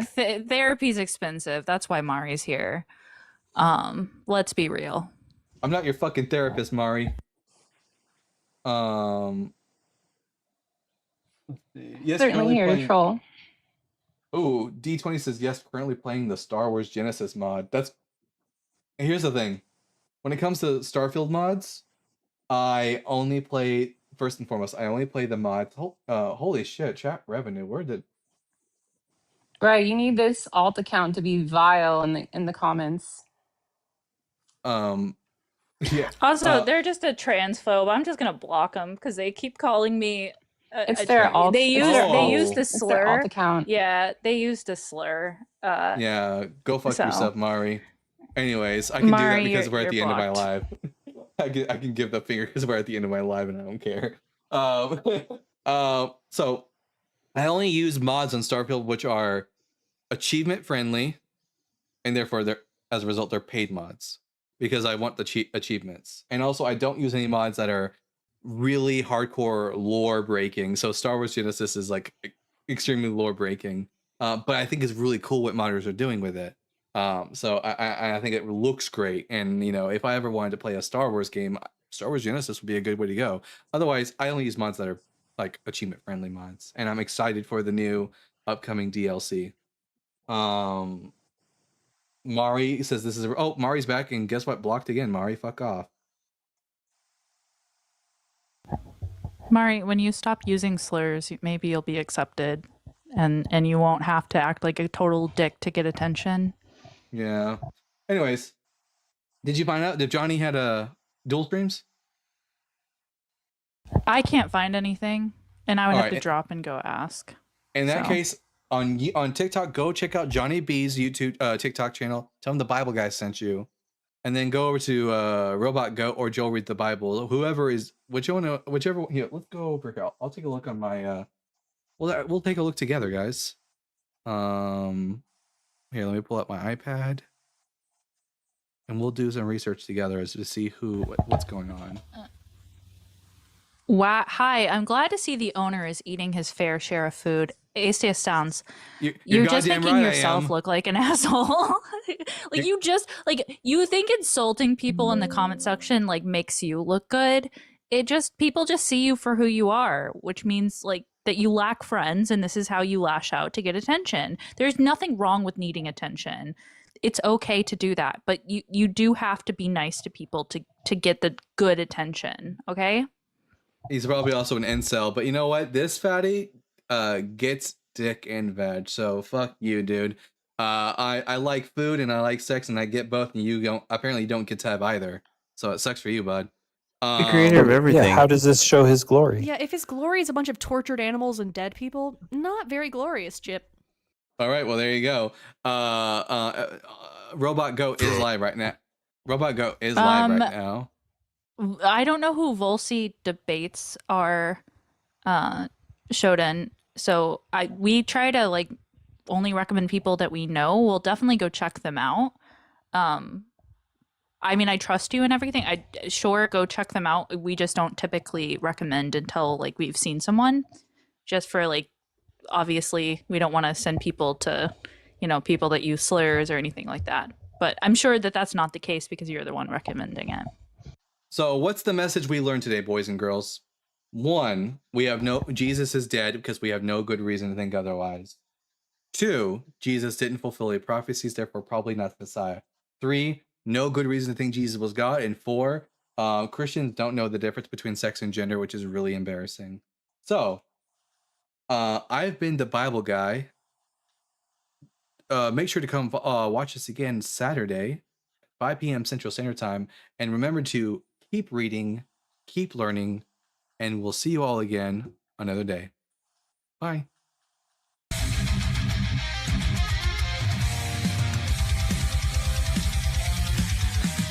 Born from dust and questioning fire, wielding truth like a sword of desire. Ancient scrolls and cosmic flame, he tears through myth, he breaks the chain. Echoes of prophets, the stars align, knowledge and thunder intertwine. Reason ascends where blind faith fell, he reads the word and he reads it well. The Bible guy, seeker of the light, through time and fire he rides the night, with reason's blade and wisdom's cry. The world shall hear the Bible guy. Scrolls of ages, words aflame, he dares to question every name.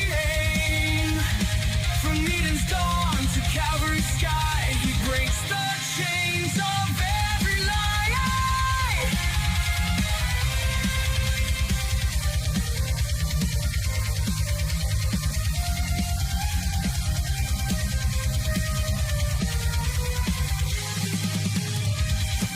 Logos, Logos, the word and the flame. Reason shall rise, and truth has a name. The Bible guy, he shines with reason's